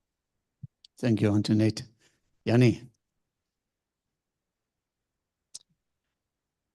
AI is a difficult subject for many people. A lot of people think that to play in this space, you need to be some techie, thick glasses, or you have to have some real deep knowledge and understanding of computer systems. You just need to want to have an outcome. The supplier, the provider, the partner that you engage with that has these capabilities will show you the outcome, and then you follow that brick road. During that process, you will learn very quickly about what goes on and how the whole system works. But you need to have the willingness to step out of the comfort zone of not knowing about all these AI stuff. And trust the people who is willing to be ready to guide you on that path and show you outcomes that have tangible results. And as far as preaching the word for things that's not being spoken about, and giving the message to a wider audience, Harry, thank you very much for this platform. I think it should be all of us. It should be our priority. By the end of this day, go to the Transport Forum YouTube, take this video and share it amongst friends. If there's specific sections where something is talked about or addressed, put that in your Twitter, your IG, your Facebook, wherever you're going to post it, but share this information so that it can reach a wider audience in your network. Thank you. Thank you so much, Yanni. Carol, sorry, Carol, before you continue, I see Patrick O'Leary is making a comment there. They're saying that he can make a comment on one of the questions. So Patrick, if you can unmute, you can keep it short, but you're welcome to comment. Thank you, Patrick. Thank you very much, Harry. Is that okay? Can you hear me? Yes, sir. Oh my goodness, there I am. Yeah, first of all, Audrey, please will you take your presentation to Donald Trump and to Elon Musk and tell them that people are more important than profit? I just want to say one thing, that I think we have a huge problem in South Africa, and it's called leadership or lack of leadership. We have people in positions, and Audrey made the point, but there's a statement I read once that leadership is not a position, it's an activity. And we don't see many activities. I can tell you one thing, and it had been missing. We deal a lot with the traffic officials. We train them on brake and tire watch. And generally, they feel that they need more support from management. That's what comes out tremendously. And without that support, they're demoralized. They're not going to do their job quick, and they do. I made a comment earlier on when someone asked, what is the speed limit in South Africa? It's not 120 on the highways, it's 100 Rand. Okay, because there's so much bribery, but there's bribery everywhere. I need that accountability is what needs. We've got, as Gavin says, and as Eugene and all of you know, we've got the fantastic legislation in South Africa, world class. But the implementation and enforcement of that legislation does not exist, and that doesn't happen and you can't blame government for everything. I know, they can't come check every road with your car before you go out on your Easter holiday. You have a responsibility, Mr. Motorist, Mr. Trucker. And on this point, and I'm going fast here, Harry, I've got something to say. And I've loved the forum, by the way. Consequences. We always blame the truck driver for accidents. He's driving the most unroadworthy truck with no brakes. The drums are empty. There's nothing in there. And I promise you, we're going. We have the facts and figures of that. Out of 860 trucks we've tested over the years, we failed 69%. That's over 500. We park off. Some with absolutely no brakes. That maintenance is not the driver's responsibility. It's the operator. And the operator never gets hit. Section 49 allows, it spells out the duties of the operator, which is basically keep your vehicle roadworthy and keep your driver fit for purpose, namely trained. And Section 49 is never implemented. It's always a poor driver. Section 49 will lead to Section 50, which enables the MEC, who I may say most MECs in this country, in the provinces, are so divorced from the realities of road transport. It's ridiculous. It's a Cinderella in their eyes. But it enables him, Section 50, to cancel the operator's license. Get the guy out of business. We don't want them on the roads. They are killing people. And that's the type of consequences we need. We need strong action. I'm not talking Trump and Elon Musk. We're talking about sticking to the law and applying the law and enforcing the law. We need better support from management for the traffic officials so that the morale can get up, they can do their jobs properly. We need incentives for drivers based not on, as Gavin says, trips, but on performance such as better fuel consumption. You can monitor that via telematics, like the C-Track there. The economic impacts of road accidents, that was very well spelled out by the lady. Let's get it out there. And what's it costing this country? We need every penny for development, for job creation. We're spending it on things. In terms of road conditions, you did mention overloading causing the bad road condition. No, it's not. It's not only overload. Yes, there is something, but it's bad maintenance of road because the money that's allocated for that in the provinces is not being spent on roads. And potholes are dangerous. They kill people. They even killed a minister or something, or MEC or something down in KZN. They are deadly. So we need implementation, and we need strong leadership that is in touch with the realities on the road, what operators are facing, what the taxi drivers are facing, what the public is facing. They are sitting in cozy closets, talking from podiums every now and again with no concept of reality. I'm going to end off by saying Cyril Ramaphosa recently visited Johannesburg, and oh my goodness, he suddenly found out it's a mess. Mr. Ramaphosa, what planet have you been living on? We've known Johannesburg has been in a mess for years. And he visits because of the G90 or G70 or G-Wagon or whatever that's been held there and says, oh, Johannesburg is a mess and we need to fix the city. That has been punted as a world-class city for years, and it's been an absolute mess for years. And Hillbrow, you cannot even go there anymore. It's such a mess.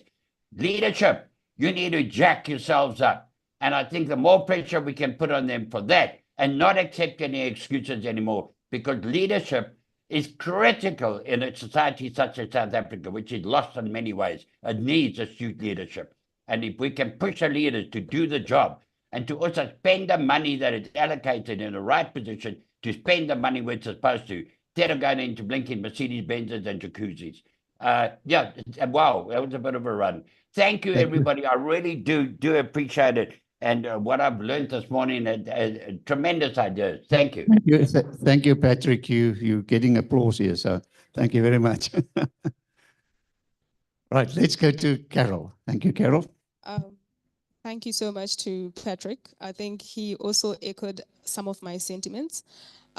Just as part of the closing remarks, I also wanted to direct I think a question that came from that side about what's happening with the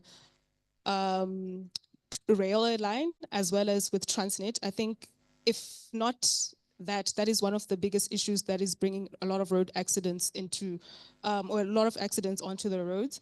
The reason why is Transnet has failed, or at least is trying or attempting to improve their services, and as a result, a lot of the goods have moved onto the railway line, onto the road. So if we were to focus on redirecting most of the goods, especially the trucks, and we redirect those commodities to railway lines, and as well as Praza, so that we get more people moving on the metro rail instead of on our roads, then we can start decreasing the number of people that are actually interacting with other vehicles on the road.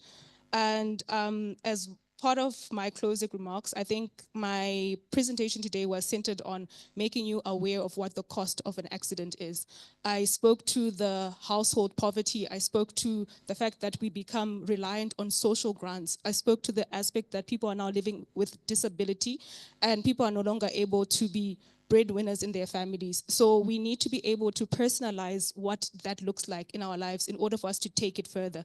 So it's easy for us to look at an accident and a life and assume it just ends there, but we don't think about their families. We don't think about the fact that somebody who was able-bodied is now disabled and now has to rely on disability grants. We don't think about all of those things. And as part of my closing remarks, I think we need to start thinking about the actual cost of an accident outside of it being to the economy, but to the society as a whole and to families and communities that we have in South Africa. Thank you. Thank you, Carol. Let's give her a hand as well. Last but not least, Audrey, you can respond to that question and also your closing comments. Thank you, Audrey. Thank you, Harry, and thank you for creating this space where we can chat. It's beautiful. Thank you to the gentleman, sorry I didn't get your name, for the loaded question on how do we change an autocratic leader to a more servant leader. I can't answer that to you in this comment, but you are welcome to reach out to me via email or phone me, and I'll be happy to share some thoughts with you. But at the bottom of all of this is for leaders. I mean, we need strong leaders, like Patrick also said, and I think everyone agrees to that. But leaders should start really being mindful, and that's a big word, mindful of their people. Start looking them in the eyes and see that they are humans. And if we think about our journeys in life, every one of us should ask ourselves, what is my purpose, or what is the impact that I myself want to make in my life? Not just money, but what is the meaning of my life? And if you feel convicted to change or to transform, it's very powerful to join fellowship groups. Find a group where there's like-minded people, where you can encourage each other in order to transform your life and work. Yeah, so thank you very much. I'm looking forward to the email from the gentleman, and then we can chat about autocratic and servant leaders. Ciao, ciao. Thank you, Audrey. Can you just mention your email, please? Email address? It's ADRI, Audrey, at winkmovement.com. It's also on the presentation slides. Great. Thank you very much, Audrey. The presentations will be shared with everybody here attending and on Zoom. Thank you very much, Audrey, as well. We really appreciate sharing your knowledge with us. We really appreciate it. Ladies and gents, let's give our panel a big hand. Great spending time with knowledgeable people and associate yourselves with knowledgeable people, and that's exactly what we're doing. Thank you very much. So we're saying goodbye to our online audience. Thank you very much for joining us today. We hope to see you soon again with the Transport Forum.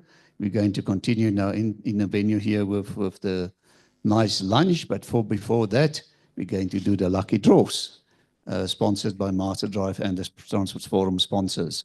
So we're going to ask Eugene maybe to do the draw, or your draw for, here we can see it's a very nice, gosh, nice, lots of goodies in here.